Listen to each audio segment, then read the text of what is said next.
Records. Oh na na na na na na. Oh na na na na yeah. Banana kala. Na na na na na. Anina wani. Anina sawa. Oh yeah. Anina Equatoria. Na sawa. Anina Equatoria.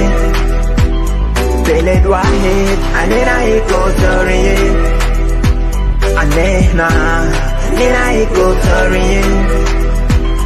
Oh yeah. Kanita minyambio, kanita mintori, weleta minjuba, yeah.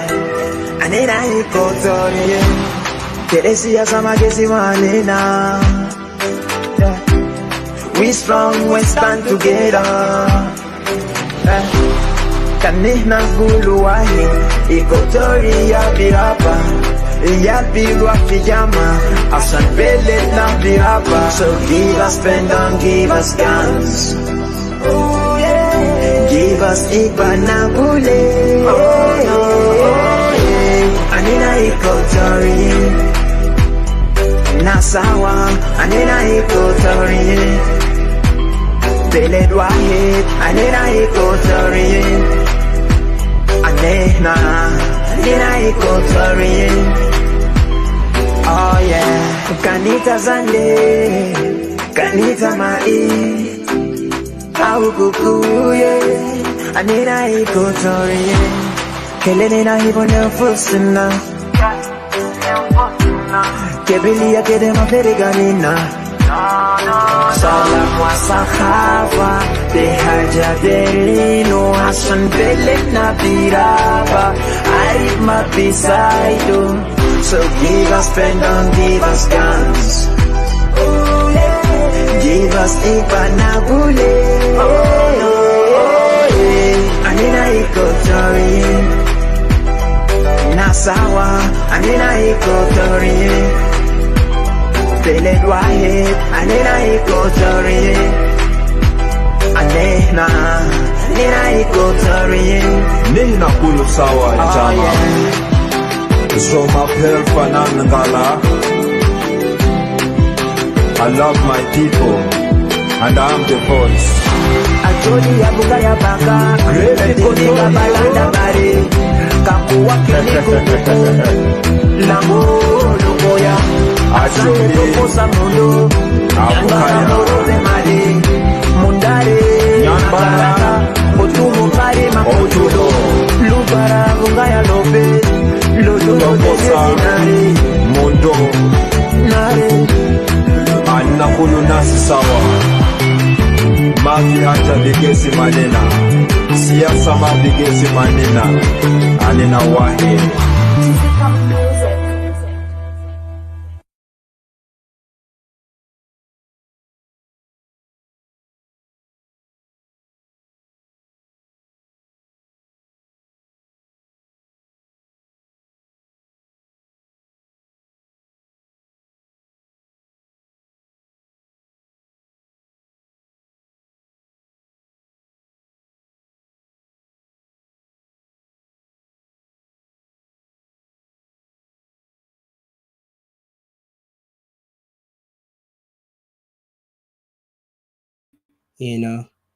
Continue ahead.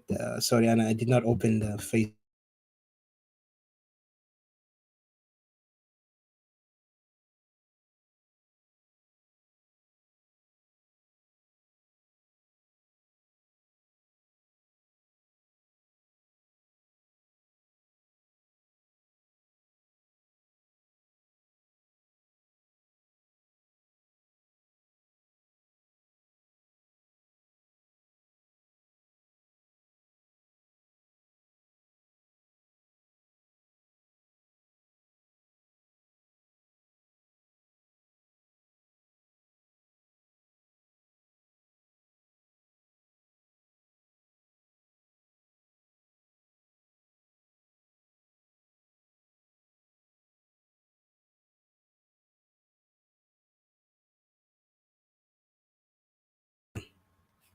The O for tuna, and from there we can start. So just a second.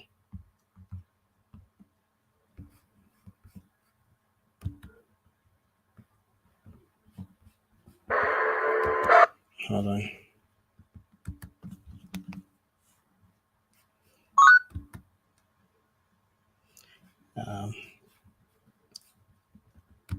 Just want to add this.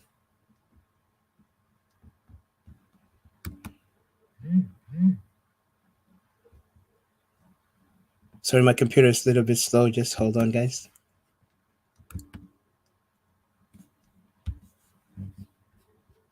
Okay.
Me here.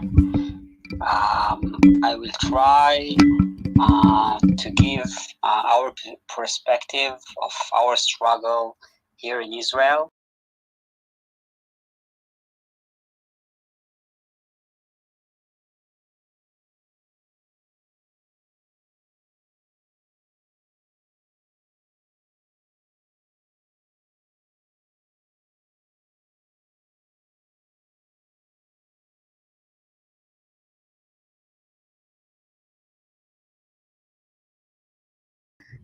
I will try to, it's a big time period, but I will do my best to make it clearer as I can. Of course, from time to time we will stop for questions. So, without further ado, let's start. So first, where do we start? We start with we're going way back to 135 AD. Adrianus wanted to erase after the rebellion. The Roman Empire first called this area Provincia Judea, and when they conquered, they call it Judea Capta. They occupied Judea. After the rebellion, there was a rebellion by the Jews in 135. They wanted to erase the memory of the Jews from here. So it wasn't enough to exile them. They also changed their name to Provincia Palestina or Provincia Syria Palestina.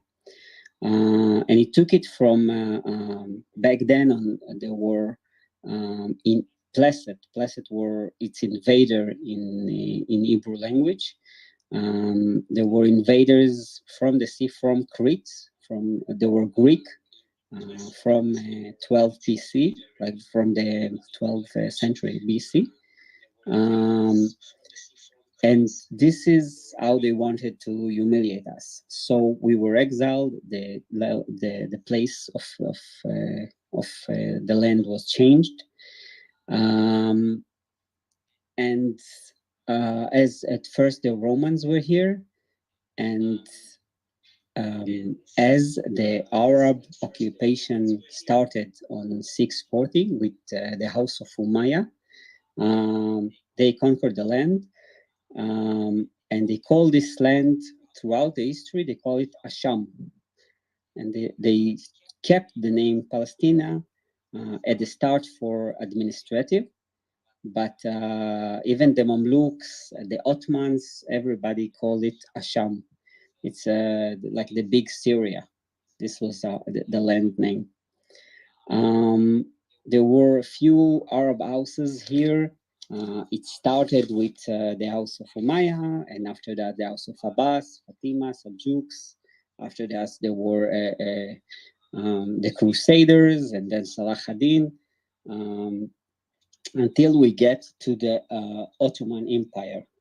And when the Ottoman Empire ruled here, they called this place, they divided like the area to two wilats. They call it like two big area, Wilat Damascus and Wilat Sidon. And part of the wilat were Sanjaks. So there was Sanjak Shechem, Nablus, Sanjak Sefad, Sanjak El-Quds, Jerusalem, Sanjak Gaza, and so on. And this was the division of the area. So what's happened is like in 1916, there was of course, in 1914, it started the First World War. During the war, the British and the French divided this area. And when the Ottoman lost the war, the British took here the mandate. And the whole idea of the mandate is that they will rule the land for some time, and after that they will return it or leave the place, like decolonization. And on 1917, the foreign minister of Britain published, his name was Balfour, and he published a declaration that Palestine would be the home of the Jewish state. Palestine was back then also Jordan and Israel. And what happened from that point is that they got on 24th of July, they got the League of Nations. The League of Nations was what preceded the United Nations. And they got the mandate. The mandate said that it should create the condition to create a home for the Jews. It will allow immigration, Jewish immigration. It will allow them to get citizenship, freedom of religion. English, Hebrew, and Arabic will be the languages, and so on. But the fact is that things change rapidly. And what happened is, after the Balfour Declaration, there was riots made by the Arabs back then, the riots of 1921, and the mandate stopped temporarily the Jews to go to the land, and they published a white book.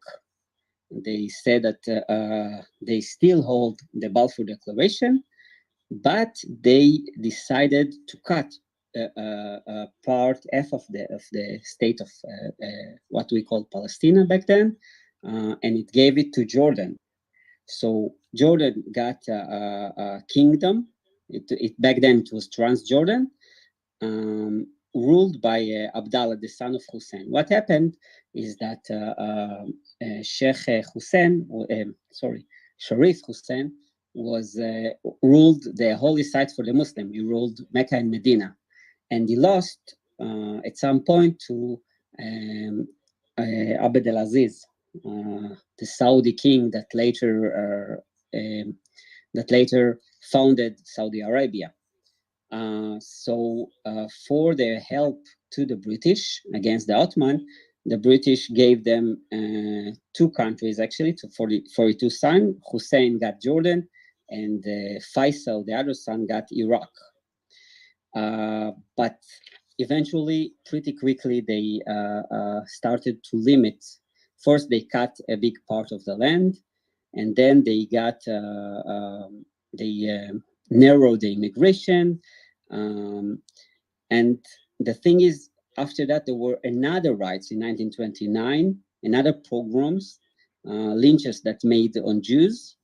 And the Arab stated that they are afraid of their economic, they are afraid that they're not getting attention, and so on. And the Mufti, there was like the Palestinian Mufti, was like back then Arab Mufti. His name was Haj Amin al-Husseini. He met back then with Mussolini and afterwards with Hitler. He was a Nazi supporter, and the British didn't touch him, although he was a Nazi supporter. And only in 1937, after a British clerk was assassinated, only after that they impeached him. So after 1921, there was a cut of the land. In 1922, in 1929, after another riots, they said that the problem is with the Jewish immigration, and the Arab are complaining about their economic state and so on. So there were another limitation on the Jews. They set the Jews like to limit the immigration, although like they promised free immigration. And afterwards, there was another Arab rebellion for 3 years, from 1936 to 1939. Another rebellion, and then there was like a limit to limit the Jews to go only to 12,000 for the next 5 years. And of course, like it was after 1939. We all know what happened in 1939. We started the Second World War. So barely there was like only 2/3 of this small amount of Jews that went into the Israel. And the thing is that this immigration was barely happened. And there is like one thing, one important event that happened back then, that the Jews started to do immigration without the agreement of the British, illegal immigration to the state of Israel, because the British policy was to prefer their imperialistic interests. And what does it mean? They cared about the Suez Canal. They ruled India. They cared about the way from India to Europe through the Suez Canal. They needed a good relationship with the Arabs. They wanted to move an oil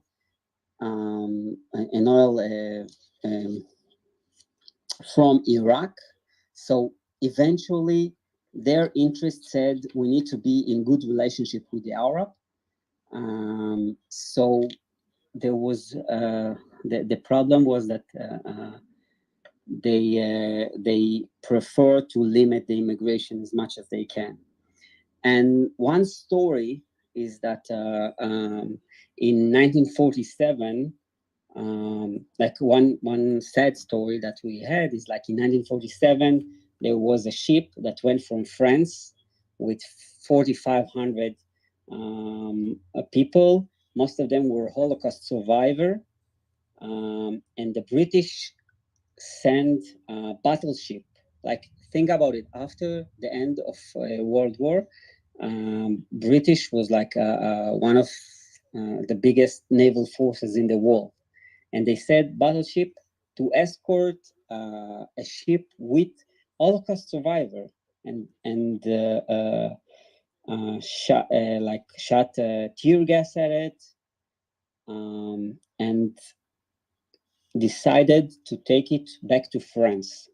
So the Holocaust survivor that was there, refused to leave this ship for 3 weeks. So the British took the ship to Hamburg port in Germany, and they forcibly removed the Holocaust survivor that want to go to Israel in front of a lot of people. to the land of Germany. And like, think about it, Holocaust survivor that the British go and remove them on Hamburg, on German soil. It was one of the most horrible situation, and it pushed and it pushed the understanding that we need to fight against this policy of the British. So this is where we were after 1947. We thought back then that the policy would be much better toward us, but we were surprised to find out that the biggest blockade, the biggest British blockade was all directed to stop those people from going to the land. And like after that, there was like the time of the British mandate was supposed to finish, and they needed to give it to the United Nations.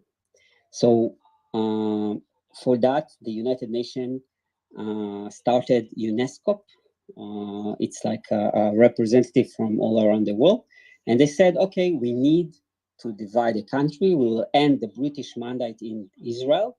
We like want to, there is no reason why the British will be here. And the British also, after they liberated, like they gave up on India, they said they didn't have any interest in the area. So UNESCO met with all those sides, with the sides. The Arab of Israel boycotted, but they decided that we should end the British mandate, to start two states, Jew and Arab state, and to divide, like there is 62% will be a Jewish state, 38% will be Arab state, and the Jerusalem, which is like the capital that is holy for all the religion, will be under international. So for us, the Jews, it was the best thing that could happen for us. Like, we were afraid from one side of the war, but it was like for us to return to the land after we were exiled in 135. It was amazing. So people started to pray, to dance. There is even the Gate of Titus in Rome.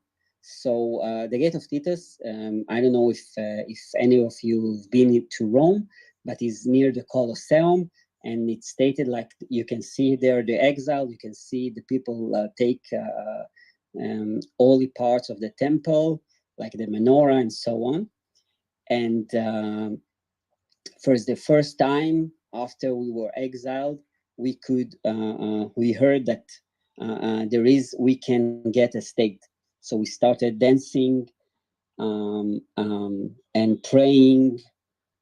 But the problem is that on the other side, the Arab refused to agree with the division of the land.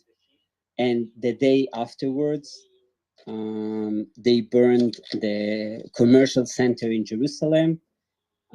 They shot on a bus that went from Jerusalem, killed 6, another one was killed in Jaffa, and this started our independence war. Our independence war didn't even started when we declared war, but only when the United Nations declared only when the United Nations declared that the country will be divided between, nobody talk about Palestinians, between Arab state and Jewish state. And we wanted, we were happy that we got something, while the Arab was upset, they wanted everything. So starting when I talk about the War of Independence, the War of Independence had a few stages. The first stage is the start of the Civil War. And when I say Civil War, I mean the attack that was done, the attack that started on this bus that killed a few people and move on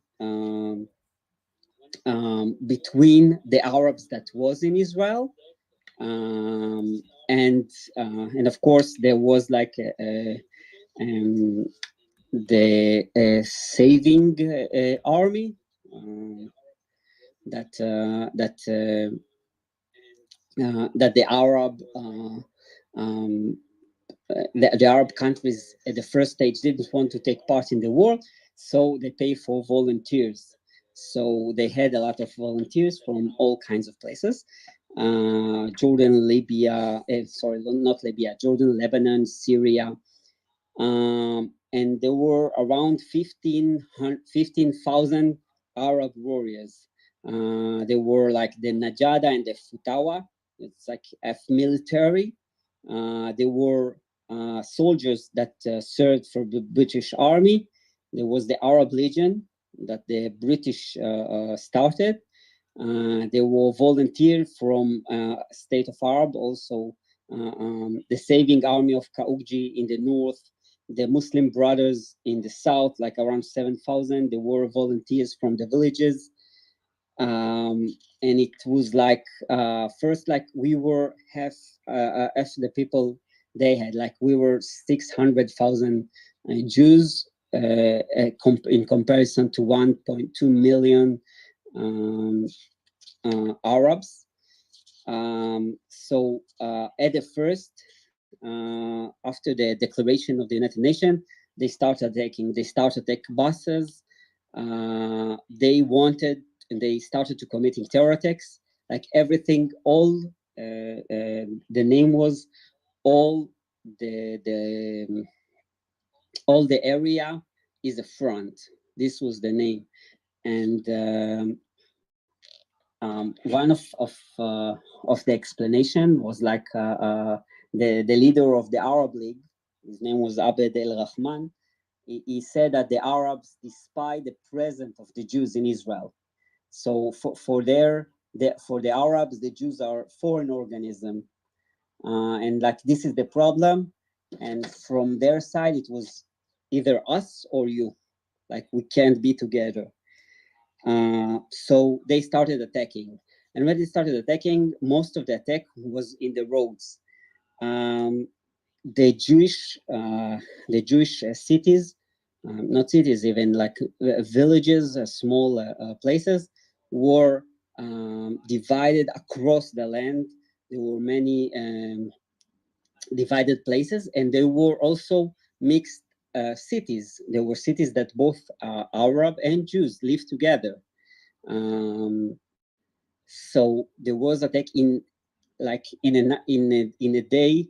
They started putting barricades between the places. There were shooters, snipers on the roofs, and they started like shooting on Jews. Their intention was to make us leave the mixed cities and to make us leave, generally speaking. And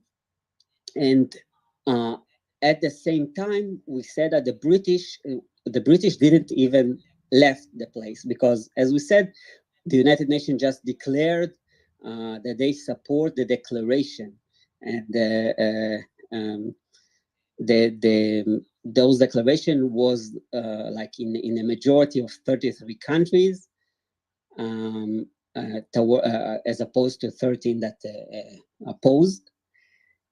And only after this declaration they started attacking, and the British didn't even left the place. But the British, from their side, they cared about their interests. They don't care about what happened in the area. They just didn't want anyone to occupy any place, and they were afraid from the reaction of the Arab world. So this is the situation that we started. convoys started to get shuttered. There were a lot of villages around on the roads, and the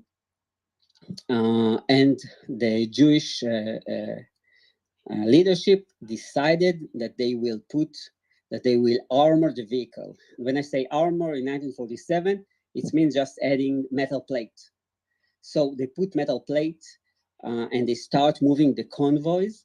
There was the perception was that we are not giving up on any place.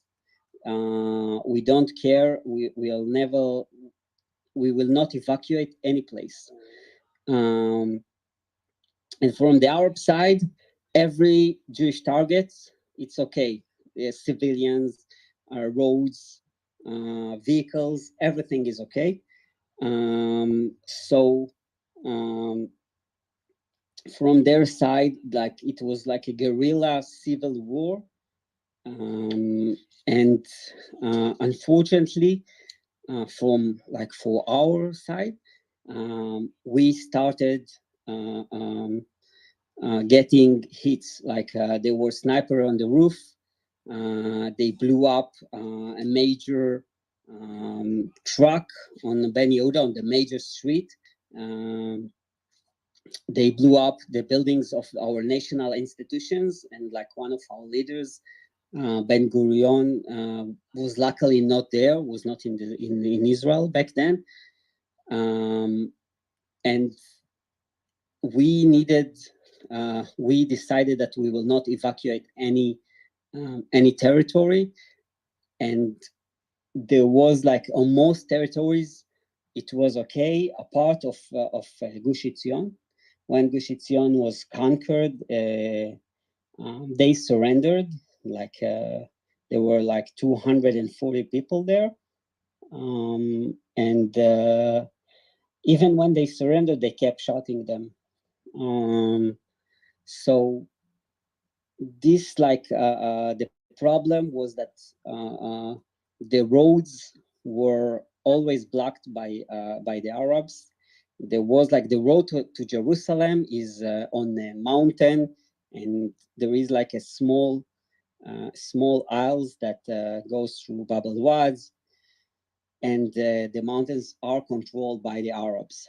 So they had to improvise. They started to move the convoys, but it was still problematic.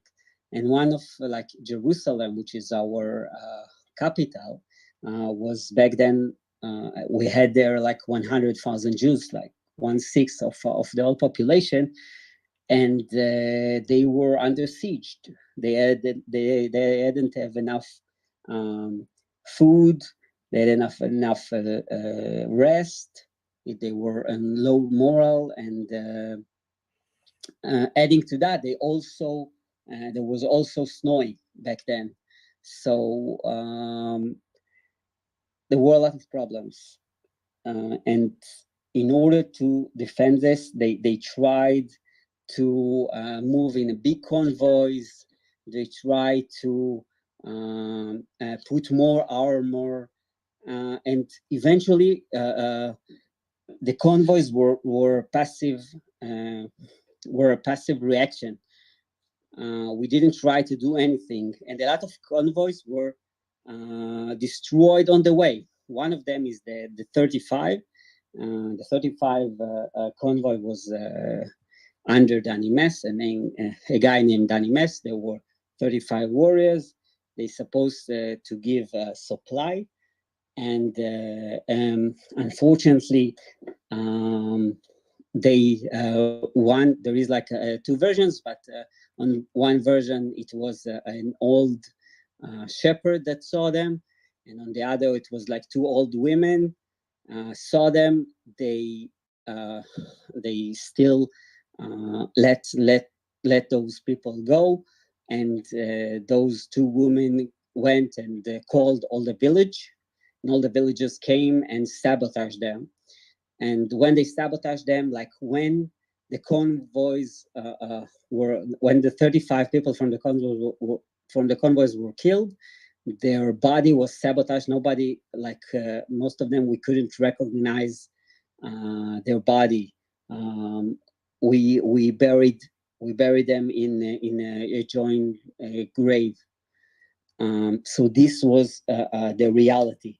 There was another convoy, the convoy of Hadassah, and like we wanted to send medical help and assistant, and they were eliminated on the way. They shuttered them as they got there. There was another convoy, the Dambi Daniel convoy, like 50 trucks with supplies. Unfortunately, this convoy got stuck, and when they got stuck, the Arab attacked it. Most of them were killed there. And even like there was another one, a Yehiam. So there are a lot of convoys. They met ambushes. They fought like 10 hours, but 46 people were killed. So a lot of convoys, a lot of passive way. There was a lot of defending on the mixed cities, and Jerusalem was blocked. There were a lot of we couldn't go through the Arab territories, and this was the first stage of the war. Jerusalem under siege. They blew up trucks on Ben Yehuda, on our national institutions.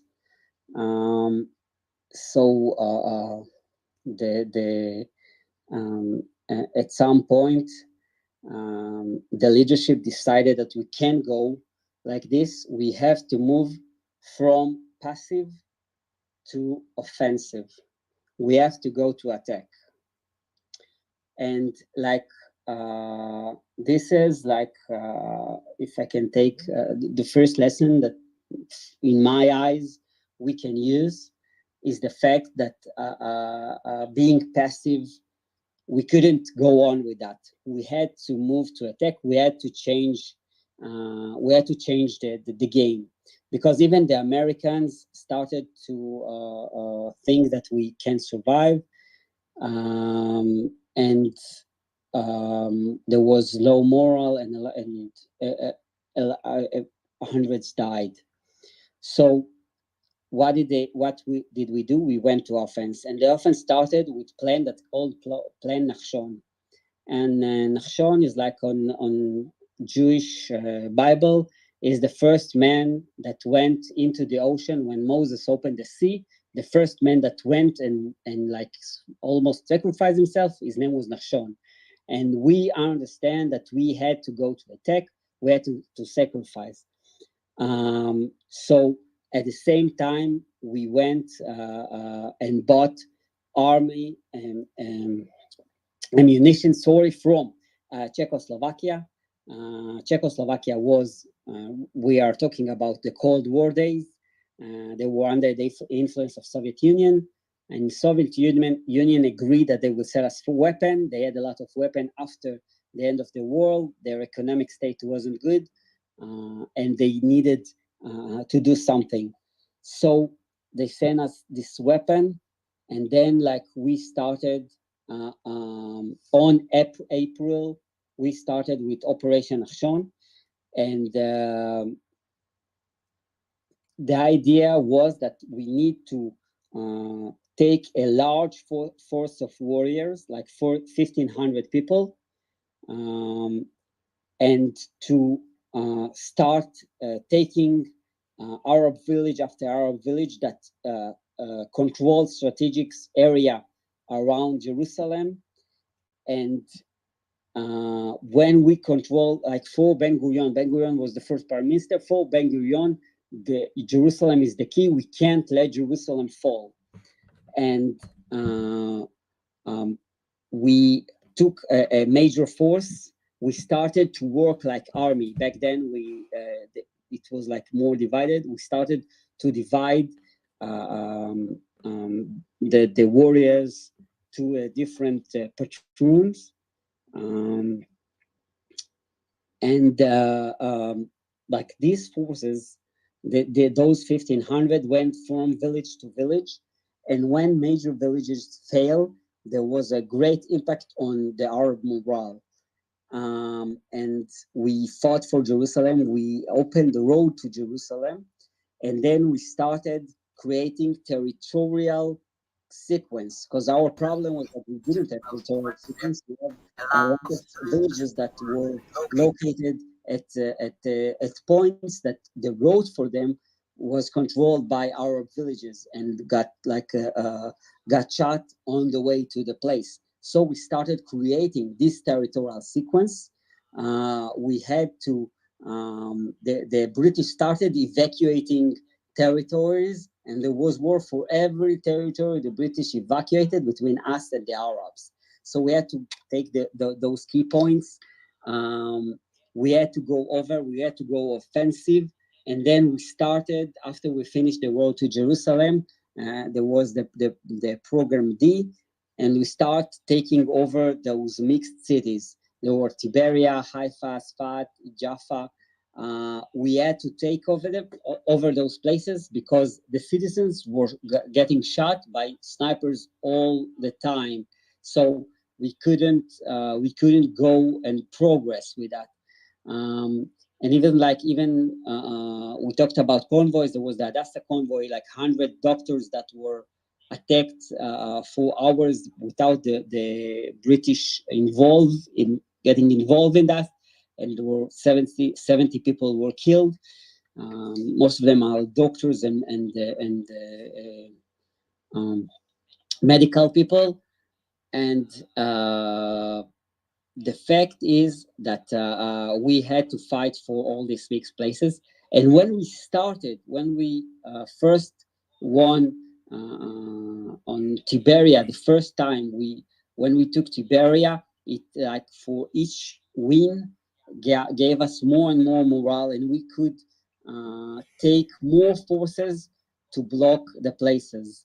So when we created this territorial sequence, the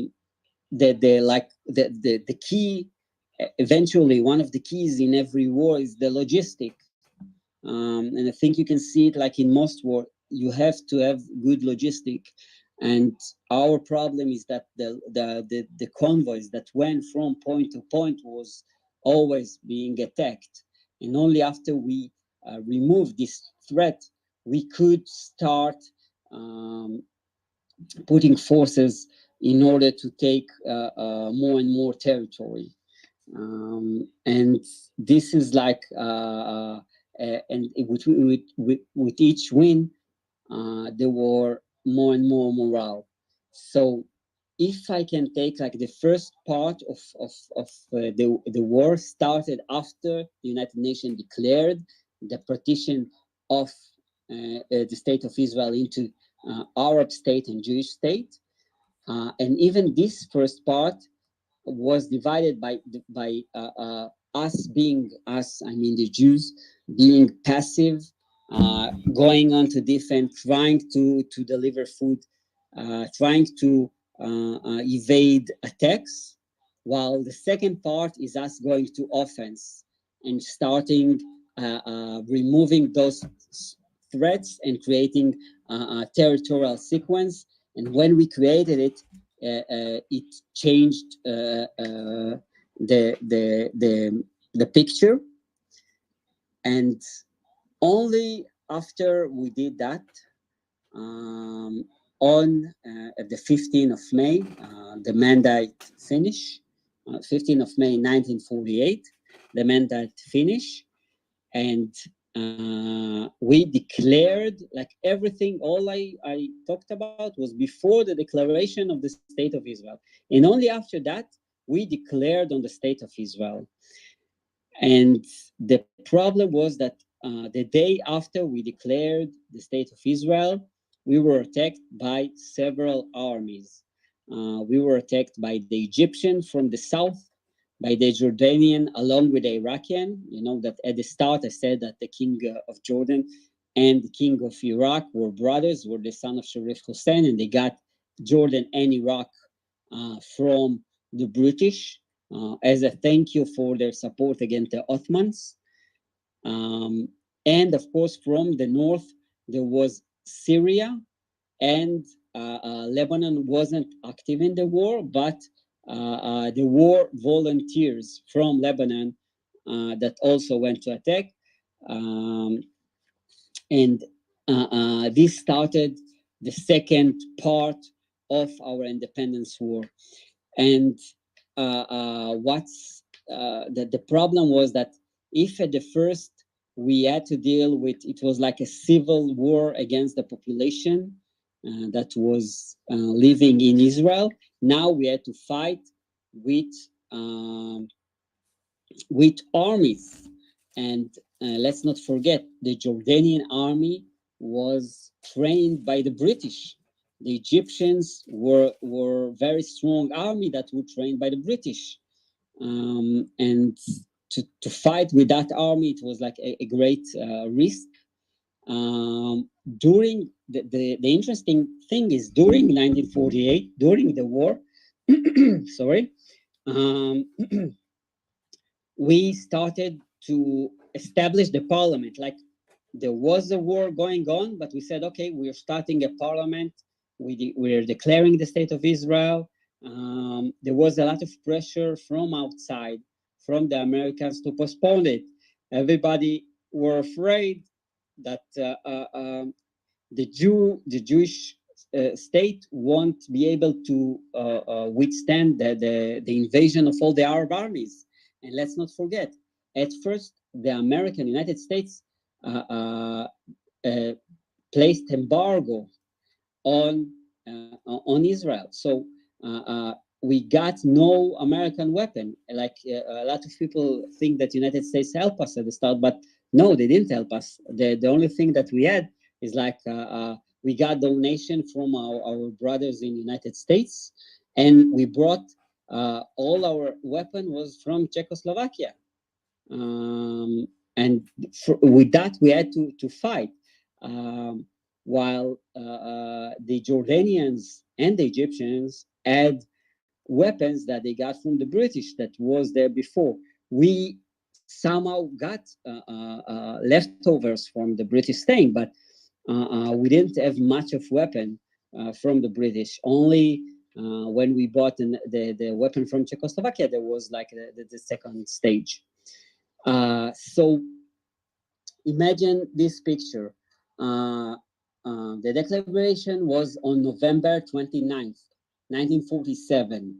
We are now on May 1948. After something like half a year of war fighting, we declared the state of Israel, and the Arab League decided that they are going to attack us.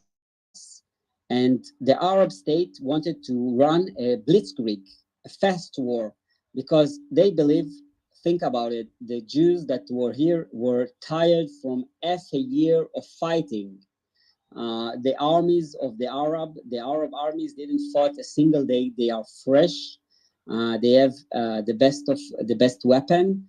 They are trained, and like the amount of soldier, they had like a much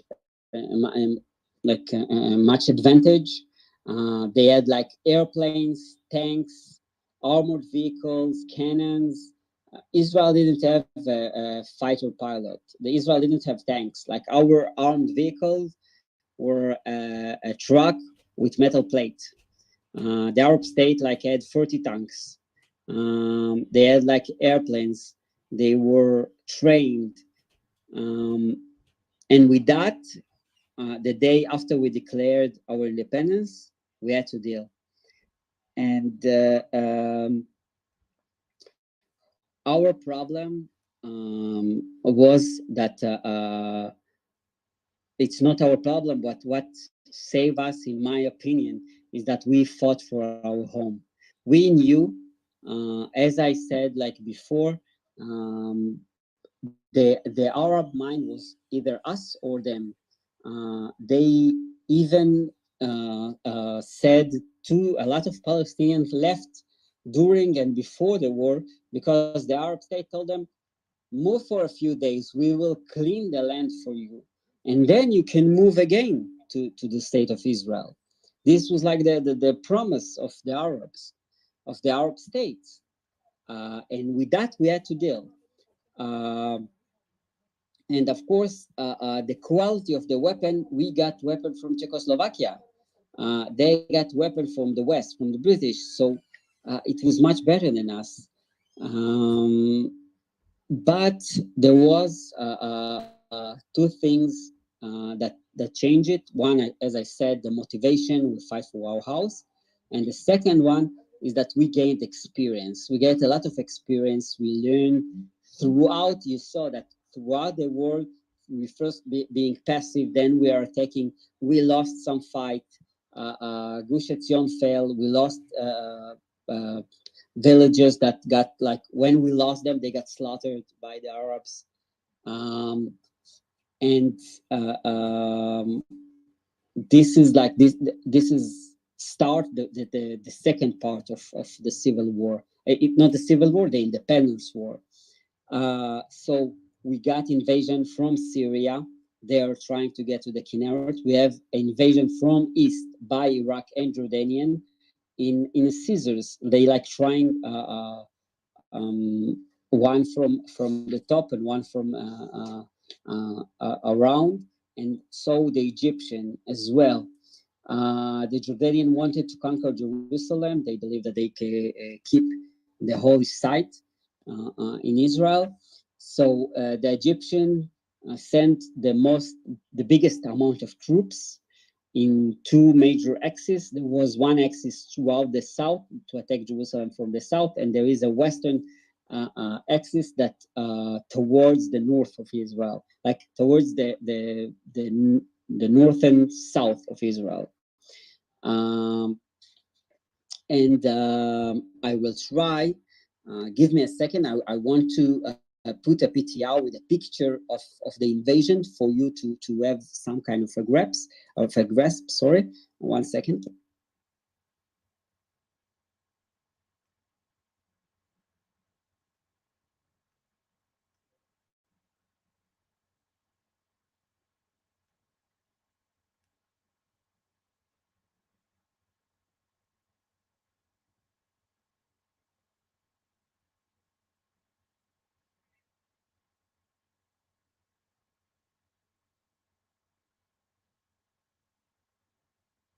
Okay, thank you for patient.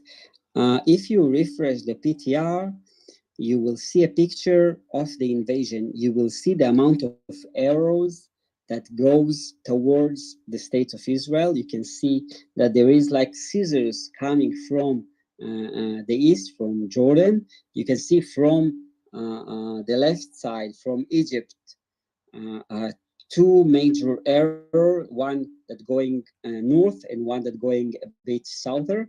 And you can see at the north a few more arrows from Syria and Libya.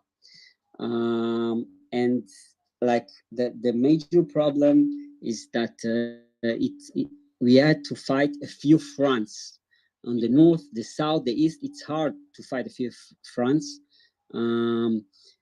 The fact that they put even scissors, the fact that they did strategic attacks, and at the first, when they started attacking, they were their success was outstanding. When the Egyptian, the Jordanian, the Syrian, the Libyan started, the Egyptians got through Ashdod. Ashdod is like a city in the south of Israel, but they got through Ashdod. The Lebanon got to Galilee, the Jordanian got to Latrun. There were complete areas that were disconnected. The Negev is like a major region in the south of Israel, was disconnected. And at that point, the mere existence of Israel was in doubt. The Arabs was successful in like conquering most of the places, and at that point we were back like at the first stage. we were back on defense. Um, um, we at this time we started the IDF. The idea, like back then, we had like uh, um, three major forces. The one was the Agana, one was the Etzel, and one was the Lehi. And at that time, we had to combine them. We had to create one single army. And the fact is, like, if you remember that one of the keys was to release Jerusalem, Jerusalem became now again under siege. And we were in a big problem. And think about it, that there were a lot of even a lot of, we said first that most of the places didn't fail on the first stage of the war, but now Nitzanim fell, and there were another they succeeded in occupying a few points in Israel that they weren't so successful at the first stage. And at this time, they say that, okay, the United Nations came and started and asked for a truce between us and the Arabs. At that point, we had to rethink about all our strategy. We had to think how we can what we are doing. So first, we got new MOs. They started to create new like we had plane parts that we got from Czechoslovakia. We decided to create a semi-army, like we started ADF, but it started a semi-army organization. We divided the parts each troop knew where it belongs, and like this part we had to take the time and reestablish our military, because we were on they were on the upper end. So what was the strategic? We had to think, we had to go back again and to go to the offense. So the truth, we took all the time of the truth, apart from the weapons from Czechoslovakia, we took the war during we talked about the immigration that the British stopped and put them in arrest camp in Cyprus. So we took those people that came from the arrest camp in Cyprus, and we trained them to fight. And during this truth, and for that we started to attack in the few fronts, and we started to understand that what you have to do when you have all these fronts. What usually an army do is choose what you conquer and choose where you stop, where you only observe the enemy. So we decided that first we need to take care and fight in the center of Israel, put most of our forces in central Israel, in Jerusalem, and only to absorb the attack in the north and in the south. And later on, of course, in the south, we had the Egyptian. The Egyptian was the hardest army. They have like the most military people. They were the most trained. They have the best equipment. So we decided, okay, we invest only to stop them. We're not trying to attack. We're not trying to do anything. And we're going to liberate Jerusalem. So there were three fronts. The northern front is to fight against the Salvation Army of Fauji al-Kawji. There we didn't conquer anything. We just stopped them on the north. On the east, against Iraq and Jordanian, we struggled to keep him away from Tel Aviv, and we started taking the surrounding area of the middle of the heart of the land, including Ramle and Lod, the central of the land. We went from the central to Jerusalem until Latrun, until we got to Latrun. And when after we did this, like the strategy, like at first we didn't have strategy, so the strategy was after you take the central of Israel, you go to the north and you go to the south, and only after you win, you go to the second place, like the second front. So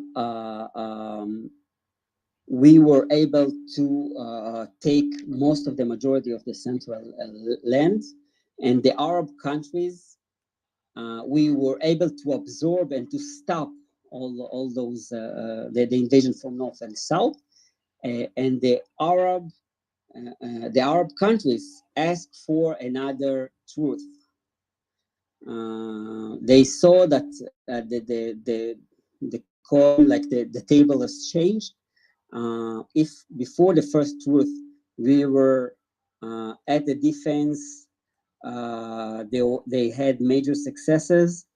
After that, we went to rebuild our army, to take a new weapon, a new personnel, and to strategically take and conquer the central of the state. After we did that, we went to second truth, and of course the second truth was again violated by the Egyptians. And when the second truth was ended, we started taking more and more, like we got the central of the country. So we went, of course, like before this truth, the Negev, our south, because we went to try to take the central of Israel, the south was disconnected by the Egyptians. The Egyptians took the south. So after the second truth, we needed to go to the south and to start attacking the Egyptians in the south.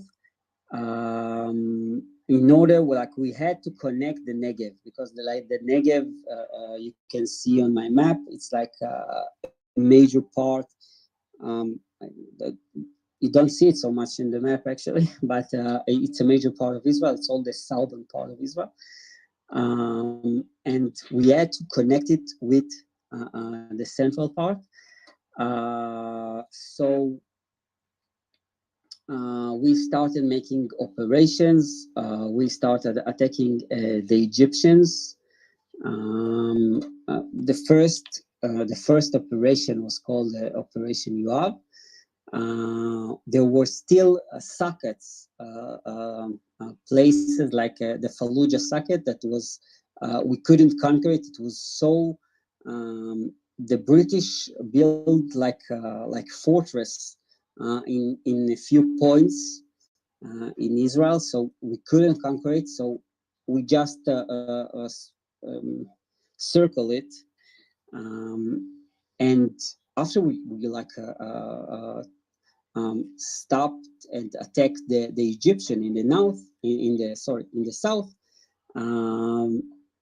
we had to dismantle, you can see two arrows in the south that come from the Egyptians, and we had to disconnect them. There was, after we took the central of the state, we went between those arrows in order to disconnect the two convoys of the Egyptians. This was the second part. And eventually on the third part, we went until Elat. Elat is the most southern port is in Israel. We went to the Negev, and we knew that unless we will take Elat, the Jordanians wanted it for themselves. So the thing is, the operation that we did, this was the operation that we did in the south. We did an operation that is called Operation Hiram. Hiram was a king back then, that on the day of Solomon king. And we wanted, there was the Salvation Army of Fawzi al-Kawji. Fawzi al-Kawji was a hero back then on the 1920s. And at the first part of the war, the Arab countries paid him in order to conquer and eliminate the Jews in the north. In what we did is we started attacking him towards Lebanon. We pushed him to Lebanon. And there was massive run of people from this area. We also we did another operation Operation Chorev. We started to put how do you say it, a mixed attack of all the armies, and at the end we were able to liberate also the north. I think there was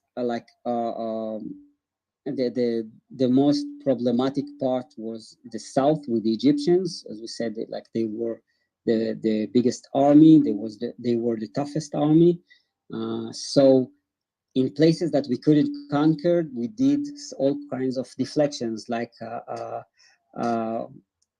We tried to show we are attacking an area, but they moved all the forces toward the north, and we conquered the area that they evacuated.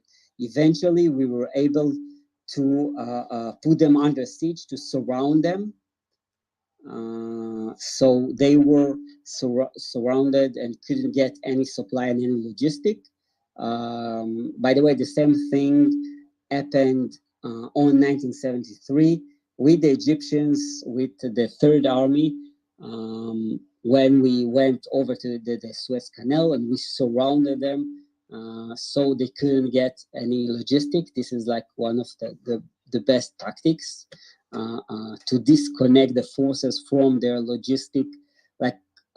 One of the things that in war that people don't put enough attention is logistic, because if the soldiers don't get the ammunition and what they need to eat or to drink, they will lose, no matter how strong they are. And the thing is that for each attack, the IDF was able to concentrate a lot of forces, because we said we take the center and then we concentrate a lot of forces to the south. Then we concentrated a lot of forces to the north. And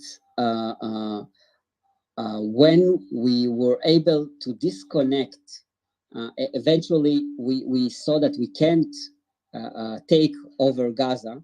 So we had to disconnect it from Egypt. And after we did that, we could we could end the war. We could end the war knowing that we have a defensible borders. There are borders that we can defend, because when we started the war, when we talked about the first part, if you remember, the borders were not defensible. So now there was a sequence of territory, but of course we paid we paid a big price on that.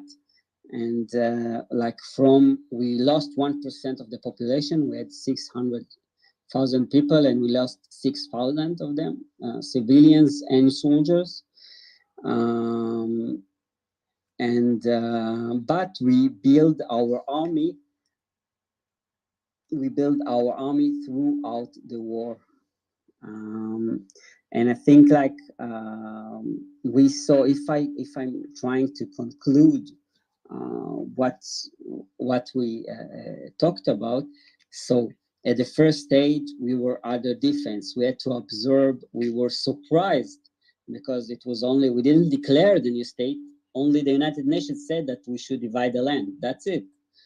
And then we had to go to offense because we were getting killed on the convoys. We were getting killed by snipers on the mixed cities.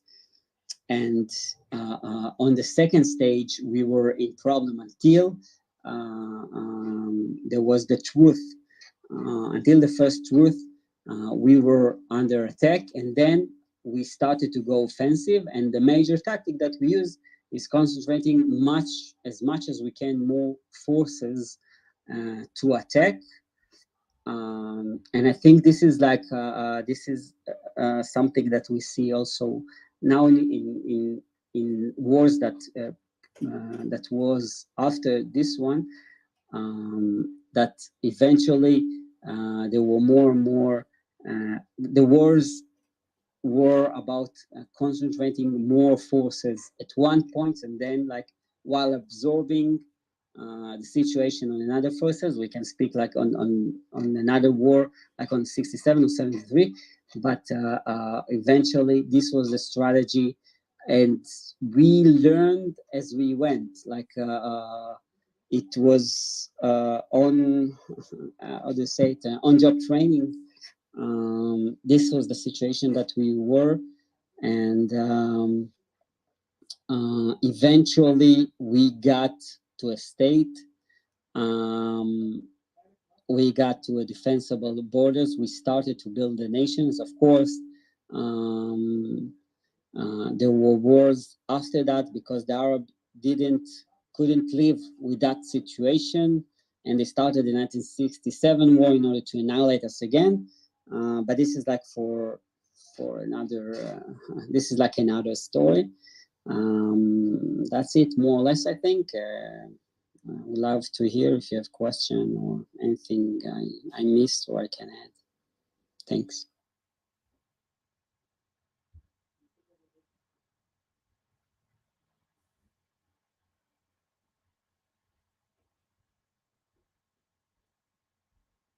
Thank you very much, Rotem. That's really very outstanding, really, the fact that you narrated all the story and the challenges that you guys have gone through. That's really very inspiring, and these are the very things that we wanted our people, to listen, that they can get some lessons and some courages. And I really love that picture you shared up there, the picture of Joseph Lago, and you had mentioned the name of the other person, but I forgot now. That anybody that doesn't know probably wondering who is Rotem, brother Rotem is sharing on the profile picture. Maybe I will let you, Rotem, to say something about it. Yeah, sure. It's I spoke about it. I spoke about it with Odysseus before. I try to see what happened in South Sudan back then, and I found out that Israel back then, we were looking for friends around the world, and we got a call from Joseph Lago. I hope I'm saying his name right. And Yes, indeed, you pronounce it correct. thanks. So upon the request of Joseph Lago, we started creating a cooperation with South Sudan. Um, First, because we try to create more allies, and Sudan was also one of our enemies. One of the people that was sent to South Sudan, his name was David Ben Uziel. Is like David Ben Uziel was a member of the first elite group that were established in 1952. They were called the 101. The 101 was specializing in attack. There were small forces, I think 15 people or 20 people, and they were like the elite group, and they went to attack behind the enemy lines. And they were majoring in guerrilla warfare. And David Ben Uziel came here. It's like as he said, his nickname was John. This is how people in South Sudan, like how the leaders in South Sudan call him. And it was a major success actually, because there was pretty fast, like we believe that it will take years, and eventually only after I think 3 years there was the Addis Ababa agreement. And I think I talked with Odysseus. I will try to reach him. He's alive. He's 87 years old now.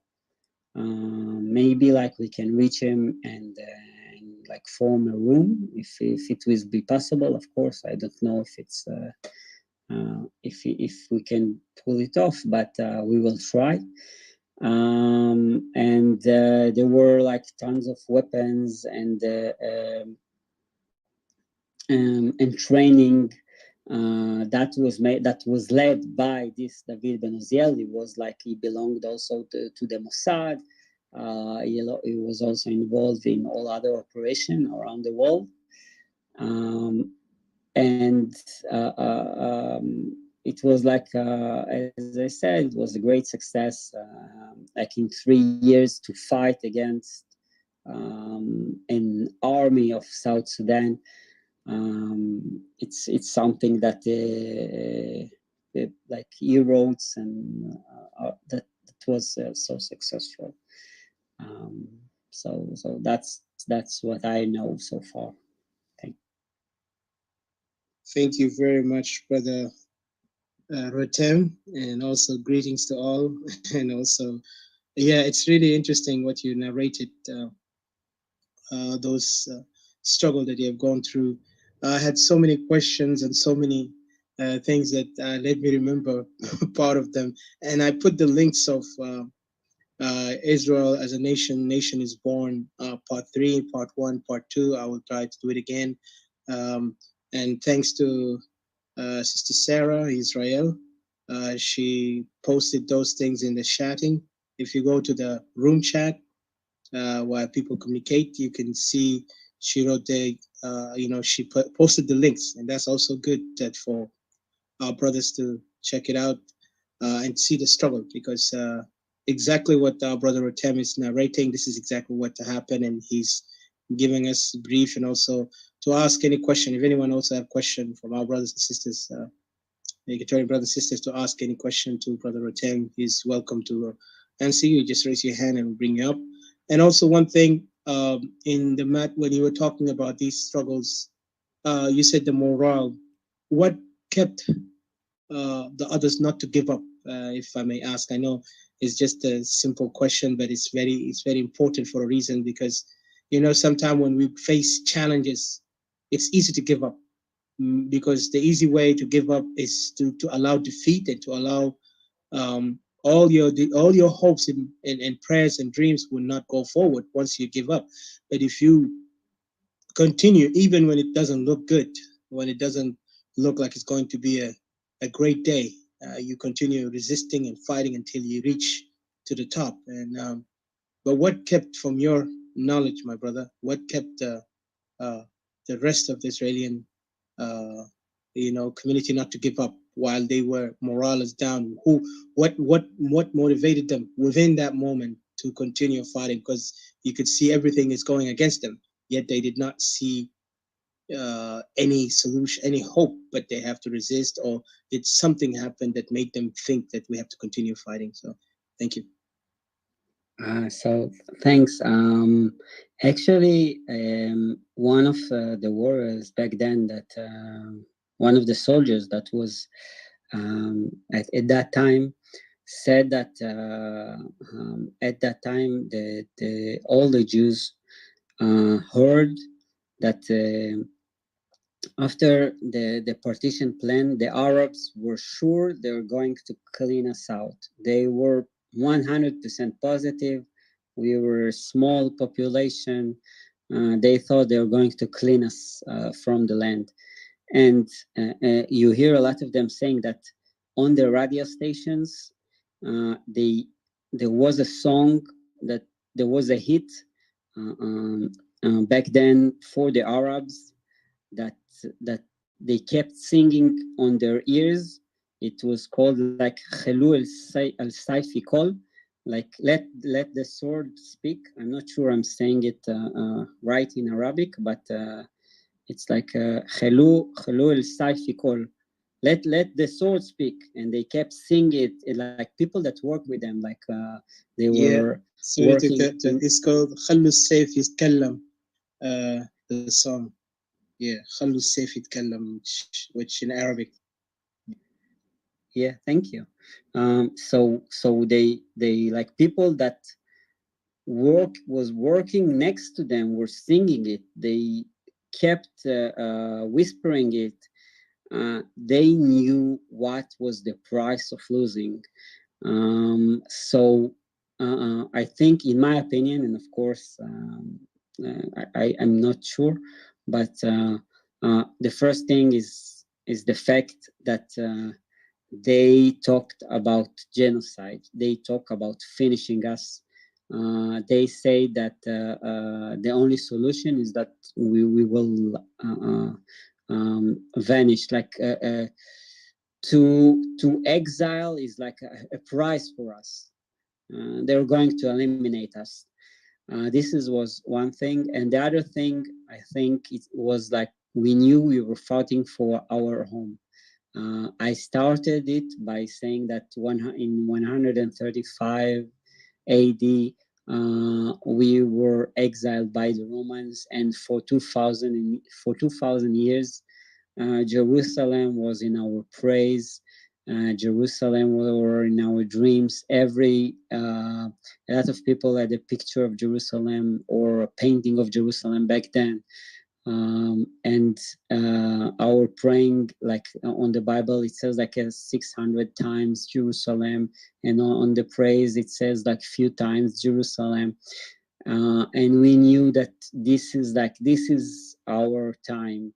We don't know when we will have a chance to fight for our land, because once, like after we lost the land in 135 AD, it took us 2,000 years to get a chance.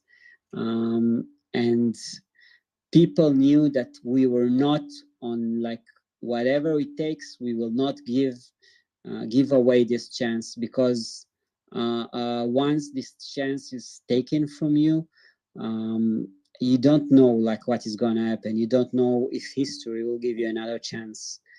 So we had to take it.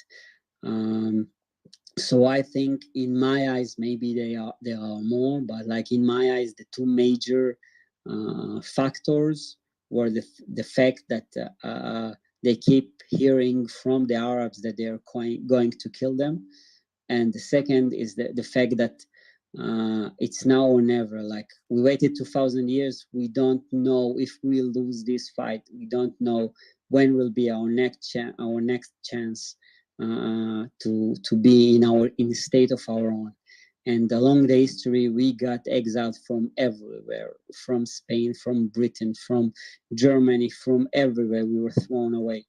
And we had to have a country of our own. We had to have a country that we are the one that's calling the shot, that nobody can say, okay, we don't want Jews here, go away. And I think like these things pushed us towards fighting, although the morale was in two parts. Like, if I divided the independence war of Israel into 4 parts, the first part where we were overwhelmed by the attack of the Arab in Israel. It was very, very problematic. There was, like, they call it the Black March, because we lost so many lives at this month in the bombing of trucks in Beit Yehuda Street in Jerusalem, and in snipers from the mixed cities, and in attacks on our convoys. We lost so many lives. So the morale was very problematic, but we stopped and we said, okay, we have to take a grip, take ourselves together and rebuild our strategy. And we did it twice. This was the first time that we said, okay, we move to offense. We have to liberate the White One. And after the attack of all armies that came from all over the countries, they did everything right. They did like scissors, and they flanked us they flanked Jerusalem from up and down. They divided, they cut the land actually like a salami. We stopped after the first truth and we said, okay, let's regroup, let's build a strategy. And this is what kept us, those 2 things, in my opinion, of course. Thanks. Thank you, Brother Atem. I will have another question later for you. I see Miss Galactic here. You have any question, Miss Galactic? Because I see you raise your hand. If you have any question, please. Yeah. So I just want to stick to your topic. So it's basically just you're getting a little bit of mentoring from Israel and how they achieved their own state. I know that you are for separation, and it's good. So I'm just gonna listen. Just direct your question to him, and then I'll ask your question. If you have any question, because you raised your hand, I thought you have a question. Oh, okay, yeah. So so my question basically just ask your question direct. Yeah, thank you. To you or to to Mr. Rotem, if you have question for him or us, but yeah, I think it's Rotem because he's narrating the history of State of Israel, the struggle, and for us as Equatorian lesson, we can learn from it. And of course, we have question of our own, but I see you have question to ask, so feel free, because we respect democracy, freedom of speech. We don't, worry about negative or positive in this, but we're just going to stand on what we believe in. And I appreciate Mr. Rotem for coming up and bringing narration of the history of Israel, because it's an inspirational history. And even the world, like when they look at Israel, they always, even the enemies, even they respect Israel, that they know Israel had stood, with principle and in believing their own land and their own cause to stand for it, whatever it takes. And they never backed up from it up to this moment. So that's why everyone admire Israel, even the enemies themselves admire Israel, So we appreciate our brother Rotem from Israel, who also understand the history of South Sudan, and we even in talk with more stories to come. Thank you.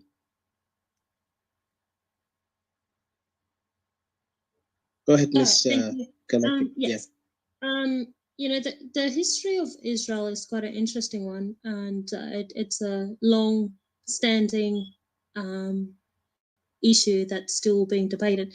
My question to you is about the status of Jerusalem between you and the Palestinian. How is that going at the moment? Because this has been disputed for a very long time. Is there ever going to be an outcome or no? So the thing is that Jerusalem, we took most of Jerusalem in event, like at the start. Jerusalem was supposed to be international city. The Arab didn't agree with that. They didn't want to live with it. So we fought together. We took most Jerusalem, and in 1967, the Arab wanted like to fix their mistake. Until 1967, the Arab state were in a mindset that 1948 was a mistake. They want to learn from the mistake and retake Israel. And in 1967, we liberated our holy part in Jerusalem, which is the Temple Mountain. Now, Jerusalem is holy to all the three religions, Christianity, Judaism, and Islam. And we in Israel, we think like if you're Christian and you want to go to church, go ahead, work like practice your religion. If you're Muslim, go ahead and practice your religion.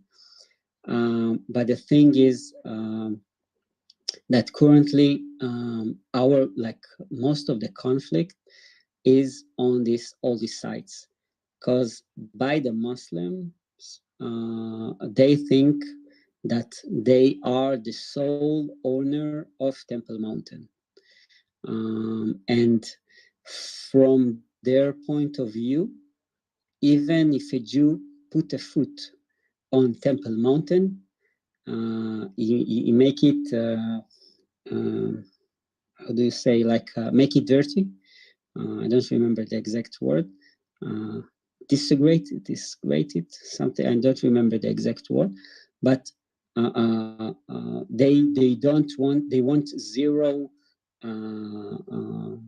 They want us not being on Temple Mountain and not having access to Temple Mountain, no matter what. And not only us, also Christians. From their point of view, Temple Mount belong only to Muslims. We can't live with that.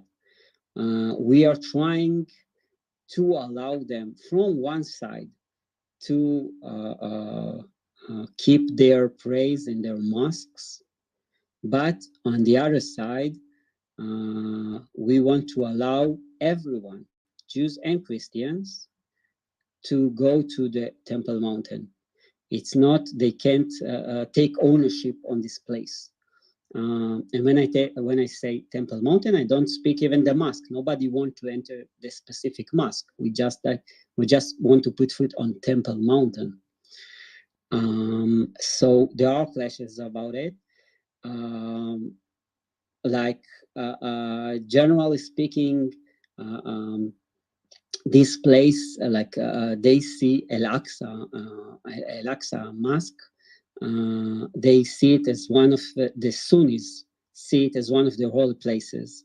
Like what happened is after the Umayyad, we said that the Umayyad conquered, Umar ibn al-Khattab conquered Israel back then. There were a few caliphate, a few leaders from the house of Umayyad. And eventually Ibn Abd al-Zubayr stopped the way to Mecca. They couldn't go to Mecca, so they had to find an alternative place. So they find Jerusalem. So they went to pray Jerusalem because they couldn't pray Mecca. Ibn Zubayr didn't give them the chance. He blocked it. So this is why it's holy for the Sunnis and not for the Shias. And like they said that it is like the mosque that Muhammad went from it, although the mosque We like the Shias. If you ask a Shia, it's like the mosque is in Juarna. But long story short, they can't live with our presence in Jerusalem in the holy sites. You can see there were riots. Now it's the Ramadan, and there were riots even in like last Friday. To say you one thing I have to emphasize is that from the Palestinians' point of view, the situation is still temporal. They believe that they could rule from the river to the sea. This is why they chant always from the river to the sea. So the struggle never ends. The struggle didn't ended after 1948. The struggle didn't ended after 1967 after we won. The struggle didn't end after 1973 when the Egyptians and the Syrians attack us from the north and the south. And the struggle is still going on. There's nothing we can do. We have to fight for our own. The problem is that we deal also with the West, that the West always see them as the weak side and see us as the more aggressive side, although we want peace, but they don't want any peace. So this is the situation. I think I can say that Jerusalem is open to all religions. Specific to Temple Mount, there are currently riots from the Muslim side, so I don't know if Jews and Christians can go to the mountain at this point, but I believe that after the Ramadan they can. That's it. Thanks. Thank you. Well, getting back to our point here on the discussion, there is one thing also I have to remind. I want to ask you, brother. What I want to ask is because you were narrating about how you struggled, to be a nation in the international community. Some of them were, with you, and some of them were not. And in particular, you said they just they approved that Israel could be a nation, but there was no support. Correctly, because I think you were narrating on that point earlier. And during that time, in the political side, what Israel did, if you remember, to kind of make sure that the world must actually understand and know that Israel is not going anywhere. Israel is staying, and the political arena. Who was I know U.S. was saying that they did weapon embargo, but in that moment, what was the game that Israel played? If you remember, if you recall from the history of Israel, to make sure that Europeans will actually allow Israel to survive, because most of, like you said, they were blocking refugees to come back. Israeli refugees who are in Europe stuck there. They want them to stay in other countries, not to come back. What was the toughest thing that Israel had to do in the political arena to play their role, so the final international community could actually begin to support them, not only verbal, but also in action? So I think my main point is that when we fought our independence war, there was no support from anyone. The only country that agreed to give us weapons was Czechoslovakia. No one, not United States, not Europe, not France or Spain or whatever, none of them supported us. And even in Czechoslovakia, they had to get some kind of approval from the Soviet Union. So I think that you can't rely on the West. Even the British, when I started this part, the British started with a Balfour Declaration, but at the end, they went and took care only for their interests. When they had interests in the area, the Suez Canal, the Iraq oil pipe. They did everything they could do to make the Arab nations happy. When they gave independence to India, and they have zero, and when they had zero interest in the area, they just left the area. They didn't care. And like they even had a little support towards the Arab states, but eventually they just wanted to pack their things and go away. And I think like at the first stage, we didn't have any support from them, and even the money, like the one who supported us were our brothers from United States, not the administration, not the government, but Jews from United States. Golda Meir was later on will be the prime minister of Israel, but back then she was sent by the leadership in Israel to go and ask for money to buy more weapons because we didn't have enough. And thanks to their support, we were able to buy weapons from Czechoslovakia. So I think like at the first stage, we had no support. Even United States, like until 1967, we used Mirage. We bought airplanes from France. United States didn't support us.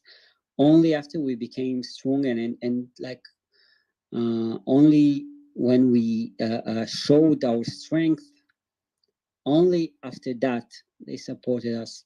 So eventually, only when you're strong, you're being supported. And it's like, it's a sad message, but in my opinion, it's something that we have to take into consideration, that eventually all the countries are hypocrites.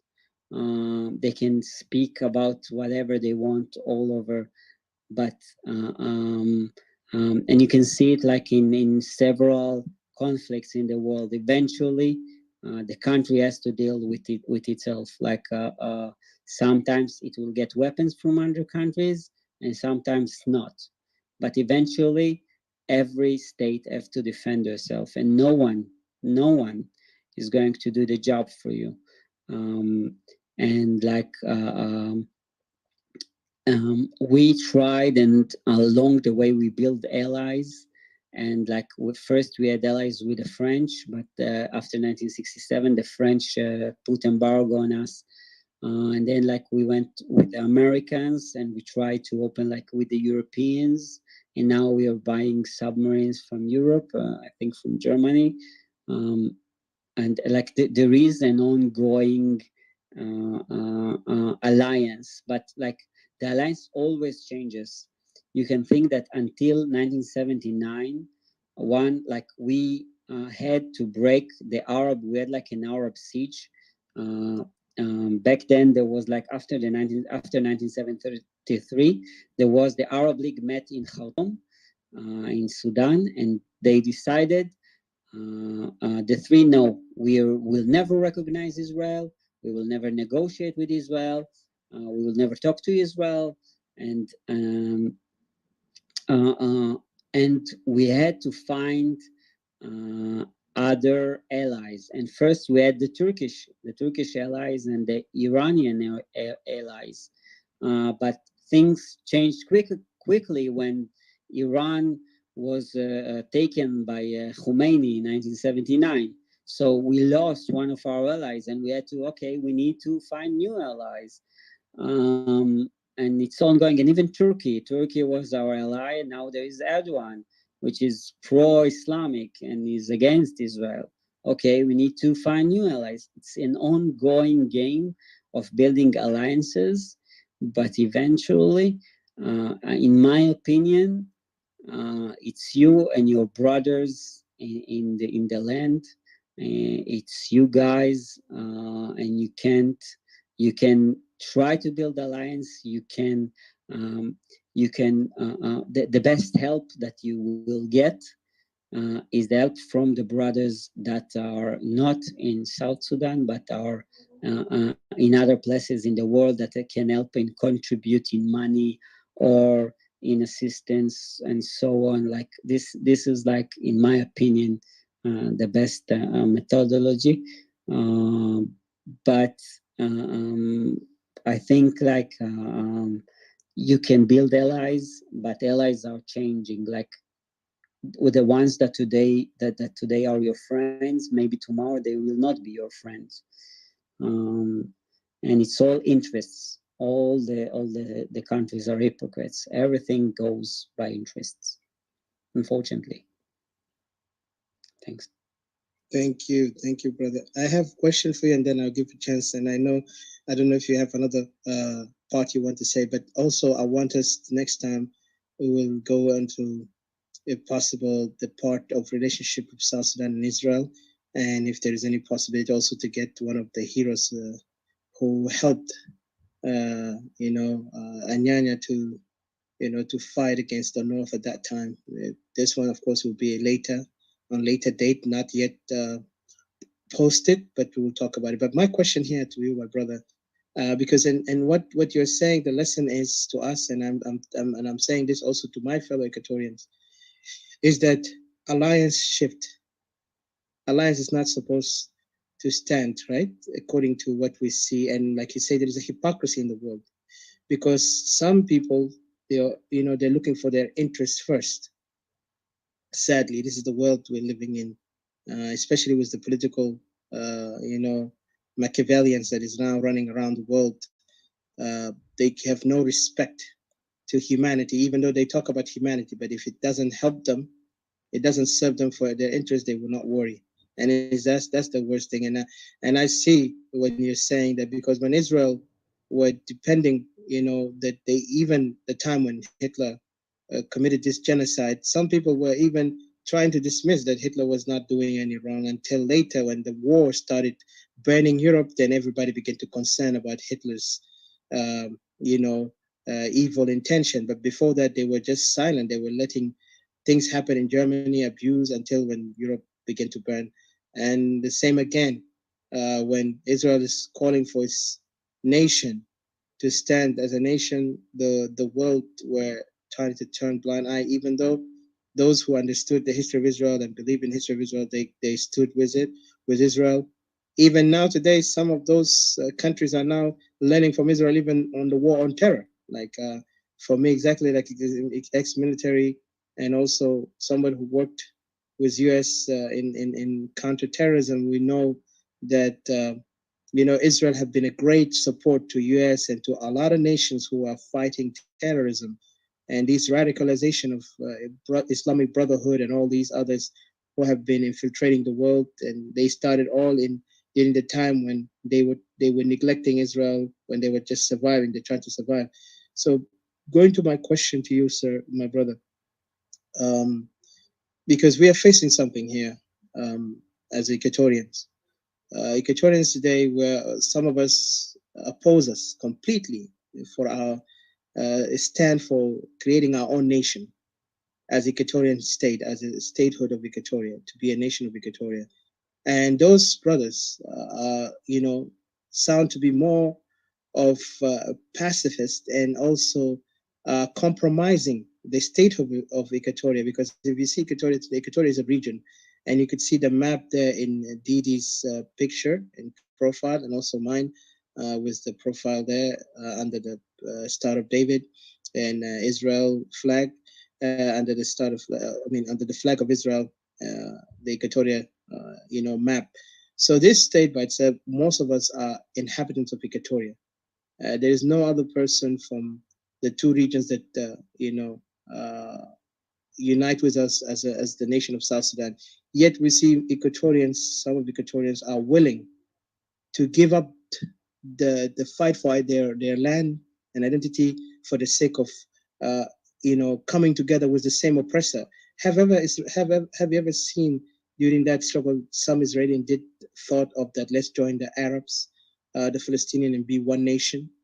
And did you ever did Israel face such people like that, or faced even people who said, why are we fighting to go to Israel? We can live in Western Europe or other countries in Europe or America or South America or even Africa. Have you encountered such people in your history where they were very much objecting that Israel must be a nation from your own people, brother? Thank you. So I'll answer your question, but like first I want to pick 2 points you talked about regarding how other countries treat you. And you mentioned back then that nobody, like they know what Hitler is doing, and like they didn't do anything. And the thing is that the planes, like there are 2 concentration camps in Poland that the Allies, and when I said Allies, I mean the British and Americans, knew about, and they didn't bother to bomb them. Like they knew that Jews are being burned on daily basis. Like on a good day, I think it was like 24,000 Jews were killed in a day, like in so-called good day from their side. But the Allies, they didn't care, and like this is a lesson that eventually you can't trust any countries, and even United States, like they put embargoes on us on 1948. People think that they supported us from day one, but no, they put embargo on us on 1948. Their help was by voting in the United Nations. That's it. And I think like when we bombed the Iraqian nuclear facility, the American was so pissed off, so they like almost they had like a barely connection with us, and eventually it helped them. That's the absurd part. They barely they disconnected the intelligence co-working with Israel, but eventually it helped them, because when they invaded Iraq in 1991, imagine what if Saddam Hussein had nuclear there. So the interests of what the United States thought is good for, eventually when we bombed Iraq, the Iraq nuclear facility, it helped us. It helped United States stop the aggression of Saddam Hussein. And this is like this is a lesson, I don't know, that I think about regarding the people that doesn't support the struggle. It wasn't at the start when we first, as I said, when we established the state of Israel, it wasn't because of Holocaust. It was because we wanted to build our own home. Like it started on Balfour Declaration in 1917, like in the middle of the First World War. But everyone, like when we had the Independence War, everyone had a memory of the Holocaust in their mind. So nobody, I can't say nobody, but there was a large consensus that we had to fight for our land, and we can't let a second Holocaust happen again. This was our mindset. Unfortunately, today, there are Jews in a few places, including United States and even Israel, that says that if there is a struggle, if the state of Israel is involved in struggle and in fight, then we prefer there will be no state of Israel. And part of them is like there is an organization that is called the Jewish Voice of Peace, that one of its establishers said it. And I think like this is one of the painful part of every nation. The people that don't support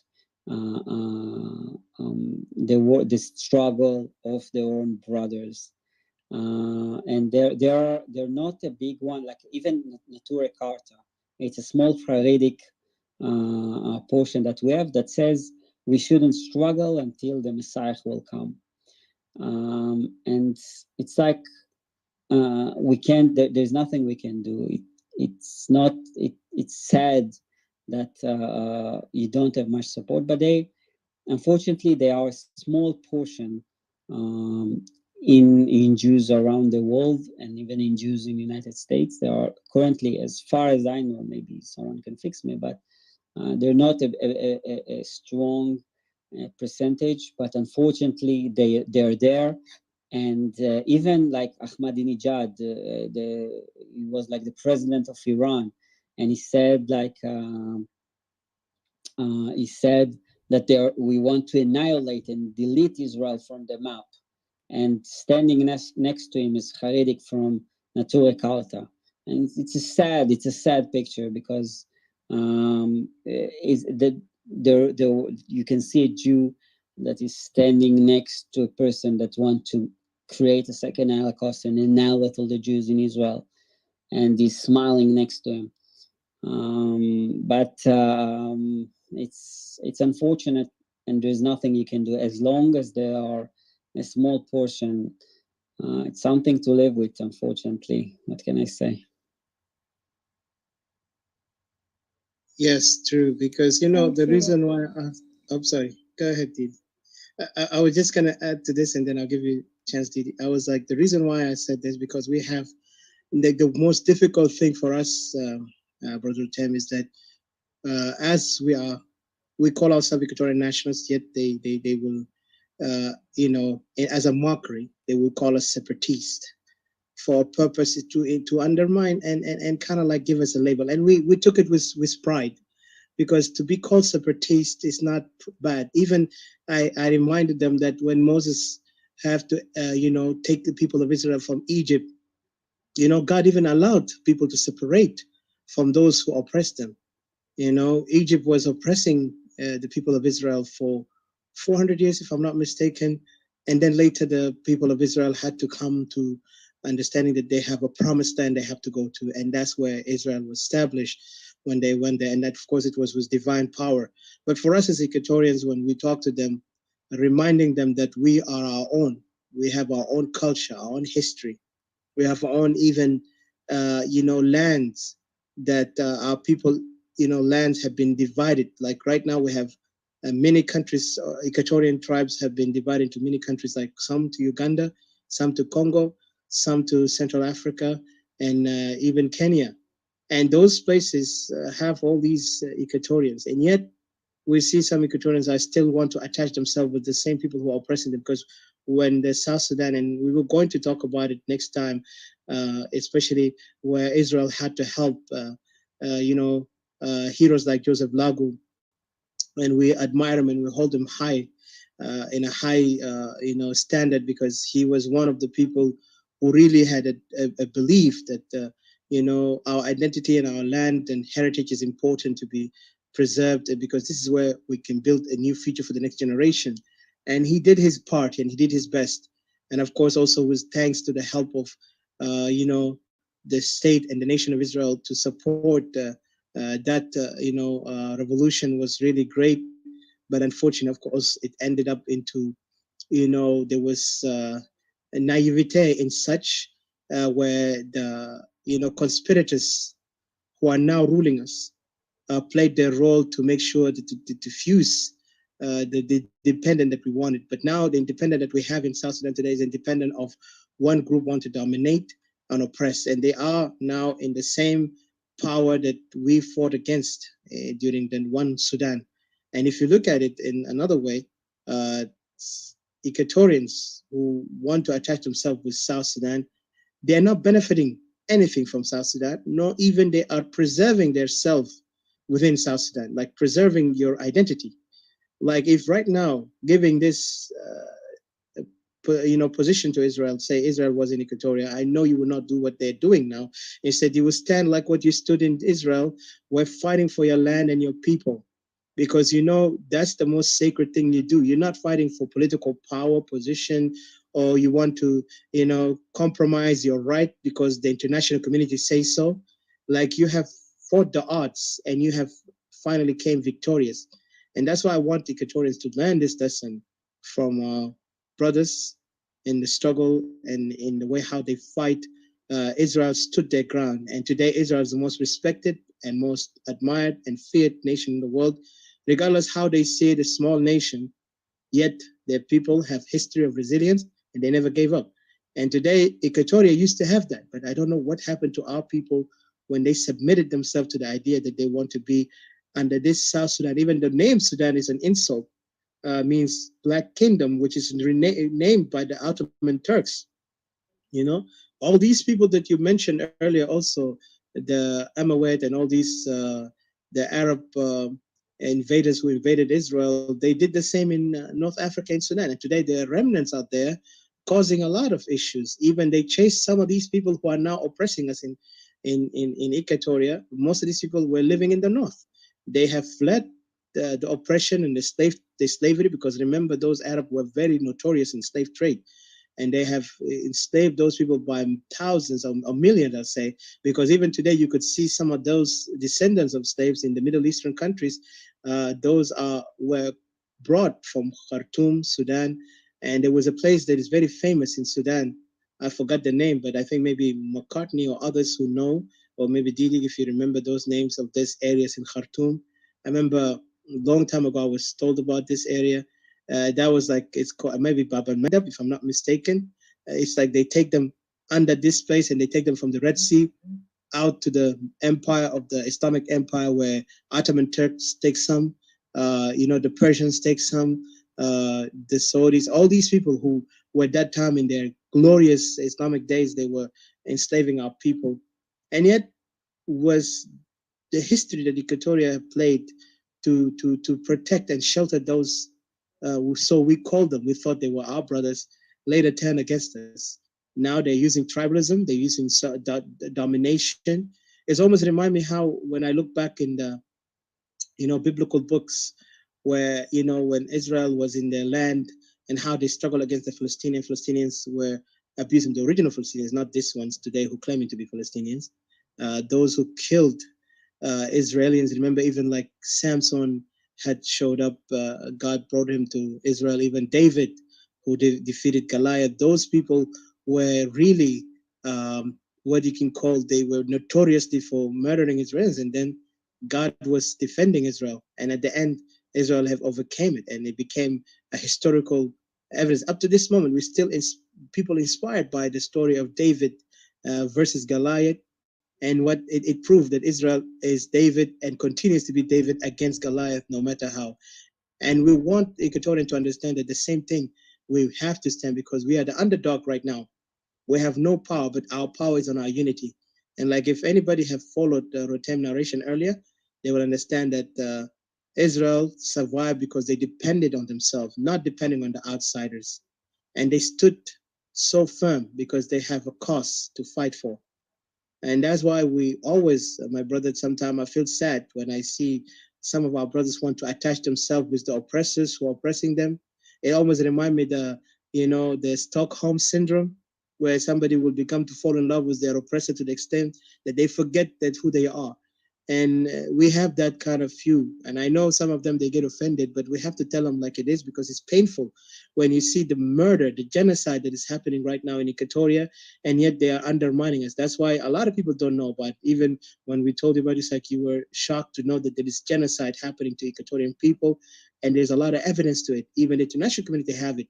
But because lack of action from our people and the so-called self-promoted leaders cannot stand for Equatorian name, they failed us. And that's why you see today, Equatoria have become a battlefield, and the politicians are playing us to make sure that Equatoria must not be given any right to speak for themselves. Instead, we just have to generalize ourselves. We have to, assimilate ourselves with the whole country that is against us, because our land, as you see the map, our people are completely different, because everybody have a region.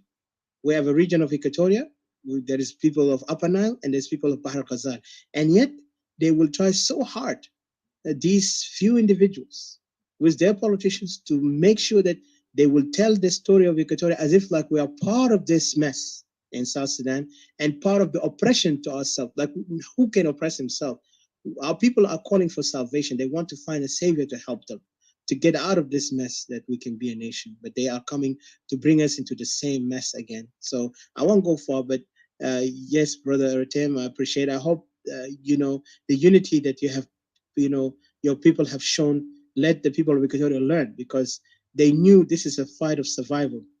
They had the idea came earlier that we need to go back home, and yet some took it serious. Some was like ignoring it until later, when they saw the oppression begin to be real, and to the eyes of the world, seeing the mass genocide or the Holocaust that's happening.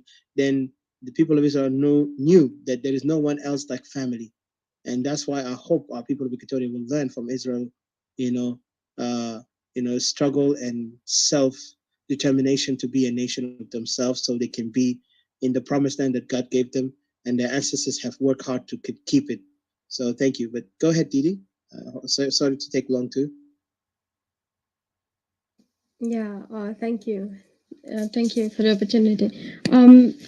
I just wanted to thank you once again, Rotem. Thank you for your time and for your kindness. You extended your favor and the strategies and to narrate the stories of your struggle. One thing that I wanted to say, it's really inspiring. Like, when you talk about one thing that I wanted to focus on, like I wanted to ask the other question, but thank you, Odysseus, you already asked the question I wanted to ask, so I'll just move forward to something. You talked about allies, like, the allies that, you said allies often, you don't rely on one ally, because like circumstances keep changing, but the other very strange part that I've seen, part of let me say, one aspect of few individual that in Equatoria that thinking that, they want to ally with the same, like Odysseus mentioned earlier, with the same people, the same enemy that are hating on Equatoria. And you will see the same people, they will like they're using this strategy of breaking Equatorians down. It's very important. If you break a people down, you kind of like undermine them. You know that you've destroyed these people for generation, and this is, I think, partly what have happened to our people of Equatoria. I've seen this. We've all seen this as Equatorians. Like, part of the people that are of our people that saying that they are allying with these people, but they will let these people use them and silence them and run on top of them. And the funny thing is, like, they begin to insult the people of Equatoria, and then they will go and conspire behind or in a closed room or somewhere and talk about that. They will make sure that when they, when they get in power, they will they will settle a lot of people in Equatoria just to destroy Equatoria. So hearing into the story you narrated, do you think is that a wise thing that, when during the struggle and up to now you still have it's like, building allies is not, and keeping allies is not easy, like what you said. And do you think, would you really do this kind of compromise, if you can help our people to understand, like, really what's the meaning of allying with people? And when you're allying with people, do you have to let yourself down to be run by your allies, or to be, your destiny has to be decided by your allies? You have to be a follower to your allies, and constantly creating division and interfight with among yourselves, as as Israelis and stuff like that. That's the question that I will because these are the things that we are facing right now, in the middle of, the hostility and the hate and the fight that we are going through. And we're in the brinks of now, in the rise of another third, because we live in South Sudan, in a tribal anarchy, another rise of a third anarchy that is now trying to dominate Equatoria on top of the domination that we've been going through. So I hope I made it clear. Thank you. Thanks, Didi. May I add some? Sorry, brother Rotem, may I add something to that? It just did you remind me a story, and I think Rotem might know it. Even there's a heroes in that story from Israel. where I know there is two. One, like there were three brothers from the Eastern Europe. They are originally Jews who lived there, and when the German Nazis were killing Israelis, they came together to bring all the Israelians to fight and resist against the Germans. And I think they went to Russia at the end, right? And I remember, because there's a history saying that Russia, even when the Nazi was, doing all the damages in Europe and Eastern Europe in particular, the Russian even start allying or depended on the Israelis who resisted against the Nazi, because there was a resistance. People don't know a lot about this, that the Israeli community who saw the danger of the concentration camp and the genocide, they began to resist, and at the end they worked with Russia. But that what we found out later, Russia also later oppressed them, because during I think Stalin, he committed a lot of atrocity against the Jews also. So I don't know. You can add to that, because I remember, if I'm correct me if I'm wrong, or help me on that history, because I remember there was something like that happened where Jews were murdered. So working with the same people who later gonna turn against you. But yeah, thanks. Thanks. So Stalin like made atrocities to everyone, actually. There were like several elections. There was like one of the main goal. There were partisans, Jews partisans that tried to fight against the Germans back then, but they were attacked by everyone, actually. And even when they try to publish and to give the world that they are killing Jews and slaughtering Jews everywhere, the world did nothing. And like I just want to connect to what you guys said. Like, if there is one thing, and if we could take the first part, the second part, and just take one message, I think the message is unity. If you guys will not be united, like unity, it's everything. Unfortunately, we got a lot of the unity from the atrocities we suffered in the Holocaust. We knew that if the Arabs going to win the war, they will slaughter us.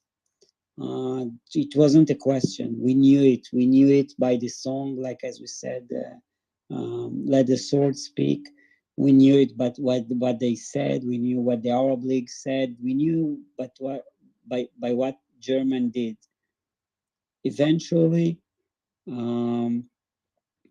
we knew that it's war. It's like the Arabs said, it's all or nothing. And I think like.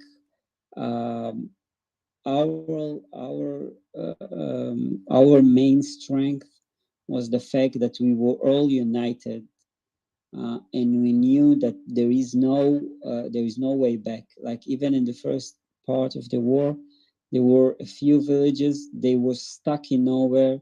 They were fighting with zero ammunition, with barely food, minimum water, even in Jerusalem.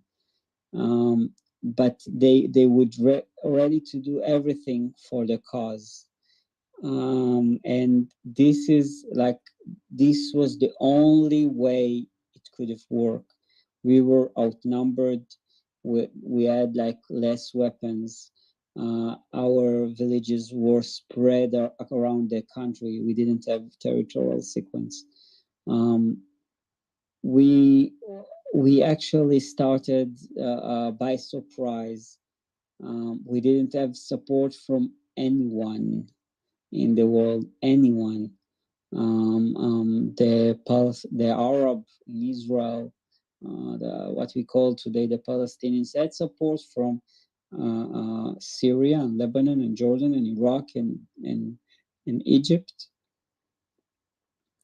And like, if you want to survive to against an opponent that is much better than you, much stronger than you, I'm sorry,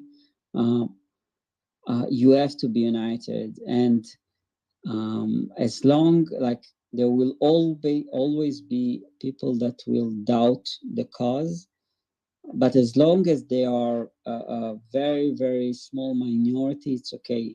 But if it's not, if you're not united, then it's like it's very hard to fight like that. It's very hard because it's a struggle, and you see that even Israel, like we fought in 1948, and we are still fighting.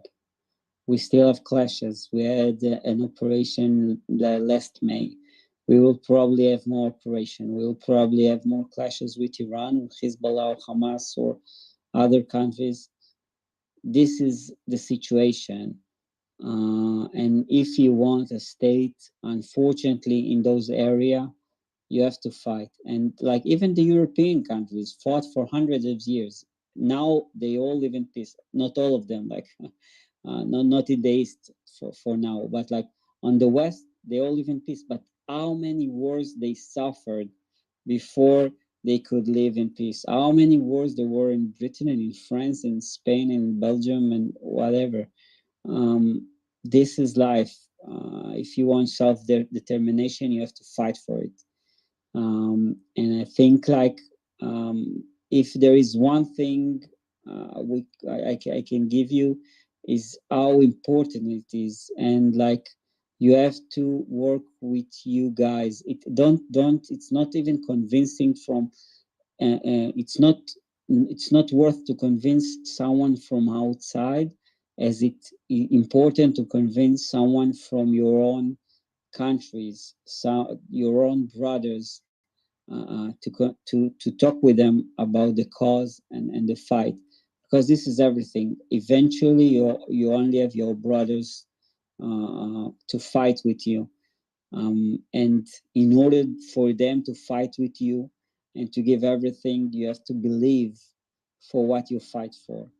And if you don't believe for what you fight for, then it's very hard to win.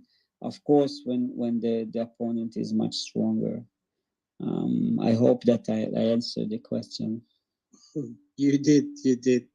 I mean, I hope our brothers and sisters from Equatoria listen to this message clearly, because Israel, the way how they always stood against many giants, I would not say even they're giants, but those of enemies of progress, or enemies of the state of Israel, they tried to eliminate Israel, but Israel stood strong because they were united in mind, spirit, and goal. Unfortunately, in Equatoria right now, we don't have that. I'll be honest with you, and I have to be frank. We want it or not, because some want us to compromise our land, our identity, for the sake of South Sudan, and we cannot tolerate this. And this is why, even though we come harsh to them, but we are opening their eyes to tell them, instead of looking foolish, stand for your home. Because Israelis, when they stood for their home, nobody argued them, nobody even mocked them. Go ahead, sorry. Sorry, Malish. I had to interrupt you. I just Charles just back channel me that he has something to do. If we can allow him, and I know Makati Yes, has been yes, here yes. long, Oh, yeah. so this is a question that I have to give you. Yeah. Okay, yeah, I'll give a chance, Mr. Charles. Thank you, General Charles. Uh, you're welcome, and also Brother McCartney. Those are one of our Equatorian also nationalists and believe in Equatoria wholeheartedly. And if you have any question to our brother Rotem, he's talking to us live from Israel, and I really appreciate. He narrated this the second part of the last time topic about lessons Equatoria can learn from Israel's struggle for statehood. Because for us as an Equatorian nationalists, we are looking to be a nation, not to be part of a nation that has no any respect, nor even going to succeed in the future because of what's going on. So, Mr. Charles, I'll give you a chance. And then McCartney, please hold on. You'll give you a chance to, if you have any question to Brother Atem or a comment on, how Israel have gone through the struggle to be a nation. Thank you, Mr. Charles. Welcome.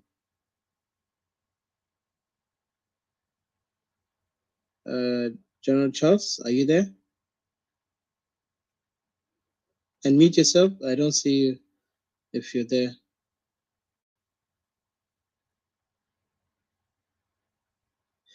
Okay. You guys hear me right? Yeah, we hear you. Okay, so I think Charles maybe have a difficulty in his network. So I'll give McCartney. Are you there? Are you able to ask question or put thought and comments on what Brother Tim mentioned earlier? Please go ahead.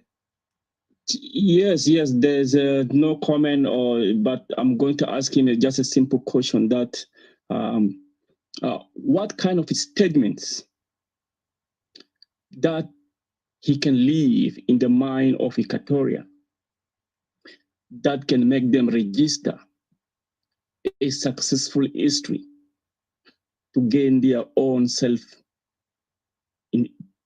independence. Two, thank you for coming here and to stand solidarity with us.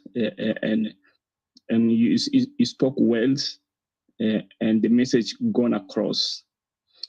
Equatoria is neither Barghazal or neither Upper Niles. They are Equatorians, and they are divided into villages and into tribes and into clans, and for easy operations. And we say no, we reject that. We are Equatorians, and we belong there, and we stood our grounds, and will fight for what is right, and to achieve what we want. And it happened before us, and now in front of us, and still we are doing it. Our people are potential, they got capacities, and although it's going to take long, still our people are filled with hopes, a hope of future, a hope of achieving what we are fighting for, because they're saying that the cost of liberty is less than the price of repressions. You see, if you looked the number of liberty people they have in a country is less. If you see the oppressions that our people face and they pay for it, very, very, very, very huge, very, very, very, very huge.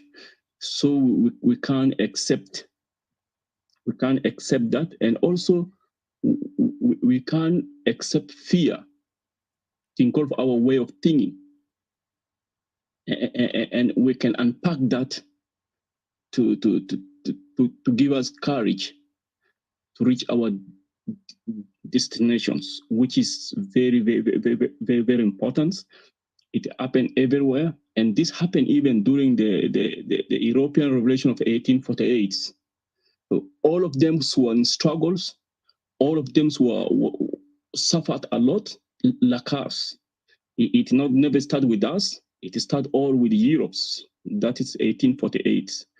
And also witnessed in Belgium's 1830s, and like in others, they suffer a lot. And also, we learn from all those histories that although there's a lot of sufferings, but there's a hope that we will achieve it.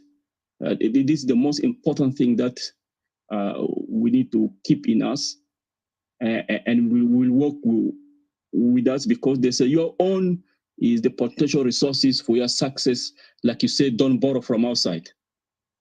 Borrow your own for the future success. Thank you very much, Edika.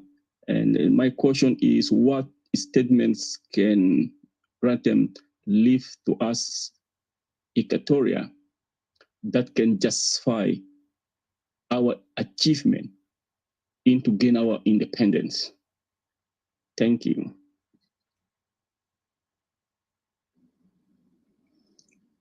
Thanks for the question. I think like if the one thing, as we said before, we talked about unity and about hope. We're fighting for independence is not something that's end, and it's not something that's end easily and quickly. It's something that takes years and years and years of struggle. And but if you have this hope, and if you have this belief, and if you united, when you fight for your home, you are much stronger than anyone that's coming from outside. When it's your home that is in stake, you are fight much better than anyone else coming from outside. It's something that is unquantifiable. But there is one thing I have to you have to bear in mind. Um, we in Israel knew that if we will have doubts and if we will lose the independence war, we don't know when will be our next chance. And if there is something that you guys or the people that are not sure about it have to understand, is that now maybe you can fight for your land, but if you will not fight now, you don't know when will be the next time you will have a chance to fight. And it's something you have to bear in mind. You don't know, things change rapidly. And now, like, if you want to fight for independence, and if you want to be united, it's the time. And you have to be united, and you have to take the chance, because you don't know when will be the next time you will get a chance like that. So but you have to you have to believe in what you're doing. You have to believe in your cause, because this is the only thing that can hold you in this very excruciating struggle. This is the only thing, like, when you know you defend your home, you have to believe, you have to understand that you defend your home, and you defend your right to make decision on your life, and not be dependent on other people to take those decisions for you. And this is what really propelled us as Jews. We want, as Jews, to take responsibility of our life. We don't want any other country to say, okay, what we're doing with the Jews now. And I think the fact that you can take, it's a struggle that eventually will enable you to take care of your own life and to depend on yourself. It's something that you always need to bear in mind. And you have to bear in mind, I'm sorry that I'm repeating on myself, but you have to bear in mind that now you have the chance, but if you will not believe, or if you will not be united, you don't know when will be the next chance to be dependent. History as a long works in long cycles. For us, it took 2,000 years to go back to our land. So when we got a chance, we couldn't let it go. I hope that it makes sense to you guys. Thanks. Thank you. Something that you mentioned very powerful, really, that you say that you never know when will you fight again? That's really, and this is the one thing that we've been trying to awaken our people, because we have fought for many years, many years, and we have accompanied many different people around these co-join internations that have been joined together forcefully against our will, and which we have never even been integrated together. We have never integrated together as those different nations and kingdoms that have been put together in South Sudan, whereby you find that, you know, we ended up in this hegemony, in this inter inter fighting wars and stuff like that, and it's not really serving our purpose. We have really excluded a lot of people, and our interests have always never been, you know, never been presented or accepted. We've never been accepted as good in the eyes of these people. Instead, people will move over and dominate us in our, you know, in our region, which we rather prefer call ourselves as nation, really.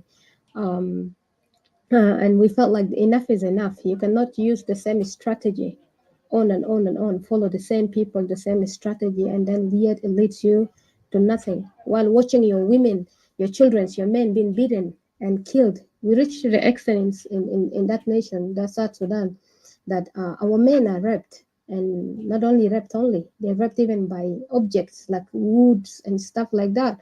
After they raped a man, they take a stick and stick it on him. No dignity at all in that country. And the same goes to the women, grandmothers, grandfathers. You find a man to be forced to rape his own daughters, his own infants, children, and brothers raping their mothers at a gunpoint, and you get slaughtered, or you get forced into your house and then get burned. You're getting displaced all the time, you know, chaos up and down. You know, I feel like this is really too much. Like, we have suffered enough for many years, and the very actually movement for this separation, which is the SPLA, was actually formed against Equatoria. The funny thing, it's actually formed to actually destroy Equatoria, and it's funny that Equatorians are still identify themselves by this movement, which Dr. John, sorry, this man called John Garang said that, you know, one of the momentum that pushed him further to go is against Equatoria, for the reason that Equatoria has decided that, you know, they don't want to be part of South Sudan anymore. I mean, part of, like, you know, the three region base, you know, be the same with them, because of basically part of this, you know, domination and oppression from their side. So so they had to go and form a movement and come and subdue Equatoria and basically destroy us. So thank you so much, Rotem. I think if Equatorians could hear this, and McCartney has raised also a very good question there. So I think, Charles, if you're on, I wanted to welcome you, Jay Freeman. Thank you so much for coming. It really is very delightful to see you here. I wanted to welcome you really wholeheartedly. Always glad to see you. And yeah, Charles, I know this is if you wanted to take over, or you have something to add on. Charles, Brother Charles, if you're ready, please. We can't wait to hear from you. Thank you.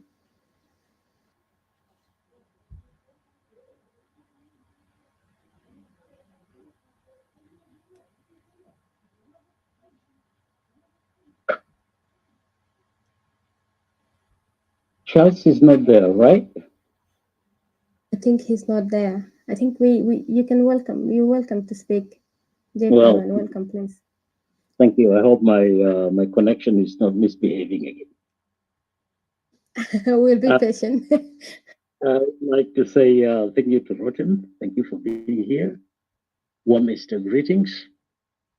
I've forgotten the history of Easter holidays, but I remember that I'm sure it's there. I just wanted to let you know that he actually has done a very delightful thing, that he has shared the picture of Lagu up here. One of our own, you know, one of our greatest Equatorian, you know, our own Lagu.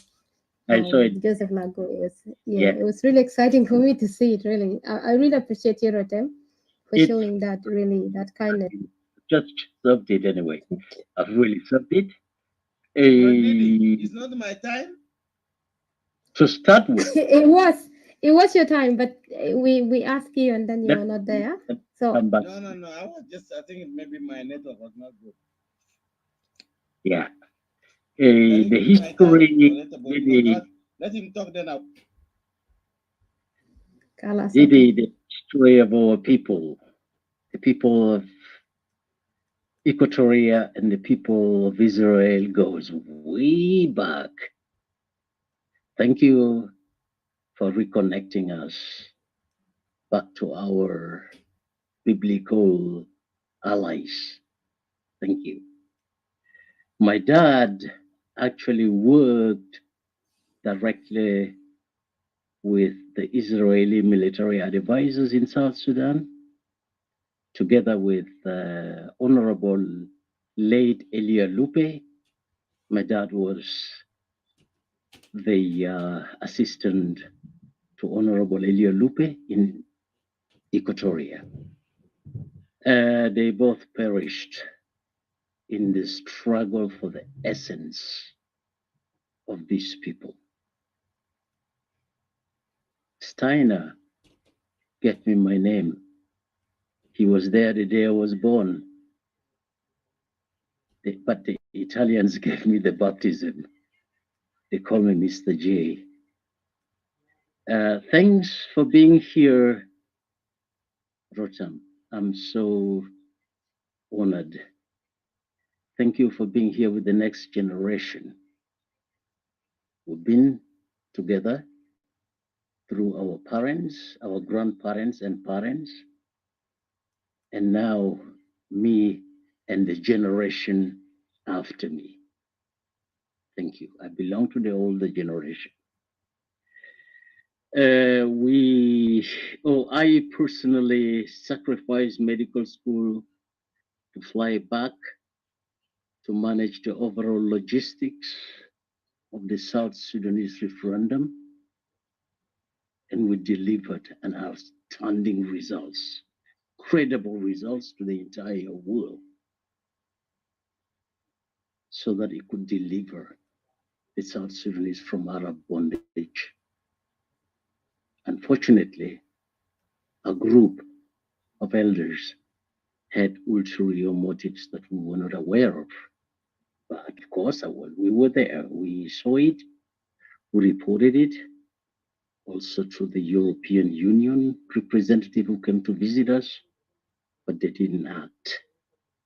And what happened in 2013 and in 2016, we saw it and we were aware of it, but the world didn't act. That's not my question. Thanks to the younger generation in Israel and the younger generation in the savannas of the Equatorians, in the Green Belt Agroecological Zone, thank you for coming together and redrawing, hopefully, the history and correcting the faults of history. My question is very simple, but probably also very deep. What kept Israel actually fighting on, even if they knew they didn't have oil like the rest of the Arabs in the region? They didn't have ample fresh water. They didn't have sufficient rain like we have in Equatoria. And they didn't have ample land for agriculture. Nonetheless, a small nation decided to go on and fight for their essence, for their independence. That's my question. Thank you from my dad and his generation. Thank you from me. And thank you from the next generation, which is engaging you in dialogue. Thank you. Thank you very much. Thank you. Thank you very much. I just wanted to say that in the picture near Yosef Lago, There is David Ben Uziel, who was sent by the Mossad to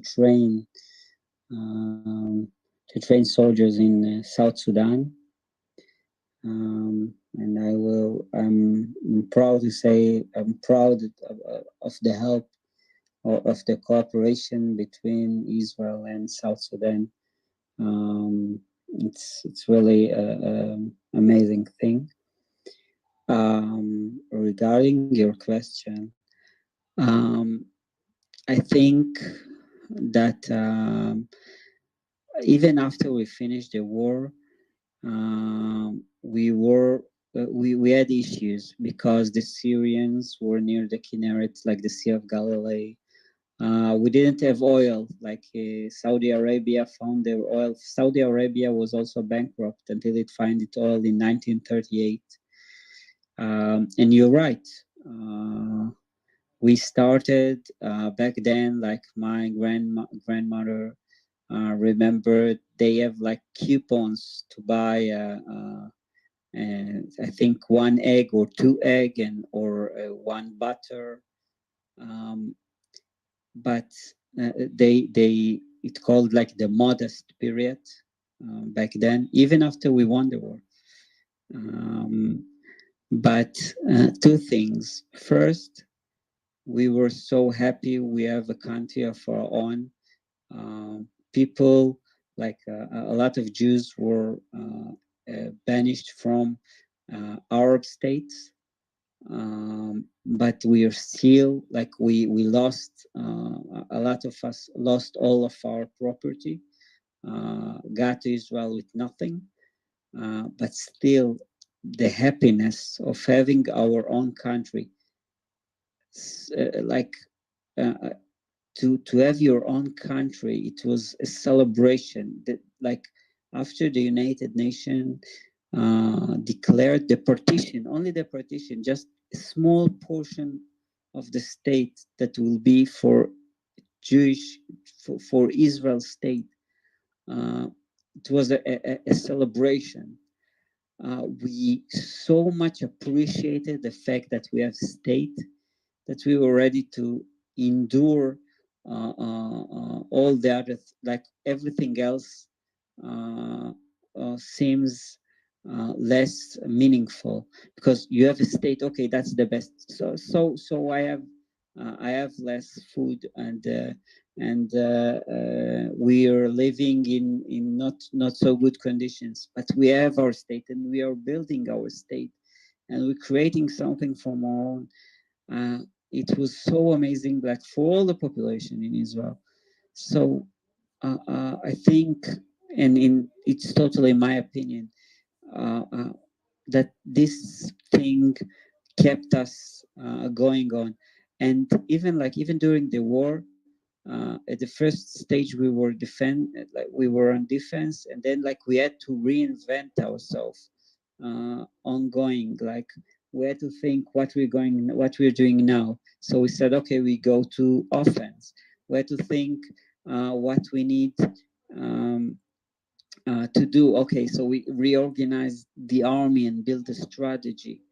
And even as we fought, and even like as we progressed as a nation, we had to reinvent. So first the Syrians were near the border, and we had to fight against them because they wanted to take they had like they wanted to change the direction of the water, so we wanted the Sea of Galilee. So we started, I don't know how you say it, like special places that turns the water of the sea into something that you can drink or use for agriculture. And then like we did the same, we created plants that take the sewage and turn it not to drinkable, but to something that you can put on the plants that you can use for agriculture. We always try to reinvent ourselves. But like I think the thing that kept us going through the rough times was the fact that we are building something for our own, and we were ready to endure everything to keep what we have. And even today, like sometimes it's like that we have bad periods of time, like wars and so on, and like we have our own state. Nobody can tell a Jew go away. Nobody can like we have the keys for our own destiny, and for that we are fighting. For that we are putting everything. For that we are enduring the rough times, and for that we are enduring also the struggle. That's I think that's my opinion. Thanks. Thank you.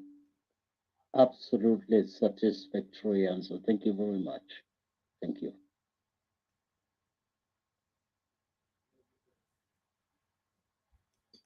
Thank you, Brother Rotem. Let me give a chance to Mr. Charles. General Charles, are you able to speak now? So then later we give chance to Mr. Mature, Paul Mature.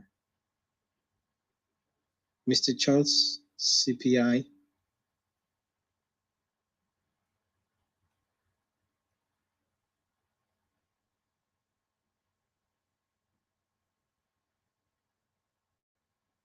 Hello, Comrade Etika. Yes, sir. Good evening. How are you? Good to hear you. Good. Tiza, Ashara.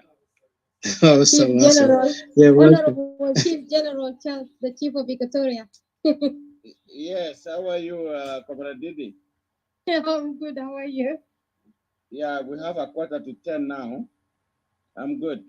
Happy Easter to all our Equatorians, freedom fighters, all the citizens of the Federal Democratic Republic of Equatoria. You know, my salutation to you, and also my neighboring countries of South Sudan, you know, and all the African countries in East Africa. Comrade Etika and all your members and all the freedom fighters.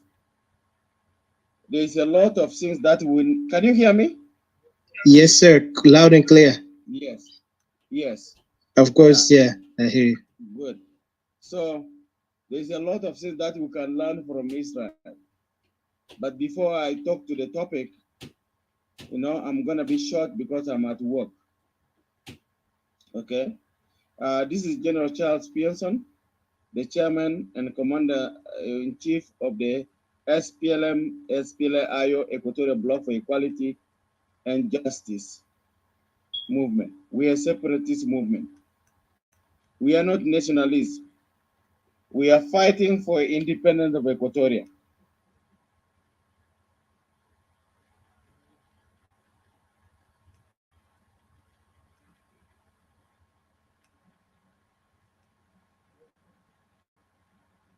His voice just disappeared. Hey, brother, can I ask you a question? Who's The chairman of the separatists. Can I ask you who's a talking question, to please? us? Please, because we're trying to stick on the topic.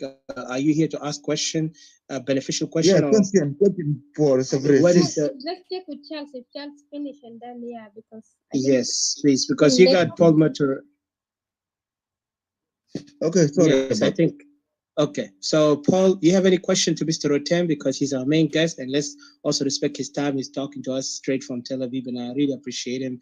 And we also want to acknowledge that we need all of us here who are listening need to pray for Israel because right now they are facing a lot of challenges, a lot of terrorist attack, and people are getting killed. Like all this from the start of this month, they have been facing this, radical Palestinians who are killing and maiming a lot of Israeli, civilians.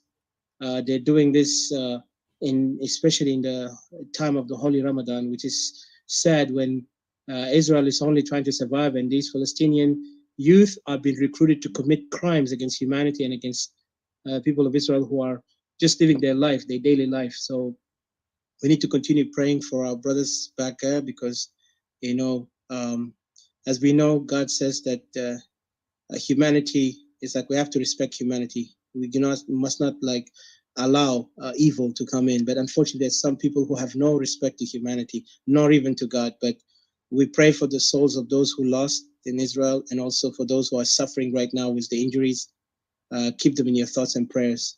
And I really appreciate Brother Rutem, because how many times we tried to come up alive, but unfortunately, because of the incidents happening back home, it's kind of like too much to handle. So they have to kind of like focus on that. But I really appreciate him also in this to come up at this late time for him in Israel to speak with us and to also give us narration of history of Israel.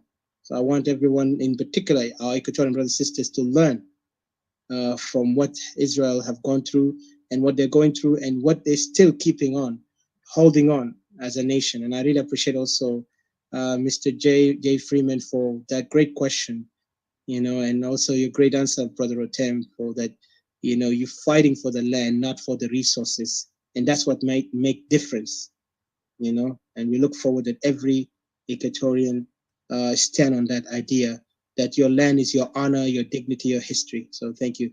And so let me give a chance to Mr. Paul. Brother, before, no, I understand your question, please. Thank you so much.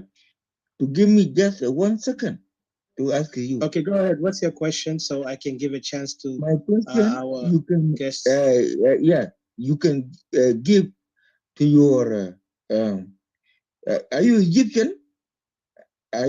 No. Are you Israelis or South Sudanese? Irrelevant, sir. If there is no, anything, are you South Sudanese or are you South Sudanese or is? Let's make it short, okay? Let me. No, he's interrupting. If it's not ready, if it's not ready to stay here, drop him down. Yeah, I think, and those are the people. I was gonna say that. Is it the first time he's meeting us? If that's not, just the first time, maybe probably next time we can do that. But right now, I think we're running out of time. And his question is irrelevant. Yeah, irrelevant. We are Equatorian. We are calling for independence. We don't care what you're trying to ask us question. Your question is irrelevant because it doesn't make any point here. Your people, I think, the speaker who just spoke, and I dropped him down, his people are the one oppressing our people right now. He knows very well. That's why he's coming here to intimidate and kind of like mock and also try to interrupt. But we're not going to allow immature people to come and interrupt. If you have any no question to ask with value, please, you can just stay down and listen. We're not going to kick you out. We're just going to say respectfully, just sit down there and listen to grown-ups, because we're talking about something here that deals with life, land, and people. So if you don't know that yet, maybe you need to learn it now. Sorry, Brother Atem, for that. And I want to welcome Brother Benjamin and Mr. CJ and Babulatai. Mr. Paul, do you have any question or any comment to Brother Rotem? Please go ahead. Thank you. Thank you, Brother Odysseus, for the chance. I want to say hello to Brother General Rotem for his time and explanation of what a struggle is and what it takes for someone to reclaim his land. It's not an easy process. He explained it. I have been to Israel, Brother Rotem. The picture that you see there with those two horses, if you are in Israel, that picture and two men on the horse's back, that was taken in Jerusalem. I met with John. John was the one during Anyanya 1. He's the one that was supplying the weapon not only to South Sudan or in Equatoria, because Equatoria were Awin Kabul and all those places were the places where Anyanya 1 were. My uncle Paul Awel was the one with Uncle Joseph Lago. Many of you have seen the BBC documentary. When I returned to South Sudan, it is said this world return of the lost boys to Sudan. I was the one that was featured in that BBC documentary with Uncle Joseph Lago. it's a great honor to see the picture of Uncle Joseph Lago when he was young. I met him when he was, you know, advanced in years. So I met him in 2007 and also again in 2011 during the independence. He's a great man with great memory. He still remember a lot of stuff. Brother when I met Paul, him in 2011. just Yes. sorry to interrupt you. Time limitation, so we want to make sure we can give. If you have any question or something quick on that moment, please. You got 2 minutes, and just apologize because we've been here, and also with respect also the time for a time late for them there in Tel Aviv. We need to respect that. Thank you. But go ahead, continue. You got 2 minutes. Yes, sir. Go ahead, brother. Sorry. Okay. Thank you, Brother Otem. I got nothing much to say, but thanks for the presentation that you have made to our people. May God bless you. One thing also that kept the people of Israel going was prayers. The time I went to Israel, I went with a friend of Zion. And the friend of Zion, there are millions and millions of people that pray. And it was one woman that was praying for Israel. There was a special room, upper room, where she was praying. And she prayed million and million of prayers. And when she passed, it was picked up by another Brother John, who was in charge of, it's called Friend of Zion. And then those prayers were prayed for Israel. Thank you. I'm not going to talk much. I was scheduled to speak yesterday and could not make it because of time. And so next time I will talk to my brothers and sisters here. May God bless you. I have also been to Palestine, and I have been to many places in Israel and Tel Aviv. I've been in Tel Aviv and even been to South Sudan Embassy. So thank you, brother, and God bless you. God bless South Sudan. Thank you, brother. Thank you. All right. Thank you, Mr. Paul, for your words, and I appreciate it. Let me go ahead directly to, let me give, of course, Mr. CJ, you missed a lot. I know you were busy, but the topic, of course, was the second part of the narration. Let me refresh the room. Narration on the lessons Equatoria can learn from Israel's struggle for statehood. Of course, Brother Otem last time, he recapped on last time when he talked about how Israel became a nation. It was a struggle indeed, where the people of Israel but kept resilient and also continued fighting all the odds that have come against them, including the Westerners, how they were trying to, if I could say, trying to silence Israel, not to focus on building a nation, even trying to stop them from coming back home, and which really was a fight that later determination and will allowed them, like they said, David against Goliath. So they did not fear what's going to happen or what's the consequence or who are they.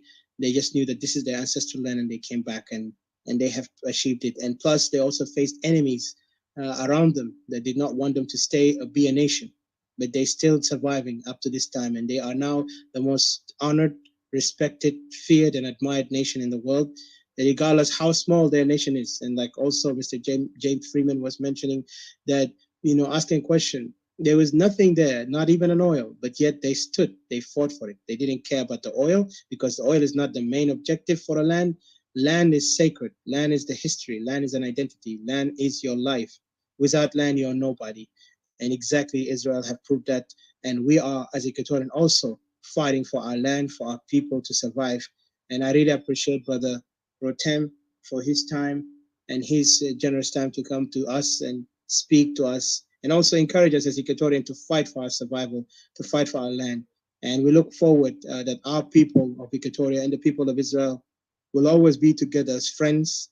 Even there is a prophecy in the Bible in the Isaiah saying the people of Cush will come together with the people of Zion in the future, of course, and we look forward to be those group and those sons of those who have been prophesied about to join and stay, side by side with Israel until the end of time, if possible. And we always teach the next generation also to remember that those who stand beside you are the real brothers and sisters, because it's not just, somebody that can just be your family member. Sometimes it can be a person far away. And I could remember even in the Bible where David and Jonathan befriended David, and to the point where they stood together so side by side. Even when Jonathan died, David mourned for him because David considered him as a brother. He was more closer than his brothers. So I don't want to go far. I'll give a chance to Mr. CJ, and then Ms. Babula, and then Mr. Benjamin and Mr. Marley. Welcome. So Mr. CJ, please go ahead, and thank you for your time. If you have any question or you want to add something, that'd be great. Thank you. And then we go ahead to Babula, Benjamin, and Marley. Thank you.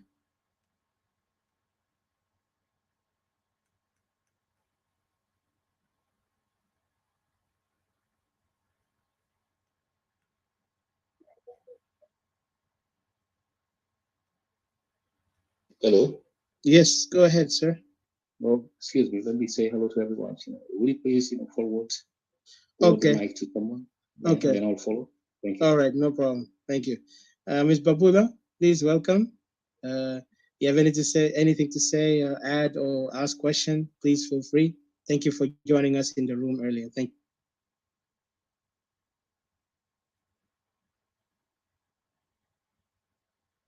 And mute yourself, Auntie Babula. Welcome.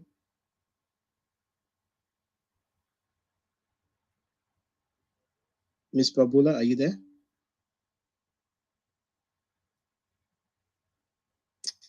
Odysseus, I'm here if you would like to go to me and then try to get back to both of them.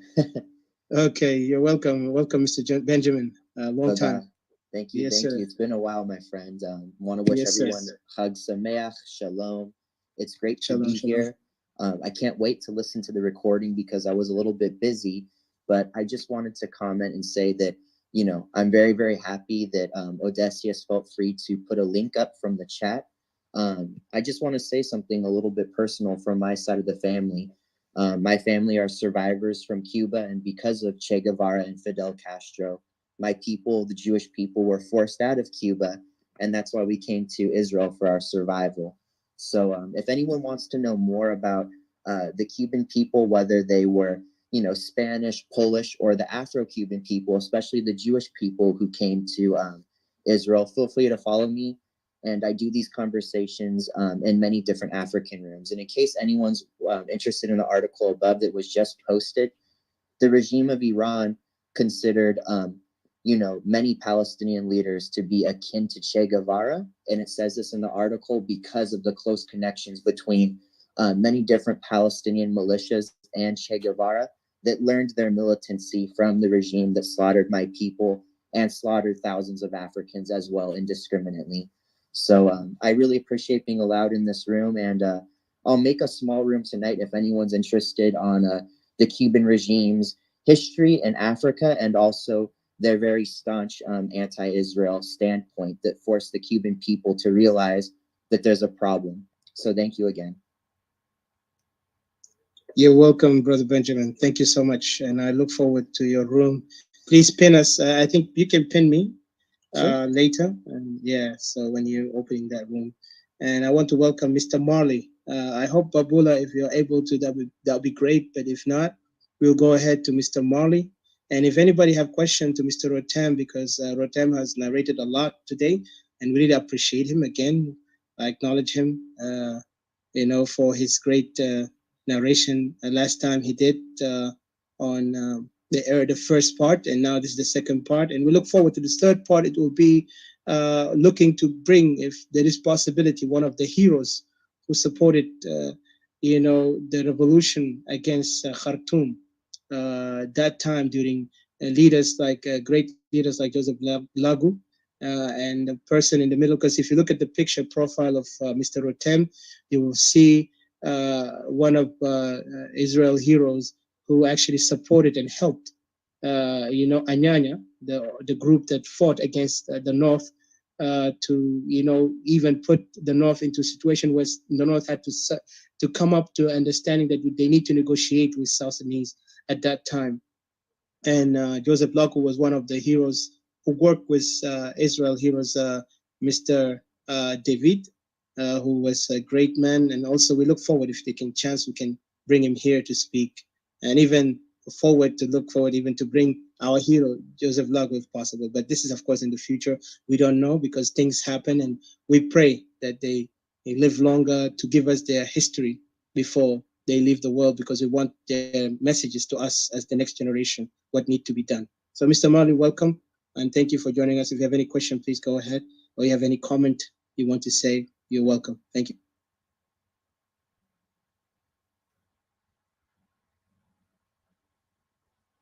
And meet yourself, Brother Marley. Yeah. I hope you hear me, Brother Odessa. Yes, sir. I hear you clear. Hey, how are you, brother? Doing fine, thank you. You're welcome. Okay, just want to say happy Easter and have some for my brother here also, Roten. Chak actually. Chag Sameach. Managed Happy good Easter. job. Happy Easter. I just want to say, thank you for Odessa for this, to give me this opportunity.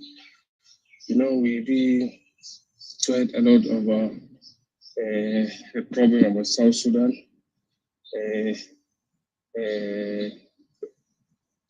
Actually about Equatoria, Hello, you hear me? Yeah. Mm-hmm. Yes, sir. We hear you. Yes, sir.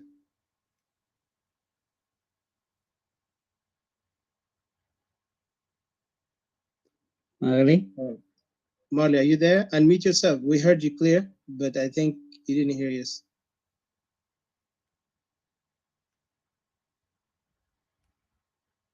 Okay, I think some people have network issues. Yeah, so I think he has a network issue. So, Mr. CJ, back to you. You have anything to say on that? Oh, Mr. Jay Freeman, go ahead. I see you blink your mic. Yeah, I have a final question to my brother Rotem. What is his advice to the newer generation of Africans trying to correct the fault of the colonial powers regarding borders and independence of groups that are currently being oppressed by other African groups? Thank you.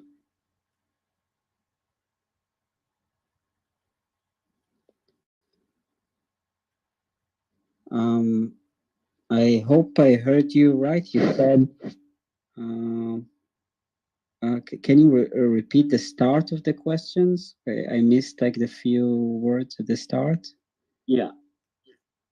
The question goes like this. Most of the borders that we have, most of the divisions of the border divisions in Africa generally, including Equatoria, were done by the colonial powers. The African Union did not do anything in trying to correct those faults. You can have a tribe in Uganda, a tribe in Zaire, and a tribe in South Sudan divided in the middle by an imaginary line that they did not contribute in the creation of that line?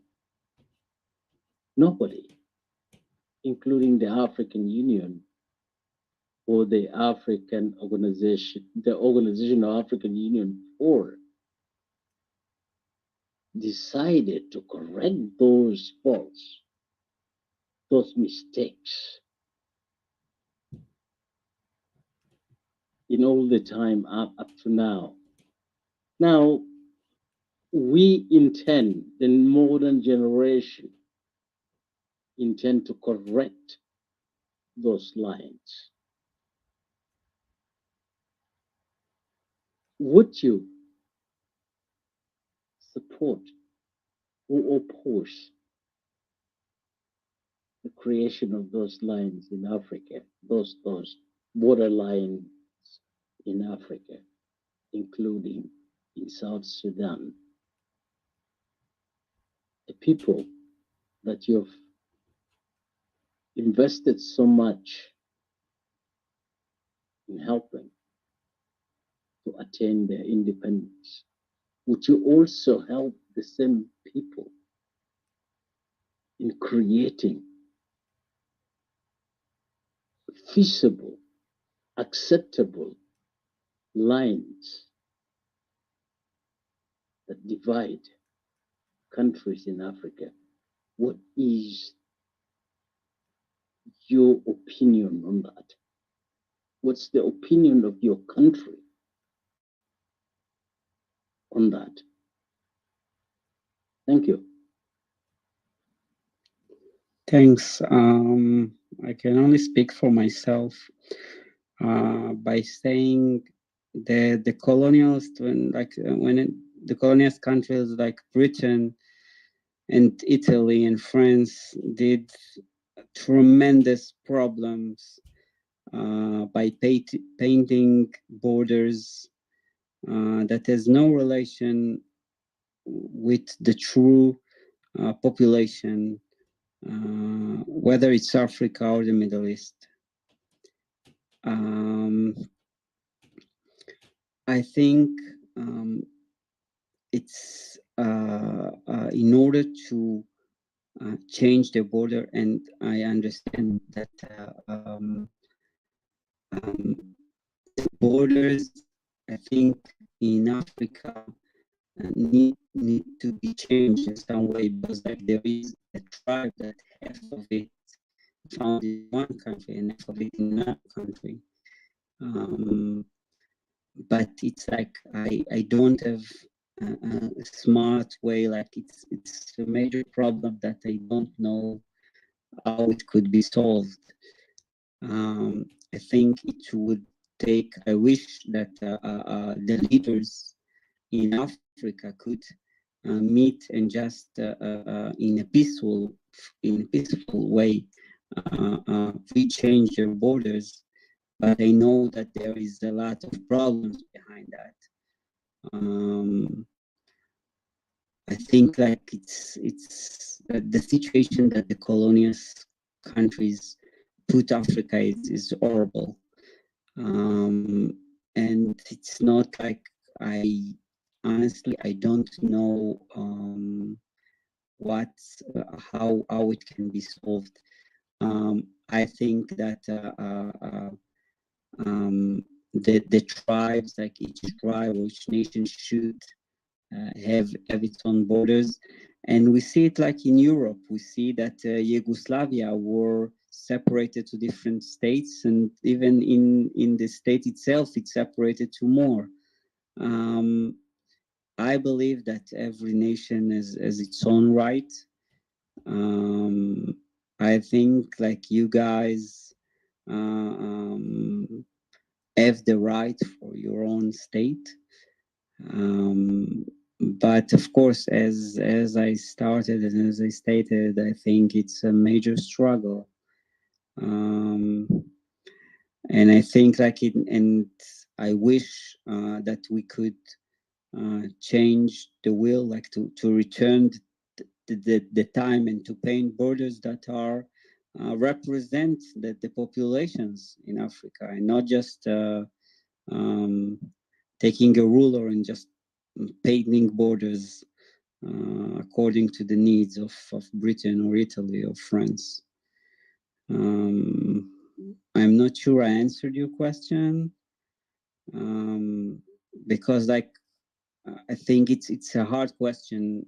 Like there are tons of conflicts in the Middle East and in Europe, sorry, and in Africa. And I think like there should be a solution for all this, but I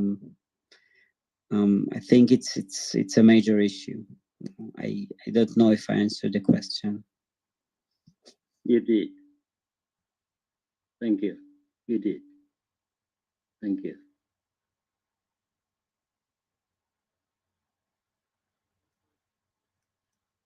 Thank you, Brother Atem, and thank you, Mr. J. Again, Mr. CJ and Ms. Babula, are you able to speak? Because also we'll be concluding in a few. I want to make sure you guys have your words. Mr. CJ, if you have anything, please go ahead, say. Again, I'll put the link earlier that we have, The Birth of Israel. Please, people, go ahead and check it out, and you will see more in detail. There's many chapters. I'll make sure I post it in the link. And for those, I see somebody want to come up. Let me see. That'll be final, because we want to also make sure we don't have, we want to respect the time for our brother Rotem and others who are also in different countries and different zone time. Welcome, Mr. Mano. I sent you the link. I pressed, you can come up. And go ahead, Mr. CJ, if you're able to speak, or Ms. Babula.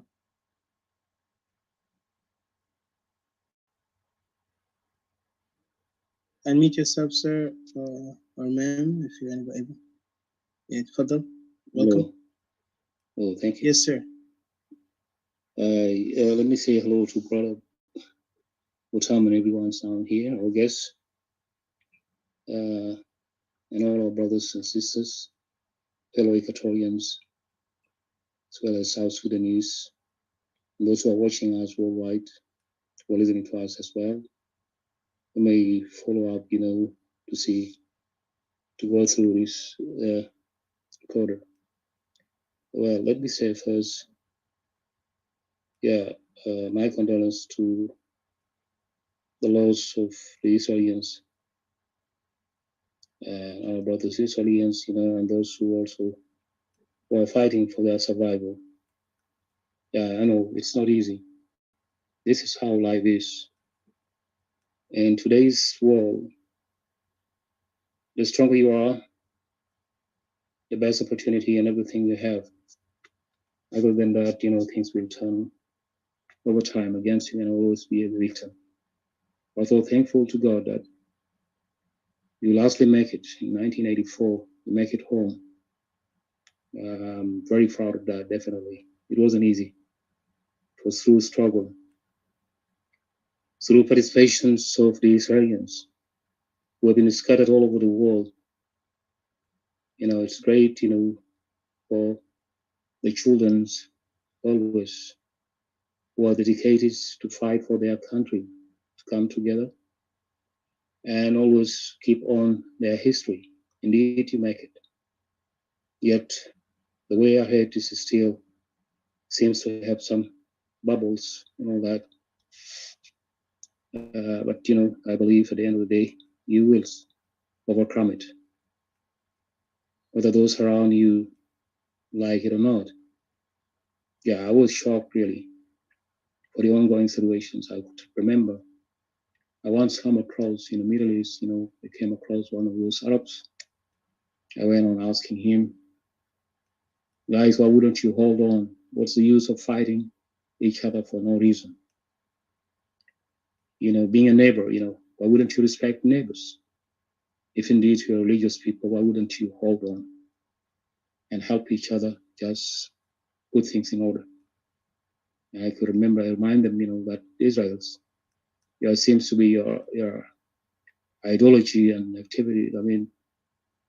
Motives seems to be parallel to what is going on in that land. The land belongs to those people, the Israeli people. So why would you have to fight them? He says, well, this is our country. I says, no, that's not your country. The country has been going through some series of historical problems, crises, and all that. And what happened is that you were a part of it. So somehow I wouldn't get anything from the guy, other than that we are resistant force. We have to fight those. Those are the enemy of God and all that. That's how they put it. Indeed, it's not easy, but I believe at the end of the day, you will always be there, and I'll be to your side, as history have shaped it and tell us more.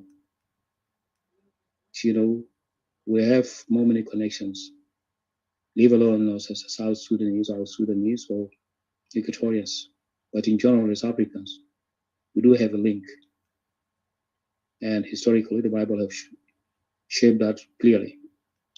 Now my main point is to get to the main point about the topics that you have, Attica have brought up about what can we learn from Israel. Definitely, there's a lot to be learned, not only from Israel, but all revolutionaries, those who fought and end up to an independent country at 70, where they are able to stand. Indeed, that is how it is. So, if I were to get to a questions, my main question is that, we will benefit more from you guys. We have seen it, we saw it historically when you help people like the South Sudanese first revolt in 1955 that ended up in 1972. I could recall, without you helping us, we wouldn't have those of Nimeri in Sudan. The president, of course, he was a military guy who took over the power. We wouldn't have reached that 1972 agreement, but we did. It was through you guys, through your help, because by then our people were fighting. Nobody was to their side at all. Now that he Lagu reach you and get some support that really shock the Khartoum regimes to come to his sense, and then stretch his hands and says, "Okay, guys, come on, let's come together and sit down. We're brothers, let's talk." So it was the Addis Ababa agreements, the peace deals, which we really enjoyed for 10 years at least. Most of us, we would have even, our generations wouldn't have been, get any educations, but we managed. Within 10 years' time, we benefit a lot with that agreement. It was Israel was behind that. Because without power, but then you were powerful. South Sudan, those of Lagu was about to take the government, the country of what is called South Sudan today. They would have taken it by force. When the enemy learned that, they decide to change their directions. So we appreciate, the roles and your help to our people. Yet, our relations, our mutual relations will always be there. Whatever the reason is, we are to your side. We will always be side by side with you. In time of trouble, in time of peace. There's no doubt in that. We're all proud, and also we appreciate, you're also hosting us, allowing us to get as a refugee. I could remember when I came to Egypt, it wasn't easy. I was about to approach the Israelians embassy, but there were more restrictions yet. I was trying to get there, but later on I was proud that, we allow most of our people to get in there and host them as a refugee. That is a turning point. That is something that, will tell us more. And I believe there's a gentleman who says shalom a few minutes ago. I believe if we were to talk about that, we will have more links and relationships, or relations will build up and will be strong. Yeah, it is not that easy. Today, it's unfortunate in South Sudan, as Attica might have put it, and our other brothers, we're still facing the same problems that you are facing. It is a setback. We could see among us a conspirator who pop up suddenly when we went and vote to get our independence. It's unfortunate. You could see an individuals coming up, an individual ethnics coming up, start going after us, chasing our people out, displacing them in millions. Imagine, you wouldn't have imagined that. That is all setback this time around. The reason why the facts of the matter that take us back to square one, which our brother Jay Freeman have just talked about the border, that the colonial border that was being drawn. And it's history. It is a setback. So that's why, as Equatorians, today we're fighting for liberations, for surviving. If someone's whom you have fight side by side, all of a sudden could pop up, get up, rise up, and then kick you out of your land, trying to occupy your lands under ill intentions, is really setback. This time around, it's going to be now the fight is among us. We thought we were brothers, but unfortunately, it comes out the bad guys among us. So today our issue is not that simple. The reason why we're trying to reach out to you guys for help in a way or another. But I believe time will tell, time will shape it, you know. So I appreciate your coming and giving us a hand and a history of your struggle, which I'm proud of.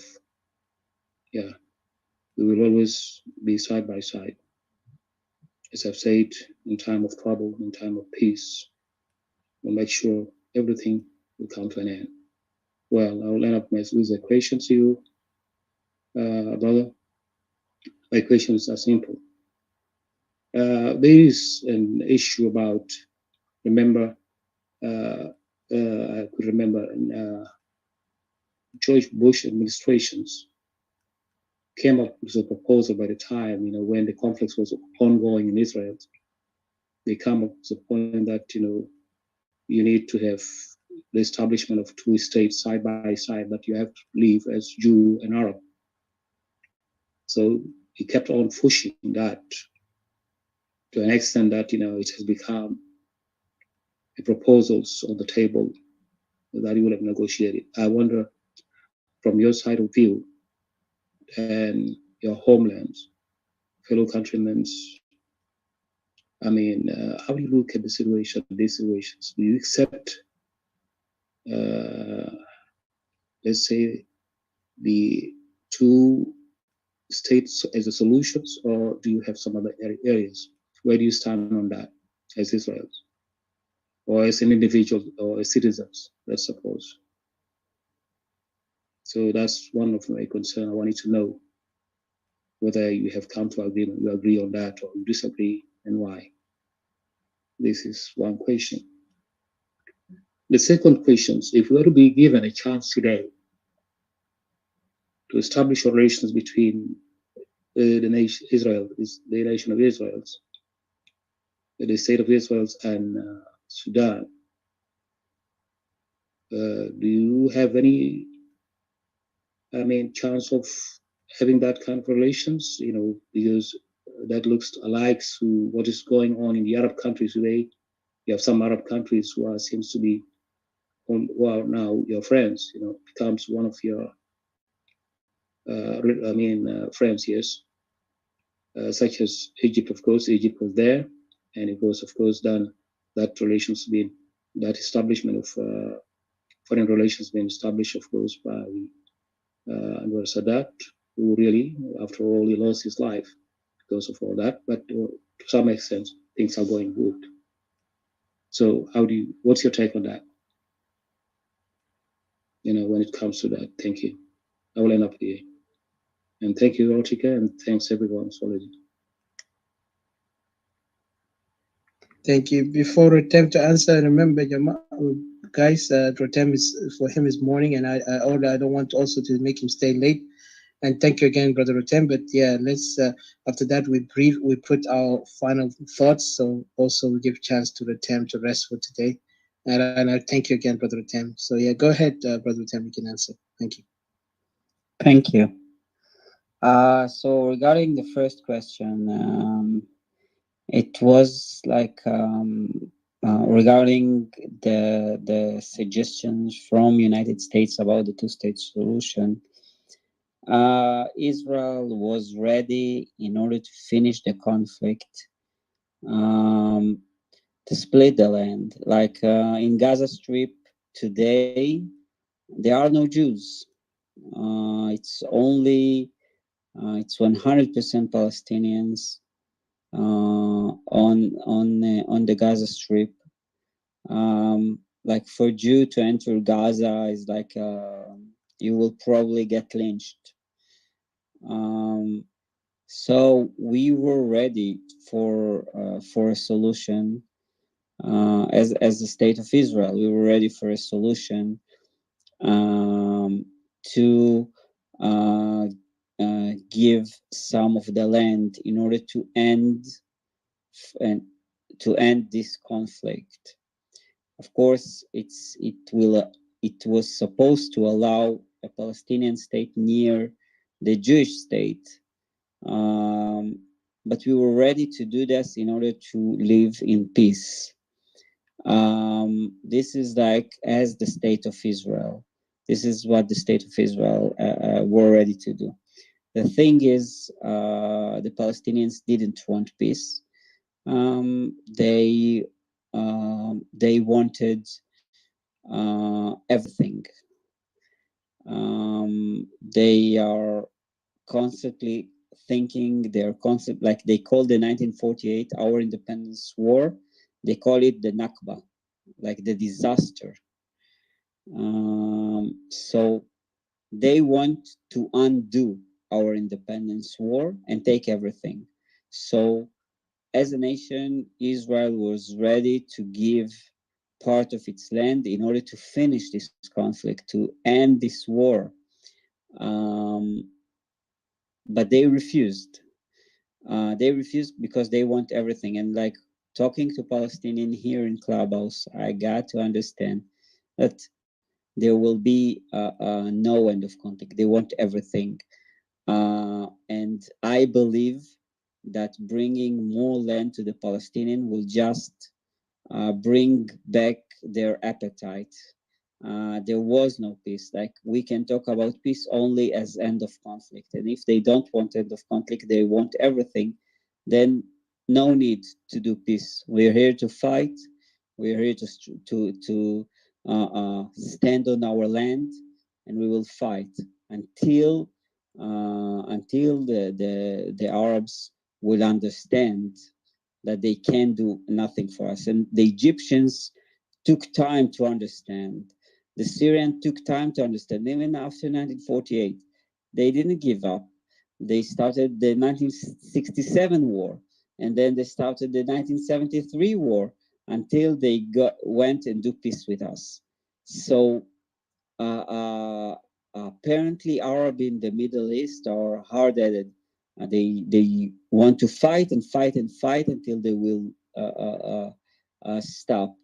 And like it's a war, and like we're here, like we're not going anywhere.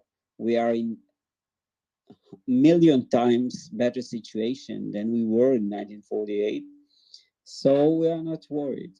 If you want to do peace, okay, let's talk. But if you want everything, then go back to where you came from. We are not moving anywhere. So this is like my point of view. Regarding what you said about the peace process, maybe with Sudan or in Egypt, there is a major difference between peace and being a friend. We have peace with Egypt. Egypt is not our friend. We have peace with Jordan. Jordan is not our friend. When we came and cooperated with South Sudan, we cooperated as friends. And that's the difference, because you do peace agreement in order to stop war. And we did it with Jordan and we did it with Egypt. But none of them is our friend. Like for Egypt or for Jordan, if Israel will disappear, it's like it's their dream. There is no friendship here, in my opinion, of course. And so I think like there is maybe there will be peace between Israel and Sudan. I don't know, but I don't think there is animosity between us and the Egyptians and the Jordanian, and I think also with the Sudanese. There isn't much love between us and Islamic countries.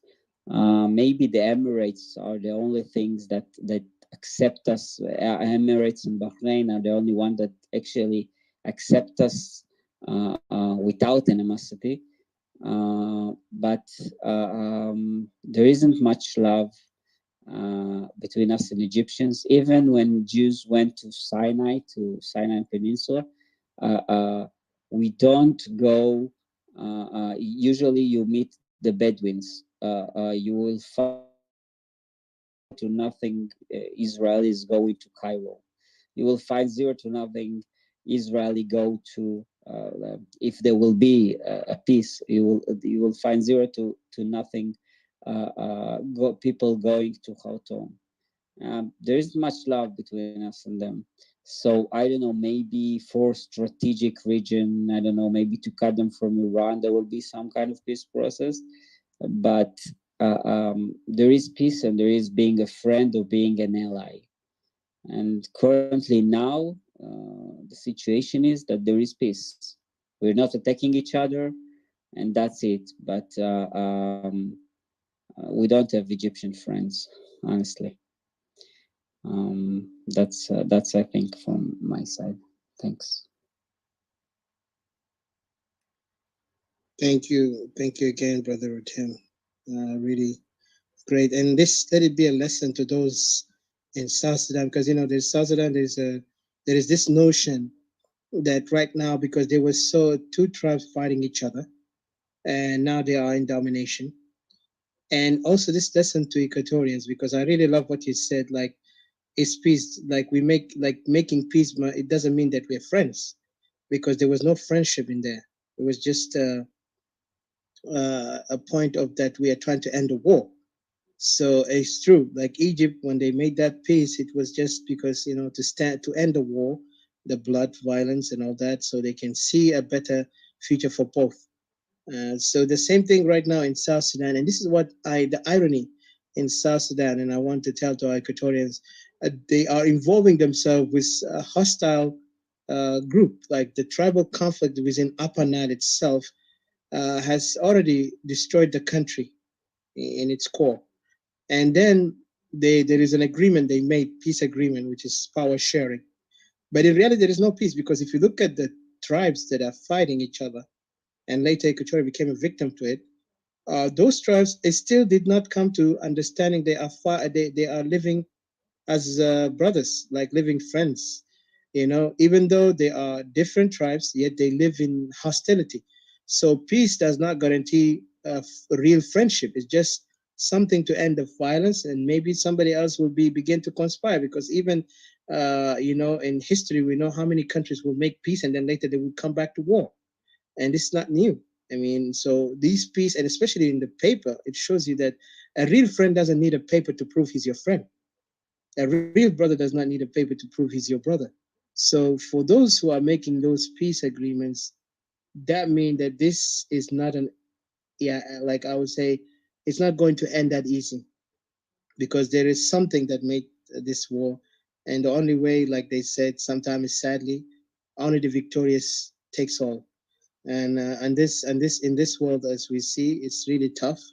But as long as you maintain and hold your identity and your land and your people, and always reminding them who they are and what they stand for, I don't think they will ever be lost or they will ever be defeated, because the defeat comes when people are confused, when people are divided, when people are not looking the value, they're taking everything for granted. So Israel have stood against many odds, because they knew themselves, they were well aware of themselves, and they never backed up from that identity. Compared to Equatorians, right now there is a challenge, because some of Equatorians are trying to undermine themselves, and even the land of Equatoria is to be taken so easily by the ones who are not sons or daughters of Great Equatoria. So I won't go far. I will give a chance to final. I hope, Auntie Patricia, are you able to speak Babulatai? Are you able to? Yes. Oh, No. yeah, great. Yeah. Thank you. Thank you. Please go ahead. And we appreciate you for being with us here. We want to, again, Brother Rotem, we welcome you and thank you so much for your time. Really appreciate you. Thank you. Thank you. Yeah. Anyway, Anna Gibelgi drive coming back from work to home, so that's why. So I'll just say like this. Okay. Thank you so much, Sanetika, to bring Brother Roten to come and explain and tell the history about Israel. And it's really so exciting to me to know that Israelis, they're like, people who have faith, and then they struggle really so hard to make it on their promised land, and it is a lesson for us Equatorians. Like now, you can see we are calling for separation of Equatoria because our people are going through a lot, and our land is like it's in danger now because we in South Sudan, we are 63 tribes, and all the tribes, 64 tribes, all the tribes from the other two regions, they are moving to Equatoria. So my hope is this. I'm just trying to urge Equatorians to stand firm, to come and listen, to hear from Brother Roten about Israelis, how they stand firm for their land and for their people, and Israelis, they suffer a lot because of like before they make it back to their promised land and all this. We know it is written in the Bible. We know about that, and now for us Equatorians, we have to learn through what our brother Roten came here and telling us about their struggle. Up to now, they are still struggling and all this. Land is a very important thing in life. If you're like, for example, like we Equatorians, now we are fighting for our land, we are fighting for our people. Our people are scattered everywhere. They're in neighboring countries suffering there, and our land is being occupied with those who are not Equatorians. So our calling for separation, it is because we want our people to come back, and we want our land back. And because actually I don't have much to say, but I'll just give thanks to Rotan because it's a lesson for us Equatorians. If you just sit there and listen carefully, the case of Israel is similar to the case of Israel. Case of Israel or Equatoria, it's similar. Like now Equatorians, the indigenous of Equatoria are now out of Equatoria. They are no more there because those who want to come and occupy the land, they are trying to fight Equatorians. They're chasing them, displacing them, and all this. So sons and daughters of Equatoria are now coming out, voicing out that they want separation. So I'll just pray that may God listen or hear our prayer that Equatoria one day will be free and our people come back home, and we will struggle. Our struggle will continue. We'll never surrender. Israel is example for us because now we can see Israelis, they're standing firm for their land, for their people, and they never surrender, and the struggle continue. So I'll just say thank you so much, Brother Roten, to come here and tell us about the history of Israel.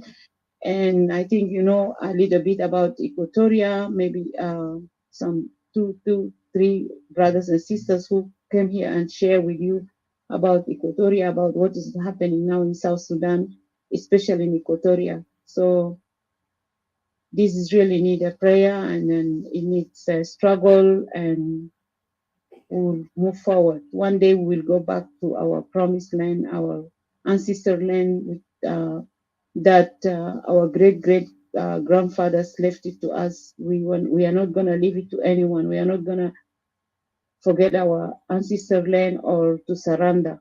We will continue until our land is back.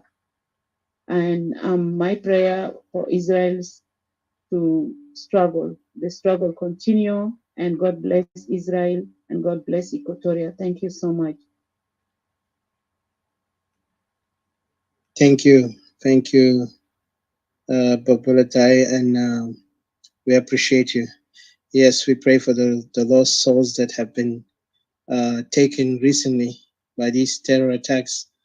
We pray for them, and we pray for those wounded, and we pray for the nation of Israel as we pray for our people of Equatoria to find peace and to find genuine strength, as always, from God that we always put our trust in. And thank you so much. So again, I'll give a chance to Mr. Paul. Paul, your final thoughts, please, and then Mr. J. Freeman, and then back to Mr. CJ, then Didi Rotem, and I'll be concluding. So thank you again, Mr. Rotem, for your time. Really, we appreciate you. Thank you. Thank you. Sorry, did Babula, you have a question for Rotem? Sorry, sorry, Paul. I thought you had a question, right? Oh no, no question. My question is this to Brother Ten, like what is happening now in Equatorial region?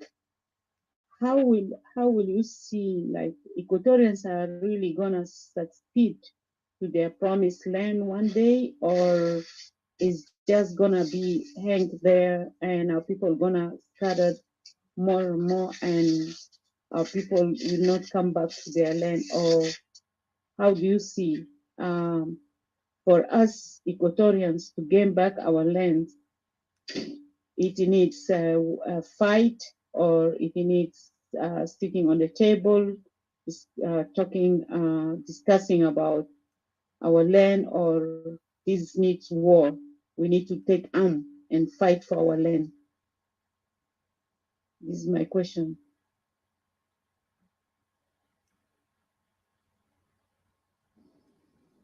So, honestly, I'm not sure. Like, I'm sure you guys know what's the best way, like better than I. Like, you know the situation much better than I. So, like, to suggest, I can just show you what was our struggle, and you guys need to think what is relevant from this to your struggle, and what is the similarities and what are the differences. I can't, like, you are the only ones that know what you need to do. You are the only ones that know what should be your struggle and how it should be. So I think this is, of course, something that I cannot speak about because it's your struggle. What I can say is that no matter what option you're choosing or what you want to do, the most important thing, and we have mentioned it before, is the unity. You have to be unified towards your dream. You have to be persistent towards your dream. And you have to fight towards your dream. How to fight? You guys know the best what should be done and how. But I think, like, for that to happen, whatever the way you will choose, you have to be, you have to, and we've mentioned it before, you have to believe in your cause. You have to be ready for struggles for this cause, because in 1948, we struggled. The War of Independence took a year and a half. It's a lot of time. But it didn't end there. Like, we're still struggling, we're still fighting, we still don't have peace. So it's a struggle, but we believe like this is our homeland. We have no place to go, and we believe that the cause, and even in the modest, as we said earlier also, so even we had like a modest period here that people got coupons for amount of egg or a specific amount of butter and so on, but they still stayed because it's like this was our dream for 2000 years. So I think like you have to believe in your cause and you have to be united in order to make it happen. Regarding the way of how to struggle, this is like you probably know the right way of how to do it. Thank you. Thanks. Thank you. Thank you, brother. Okay, go ahead. Let's give a chance to Mr. Paul. And then I got nothing much to say. Rotem have said it all, and all the options are on the table for our people to see what is best for them. Brother Rotem, I look at your name, it's like a reverse of my name. It's one letter that's missing. ROTEM. Mine is, if it is reverse, it will be ROTAM. So, yeah, thank you, brother, for your time. And, I don't know what I could ask you here, but how is John doing? Like the time I met him in Israel, he was like 94 years old. And so today is 87 years old. You can see him in the picture. His nickname is John, but his real name is David Ben Uziel. He belonged to Unit 101. It was a unit under the command of Ariel Sharon, who later became the Prime Minister of Israel. It was our elite unit, and the guy John was a special agent from the Mossad. And I think like what I told to Odysseus, that we will try to get in touch with him, and we will try to make a room with him, and maybe even with Joseph. Hopefully we will succeed. We're hoping to update. Yeah, tell him I say hello. He will remember me. We were together. We took pictures together, and he remembered me as South Sudan presidential candidate. We ate together and we had a good time. He's a very wise man, and I remember when he narrated when he traveled from one location in Ethiopia to another by foot, and when he was with the various tribes. He's a very courageous man. Like tribes were with the spear and they threatened him, and he did not give up. He just stood there, and it's amazing. I'm looking forward to hear him. I had his number and I misplaced it. So pass my greetings to him. He's a wonderful person. He did a great job for, the relationship between South Sudan and also Ethiopia. Thank you. So you say he's 87? Yes. I see. I misunderstood him for 94 years old. Maybe he said 84. That was in 2018. Yeah, makes sense. 84. That was he said. I see. Thank you. All right. Thank you, Hi Mr. there, Babula, and the rest. God bless you, brothers and sisters. And also, Mike Evans is the one, the one that is in charge of the Friend of Zion, which have like thousands and thousands of people. No, it's not thousands, it's million and million of people known as Friend of Zion. So I'm one of them. I'm one of the Friend of Zion. Thank you. That's great. Thank you. Thank you, Mr. Paul, for your input. Let's go back to Mr. J. Freeman. Mr. J. Freeman, your final thoughts and if your last question or your just your last word and advice. And I think I don't think Rotem need advice because he already narrated a great history of the people of Israel, and we are inspired by what he said, and even for us as Equatorian to fight hard to liberate ourselves and become a nation of our own. So yeah, go ahead, Mr. J. Freeman. Thank you. Thank you, Odysseus. Thank you. Thank you very much. Thank you for your energy and keep it up. And I've been praying so hard that you and Didi and all the younger generation have been praying that God of Israel could give them the energy to keep on, and keep on, to realize, to know, to get to know who they really are in Equatoria so they could cement the best of their existence. Stand up for their people, protect their people, guide their people, educate their people, produce more food for their people.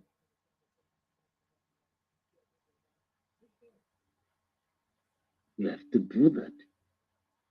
You can't let that to anybody else. It's all in your hands, like in the hands of the Israelis. Your friendship with the Israelis is historical, but you have to do that. You have to do that yourselves. To do it yourself, you have to grow your own food, educate your own kids, protect your own people from slavery and from being abused. Also from your own people who pretend to be your own people. You have to be able to protect yourselves from your own. You need to be able to do that. You have to learn that the hard way. And it took the Israelis 2,000 years. I hope it won't take you 10 years.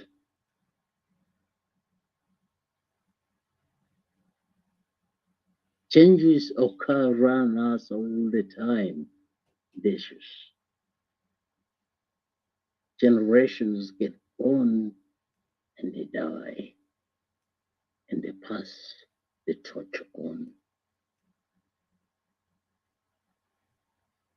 You have to survive in the past, now, and in the future.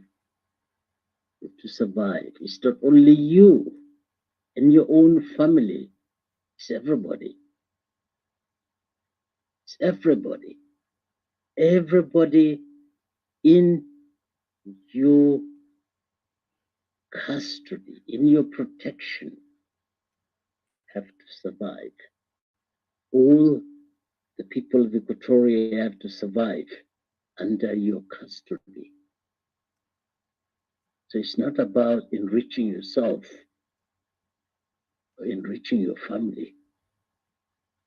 It's about getting the best for everybody in that nation. You have to cooperate. You have to find who your friends are, who your enemies are. You have to know that. You have to have a strategy how to deal with your enemies and your friends, including the Israelis. You have to stand with them. They've stood with you under very difficult circumstances. Equatoria, if they had the power in their hands, would stand with the people of Israel forever. and ever. I wish I had the capacity, and I wish your kids would have the capacity to stand up also for the people of Israel, because they've always stood up with you. With that said, I would like to thank Rothan for being with us. We're continuing a culture between people, civilized people. Civilized people. Equatorians are civilized people, and they would always stand with the people of Israel because they share the same values. We share the same values. We can talk about that. We can expand on that. What are those values? We can talk about it. So thank you. Thank you for being here. Thank you for standing with us. And thank you. And happy Easter. Thank you. Thank you so much, Mr. J. Freeman. I appreciate you. I appreciate your wisdom. And this is why we're inspired by our elders, and also give us that courage to continue fighting, because you guys have left us a legacy, and you continue inspire us as a generation to never forget that what our ancestors done and fought for must be continued to defend and honor our land and our people. And also appreciate your wisdom for many things that you've said. I have not much to say, but I'll give a chance to Mr. CJ, and then later going to Didi and Brother Atem, and I'll finalize with conclusion. Thank you. Mr. CJ, unmute yourself.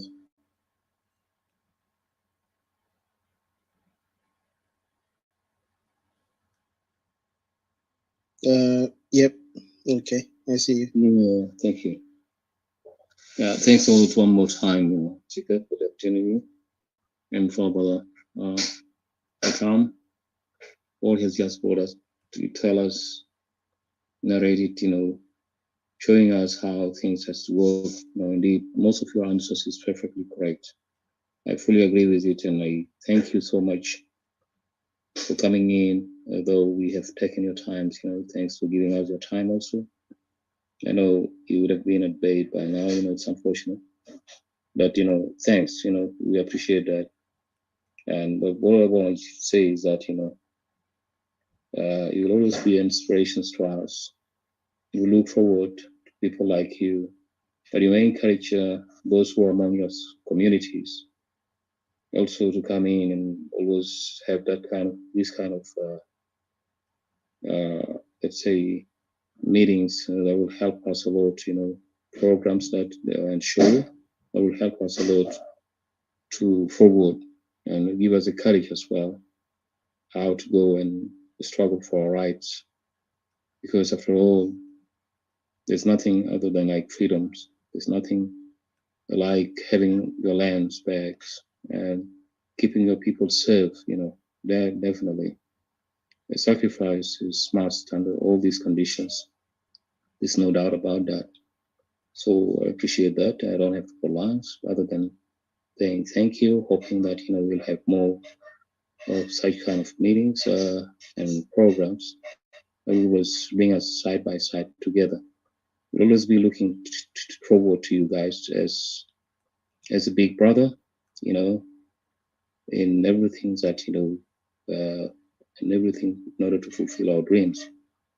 For sure, history will remember people like you definitely, who have given us time to encourage us and dedicate his also to his time and courage, being courageous to come and tell us more about how the struggle is. Yes, we're there.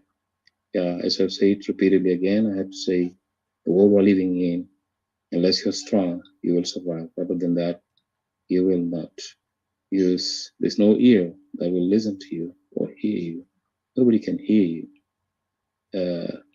when you are quiet, and we feel that, we have to take religions as a means of how to address the issue, sometimes people look to you as your cowards, and that's what is going on with us, the Equatorians. But believe it or not, we are believers, whatever it is. But also, we know there's time for everything. Time to stand for our rights, time for peace, and time for everything. As I've said, I don't have to go far. But I believe strongly that, we will reach our goal, whether the enemy like it or not. Thank you very much, brother, for coming in. And my greetings and prayers will always be with you, as well as all people of Equatoria. We will not give up. We'll always look to you as a strong symbol that, we'll have to keep on. We will not back up until we get our people back to their respective area, until we get any inch of our lands, because we will not allow it to go for long. We will work harder, to an extent that, we will not give up until we get our lands. That is, that can be a promise from us, and we'll always rely on you guys. Thank you for coming in, and thanks for everyone who are listening to us. Team, and thank you. Thank you, Brother Matika, and all our moderators and the brothers who have turned. Yalla. Shalom. Shukran. Thank you. Didi, your final thoughts? Or let me put my final thoughts, and then you'll be the last one, and Rotem will Oh be no, after. I think I'll give you the last. Yeah, you be the last. Is okay. No. Oh, you want to say something? Okay, go ahead. I was Your final thoughts. because and then I'll leave you to finish it. I just wanted to acknowledge the presence of Brother Atem here. Thank you so much, and I wanted to give you thanks so much for your kindness and for the time, your generosity. Really, I just wanted to thank you. That words could not even could not be enough to be expressed. That you give up even everything that you had to do, knowing the situation that you guys have your own ongoing crisis happening in the country, but yet you have, you've given up your whole, country for the love of, helping your friends, for standing up with, the people of Lago. Thank you very much. We really appreciate you, and we look forward really to expand this friendship, to even to the coming future and to generations to come. Thank you so much. I'm really honored and humbled, really, even to begin to see you sharing this photos. Really, I was really just baffled, and it kind of take away the age of the stress and the what we deal with every day. But also I wanted to acknowledge everybody here so much. CJ, thank you so much. Thank you, Odysseus, for what you've brought us in here, and what you do always. And thank you, Jay Freeman. Thank you, Babula and Paul, everybody that was here before. And I want to give you special thanks to everybody that always listened to us, and our brothers down here, those of James, Robert, and everybody who's listening here. Thank you so much. We know that we appreciate you, and we highly understand your time. We highly value you, even though we're in difference sometimes in political with the current situation that is happening. But just know that even in disagreement, we value your time for sitting here. And also we value the times of other people who are going through so much turmoil, and then they're here and they're learning through. And as I usually say that when we speak, these are the lessons that everybody should be, acquiring for themselves, not only for us. That it says that an iron sharpen an iron. That's what we come out here and we always do. These are not the times for jokes. These are not the times that we should fall asleep. These are not the times that we can continue in the same paths that has failed us. We have walked in this path, and He has failed us many times for generations. We have so many generations that have fallen to sleep because of this carelessness, this chaos, this recklessness, this irresponsibility that has been caused by people, adult, grown people, for far long generations. Really has caused people so many lives, and so many generations we have been raised in camps, in illiteracy. They don't they're so like they live in illiterate. Sorry, they just no school, no proper care. Our fathers and mothers, many of them died, while in exile, living in refugee. This has to come to an end.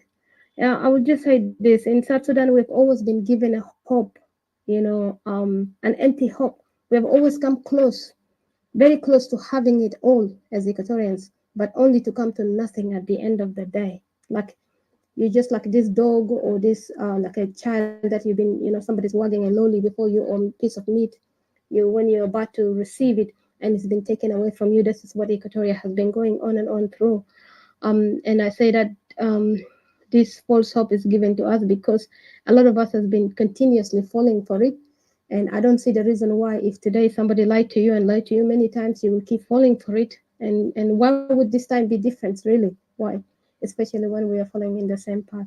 But I would just say that for us to sit here together and listen to what Rotema has generously, really beyond measure, even that he doesn't have to do it, but he did it because he has understood pain. He has understood that they had to save themselves.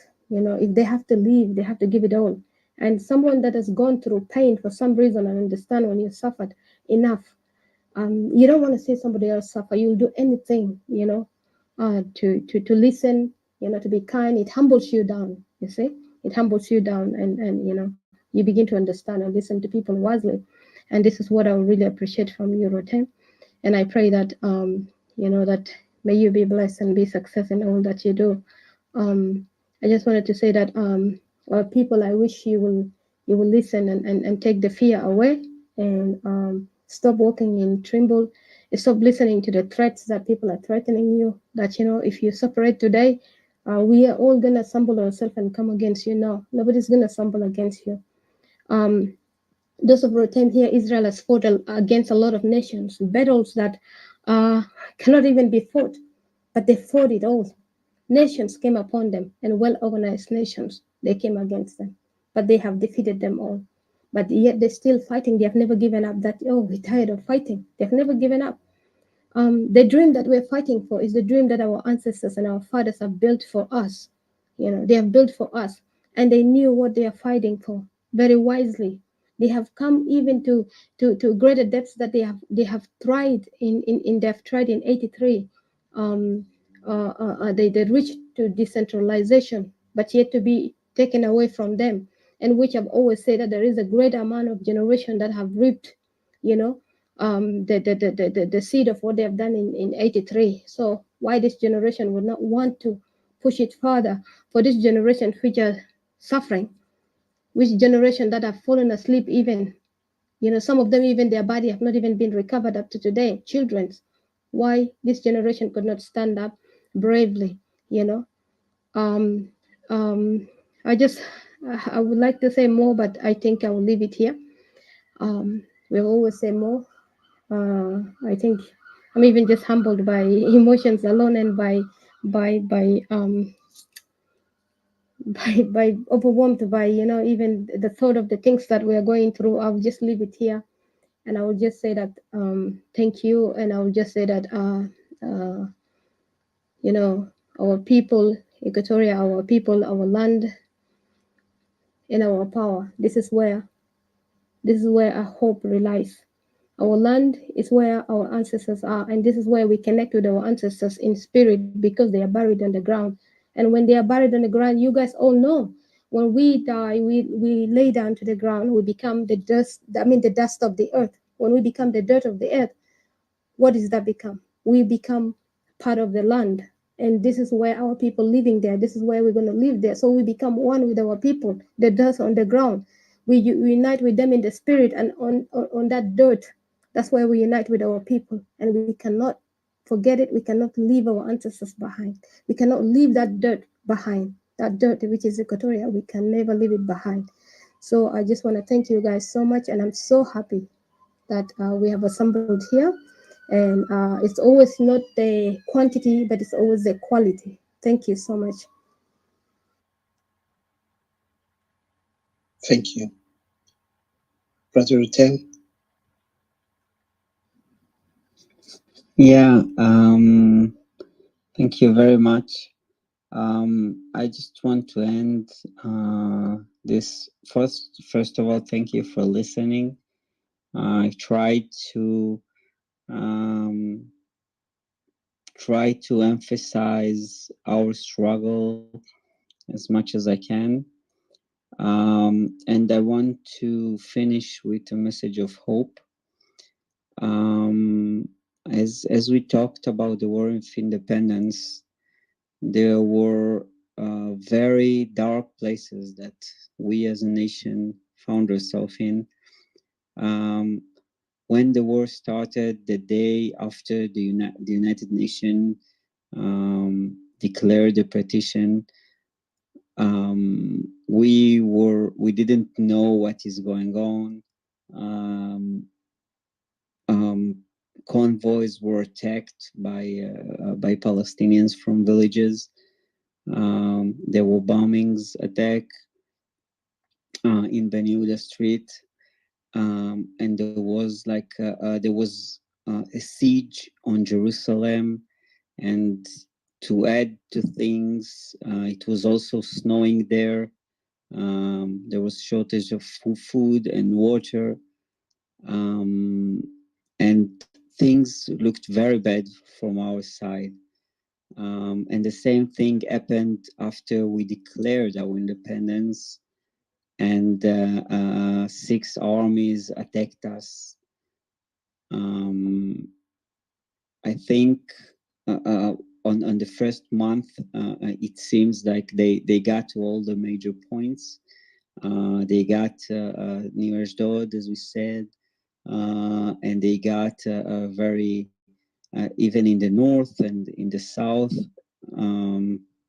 to major places. But still, we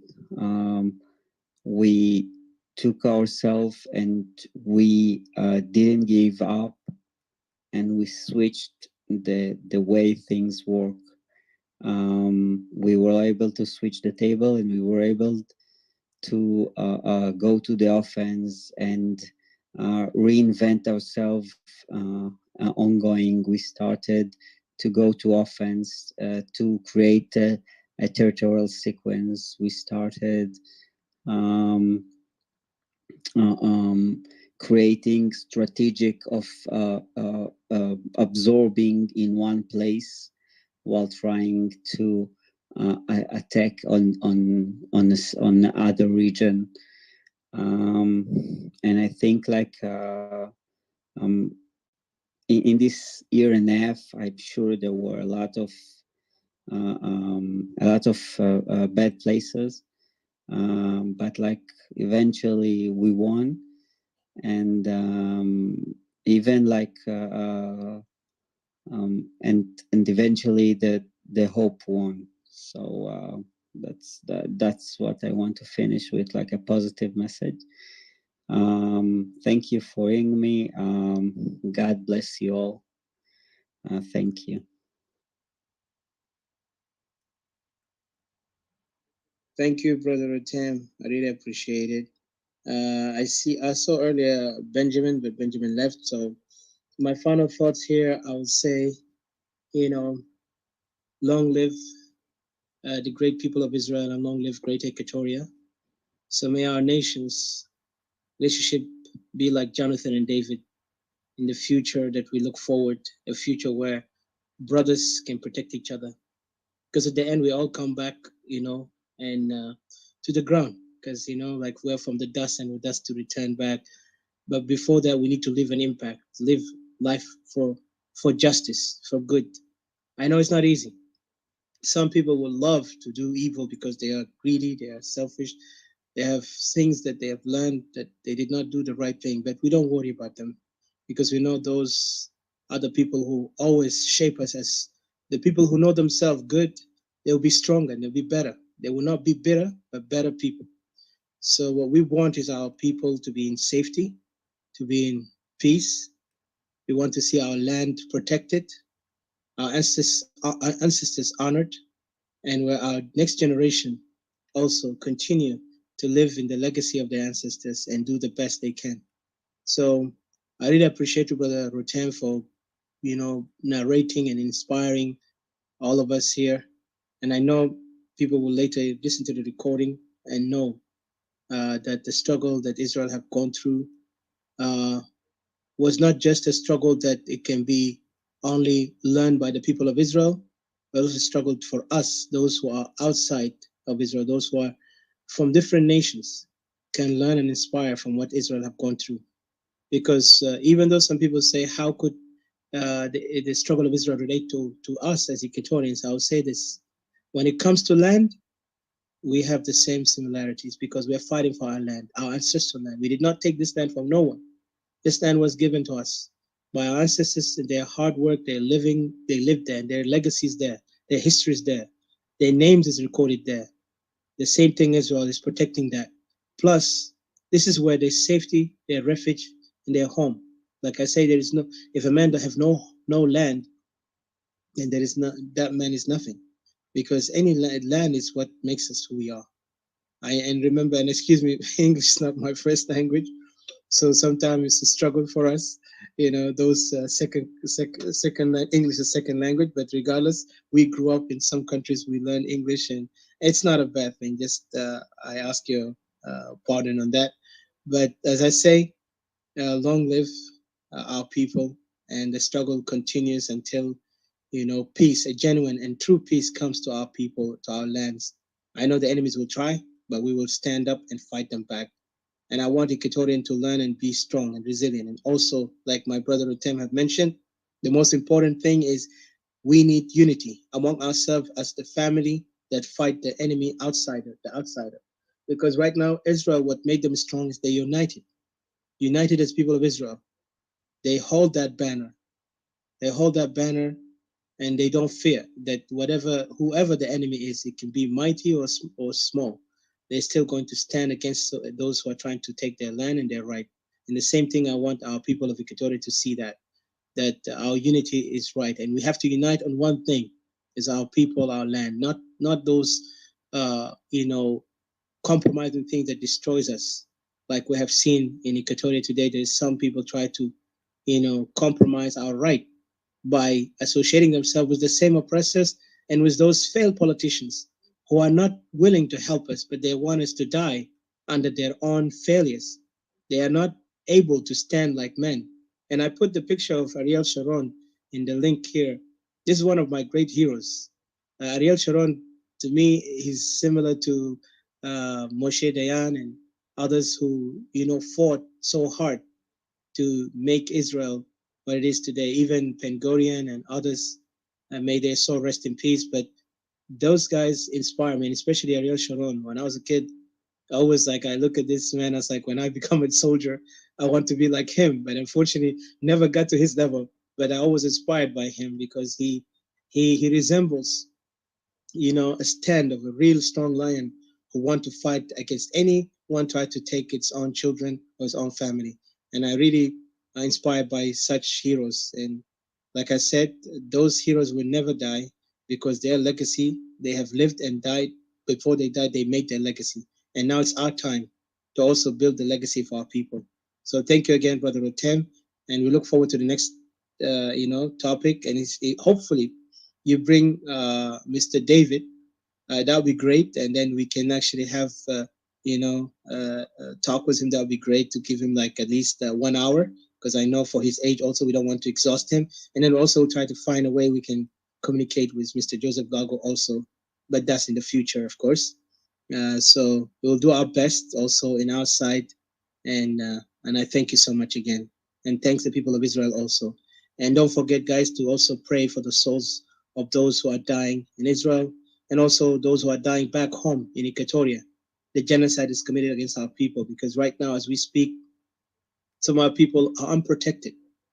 We wish we have young men who are standing. I know we have few, but we want every Equatorian who instead is standing on the wrong, instead on the stay on the side of the right, because our people is what left there.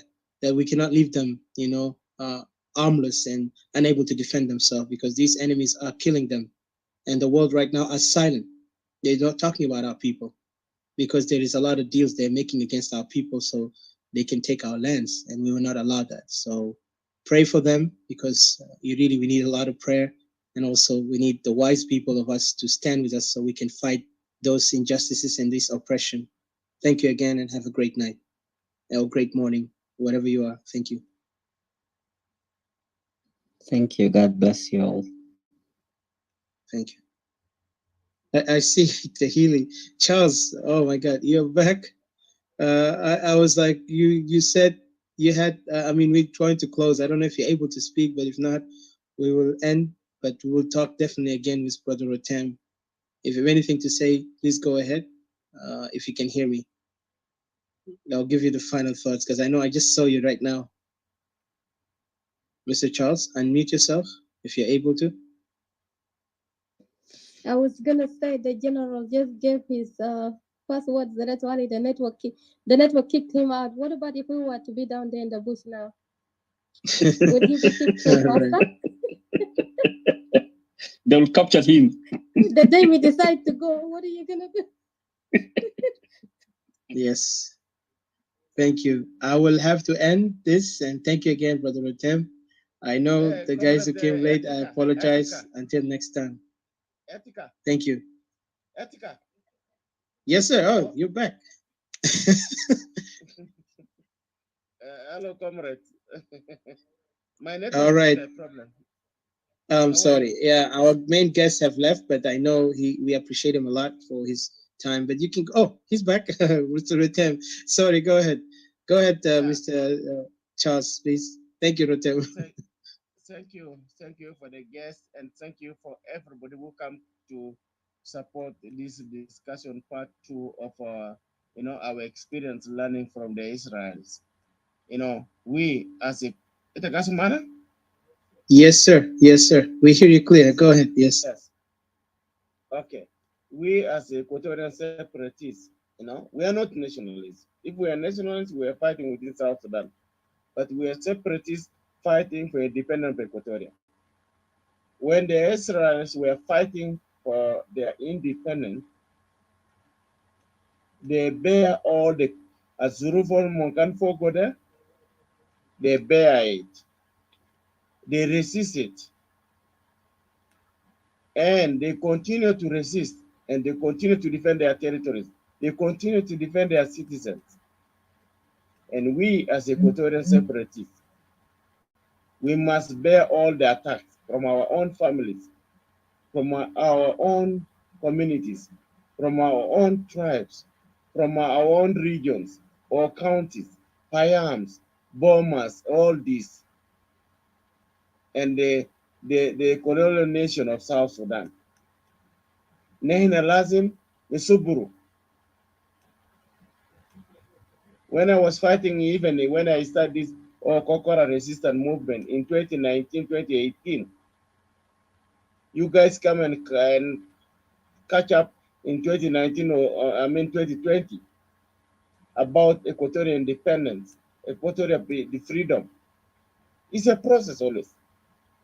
In Pagak, in December 2014, I say any state that is going to be discriminated, marginalized, oppressed, then that state has a right for self-determination. I stood for it on the 8th of December 2014 in our Equatorians Leadership Conference. And it was put in our final Pagak conference. So for us, you, Etika, and all separatists, please, I know there's a lot of problems. They may attack you. They may attack your family. They may attack your community, they may attack your tribe, they may attack whoever you're connected to, even your own family, your own children. They may lie about you, but let's continue the resistance. We may not achieve this resistance like the Israelites when they were killed in Germany, when the Jews were slaughtered in millions, but there were few who were left, and they continue to resist. Today, they established the Israel nation.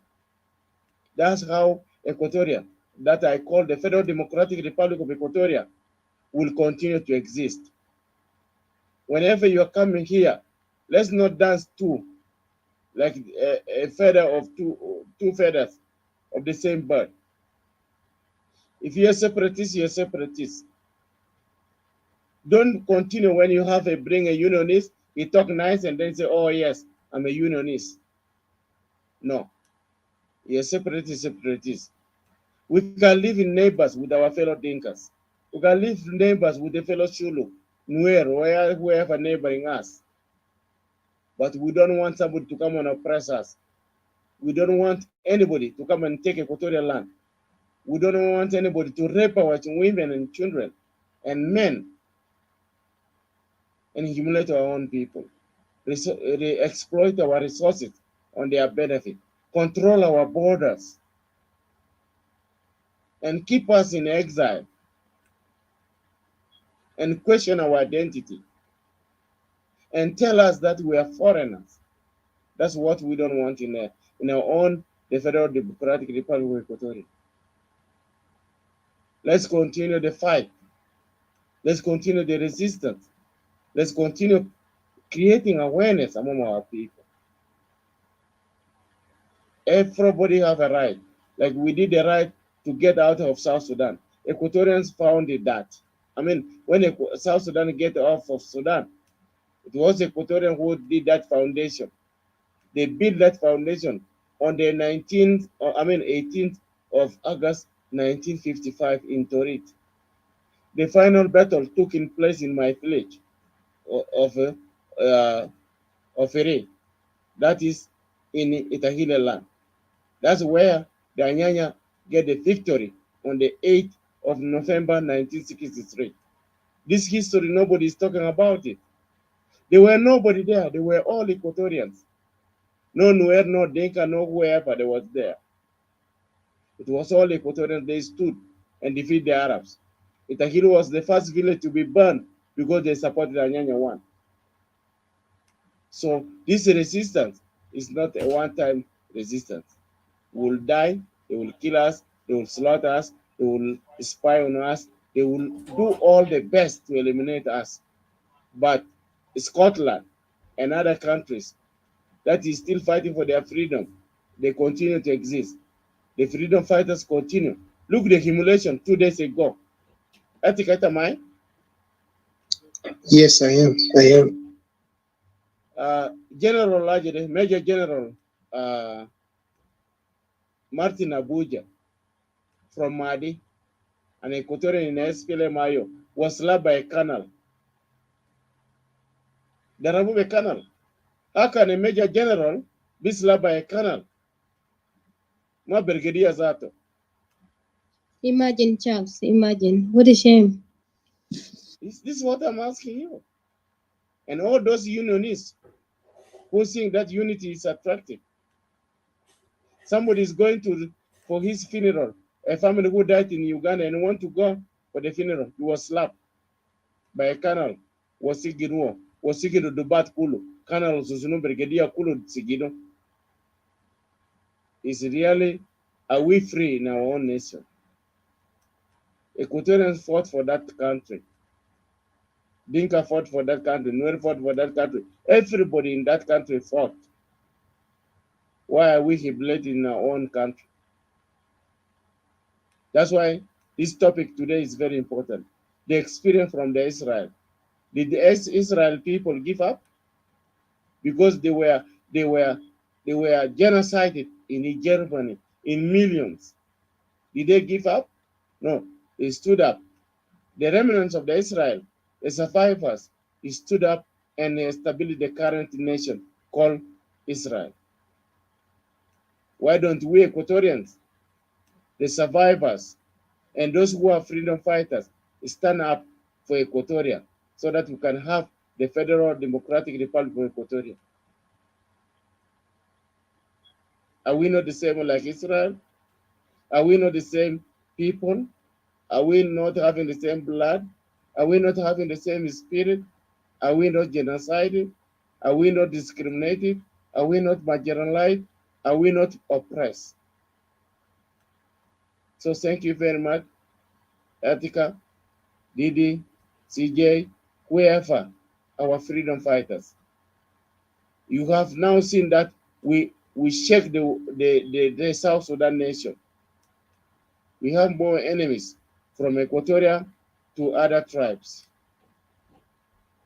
But let's keep united and focused. Let's keep the resistance high. Those who are doing propaganda against us, they will always be ashamed of the truth that we presented. We will always be ashamed of the true reasons why we are fighting for independence of the Federal Democratic Republic of Equatoria. The Washington rally is not for the good of Equatorians. Sitimu nusuan tanna galik sharamet. Rojal tana sitimu galik guran niku nusuandel obinikumun kaman. Is that a country that we want to be united with? Is it? Or these the people who think that Salva Kiir Batal, is it the people that we can unite with? Visitimuna fi Junub Sudan, the diaspora visitimuna. Are we really okay?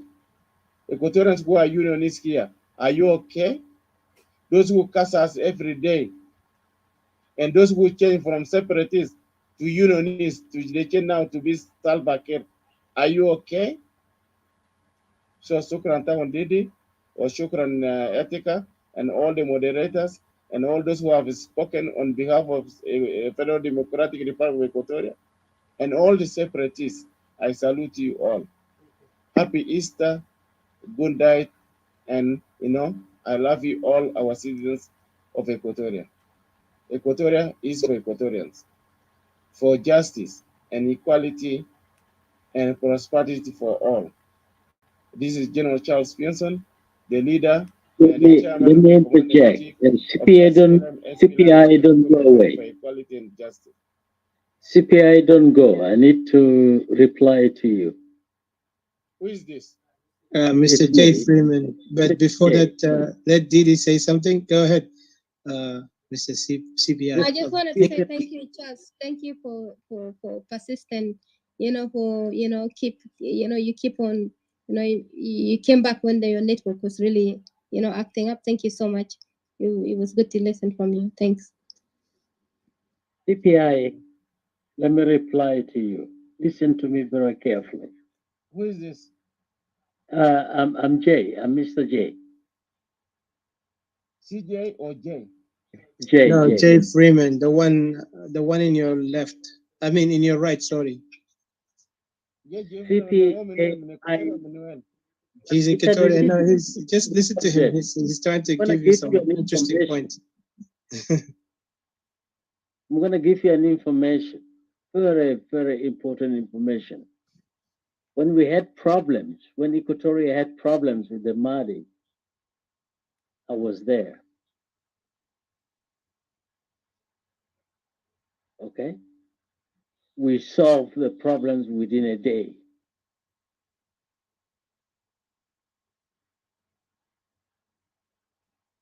Without the government,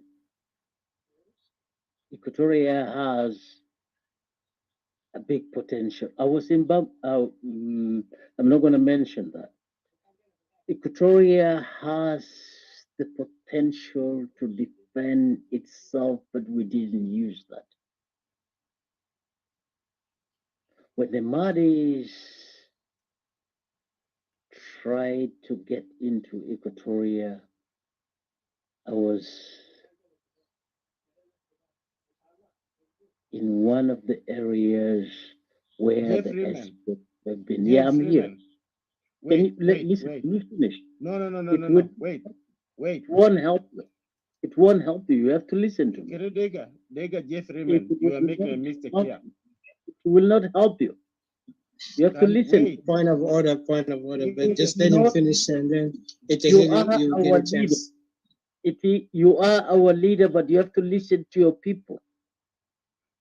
If you don't listen to your people and you think you have all the right answers, you're wrong. Because we came from the ground. I'm a colonel. And I am a paramedic, military paramedic. So don't come to me and you tell me you know everything that has been happening all along in the Equatoria, because I was there. I came from there. Listen to me, and you get better information and better data. I'm taking you to the beginning when we had problems of cattle and people and farmer incursions from Uganda. We solved it within 2 days. I was in, I'm not going to mention the place. We settled it without the government. They did not even come in. They did not even intervene. Let that pass. Secondly, Equatorians are not cowards. They are people capable of protecting themselves. They just didn't have what it took at that time when we joined it, the movement of, I'm not going to mention it.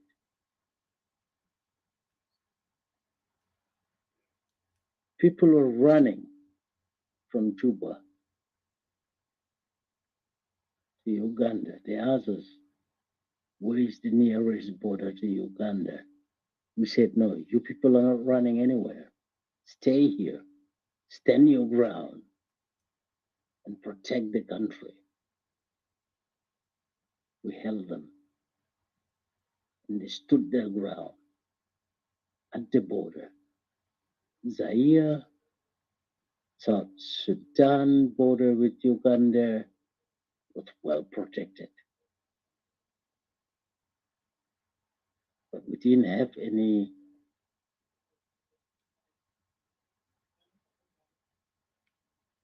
I don't know how I'm gonna call, but I'm not gonna call it anything. We stood our ground. But the political aspects of things, I'm gonna tell you, the political aspects of things didn't work out the way we wanted it, or the way the people wanted it, or the way it's supposed to be. People protecting themselves, it didn't work out. Okay? We are not cowards. We didn't have what it took.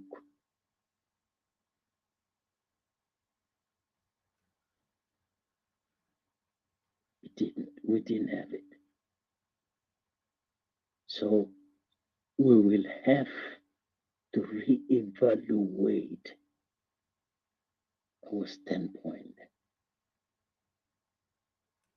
We have to reevaluate. We have to rethink about what really matters for Equatoria. Military training, we had it. You want medical training, we had it. You need fighting experience, we had it. And we still have it. That's not what we're talking about.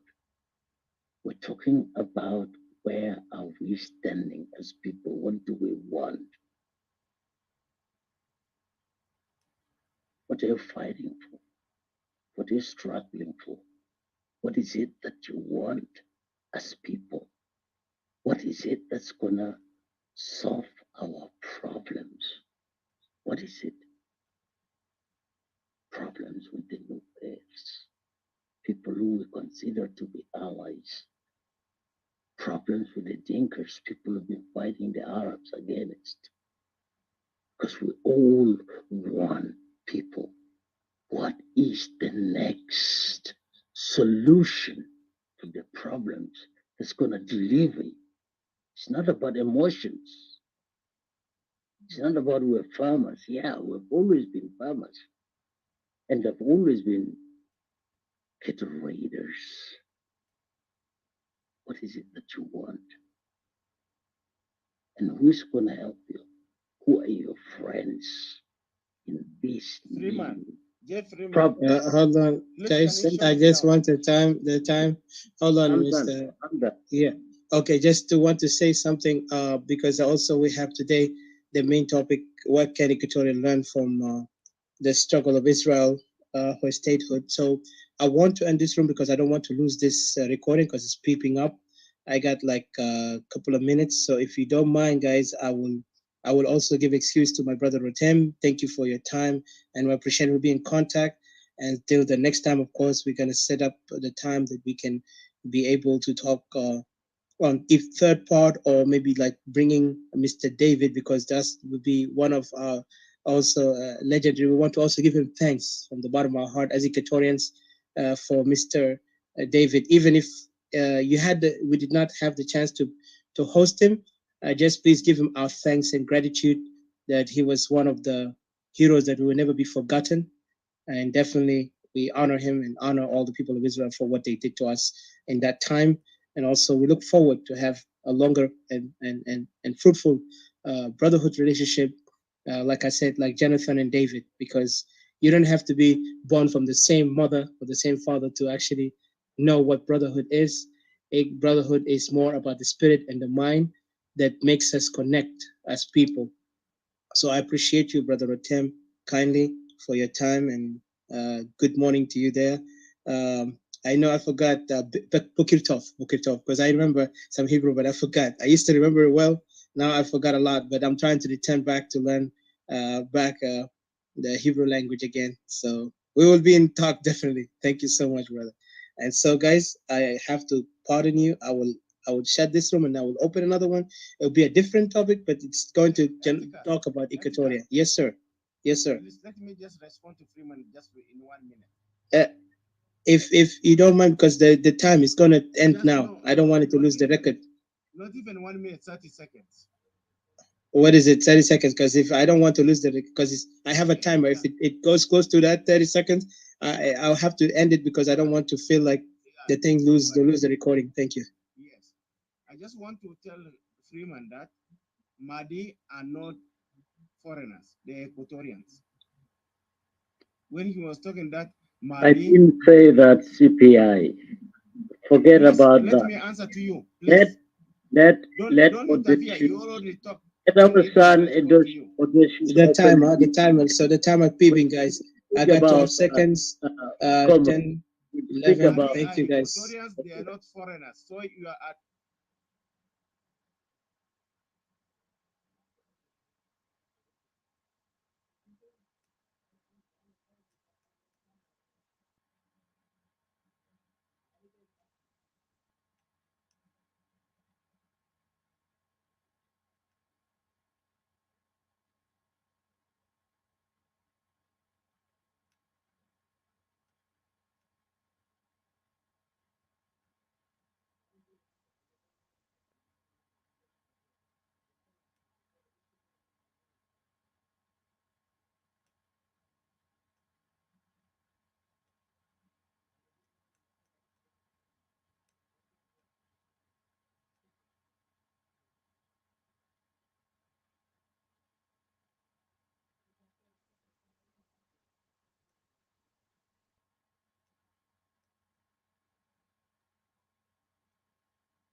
Hi guys, thank you for your time. I really appreciate you guys. Sorry about that.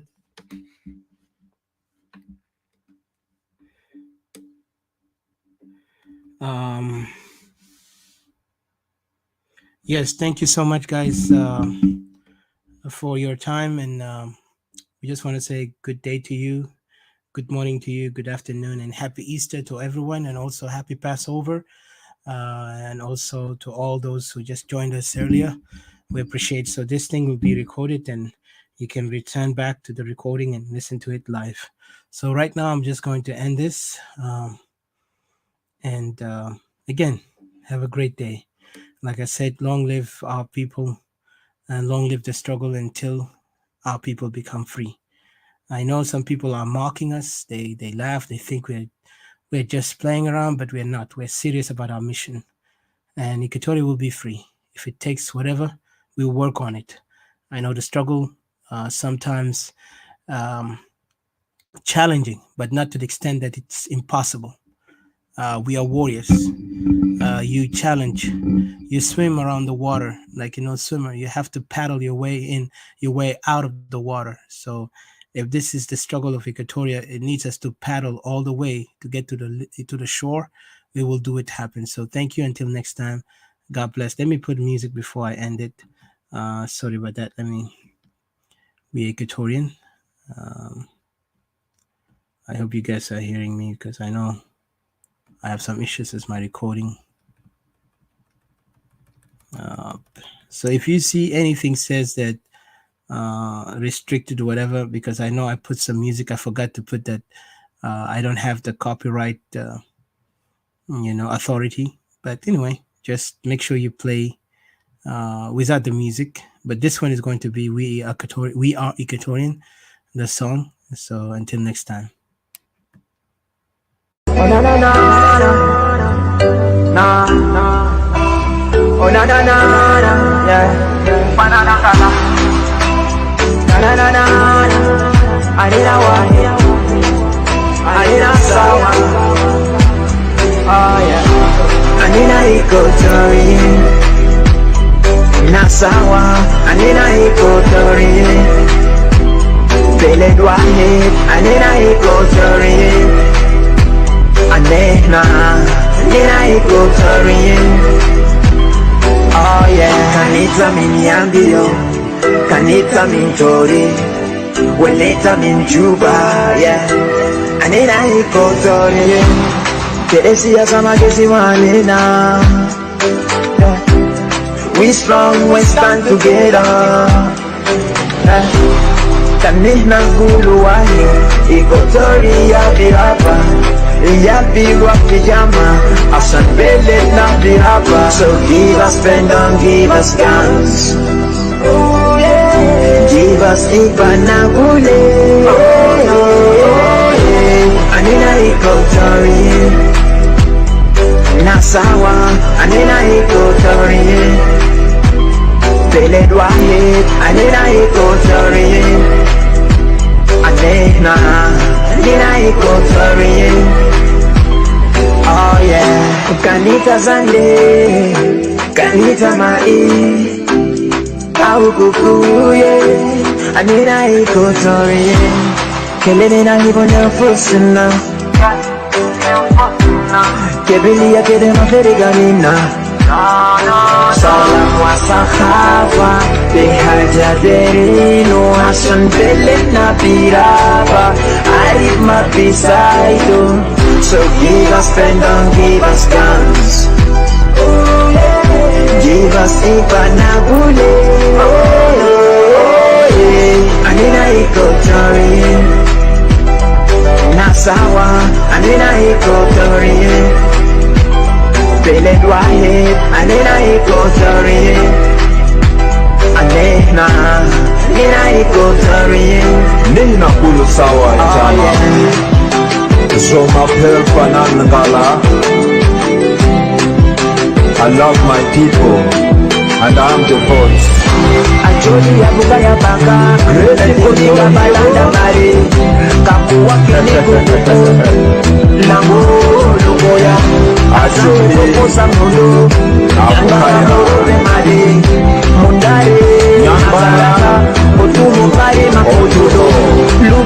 Bunga ya lope Mondo Alina kulu nasi sawa Mami hata bigesi manena Siasa ma bigesi manena Anena wahe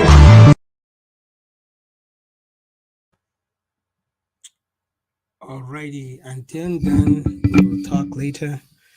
Have a blessed day, be safe, and try to do your best as an Equatorian. All right, until next time, talk to you later.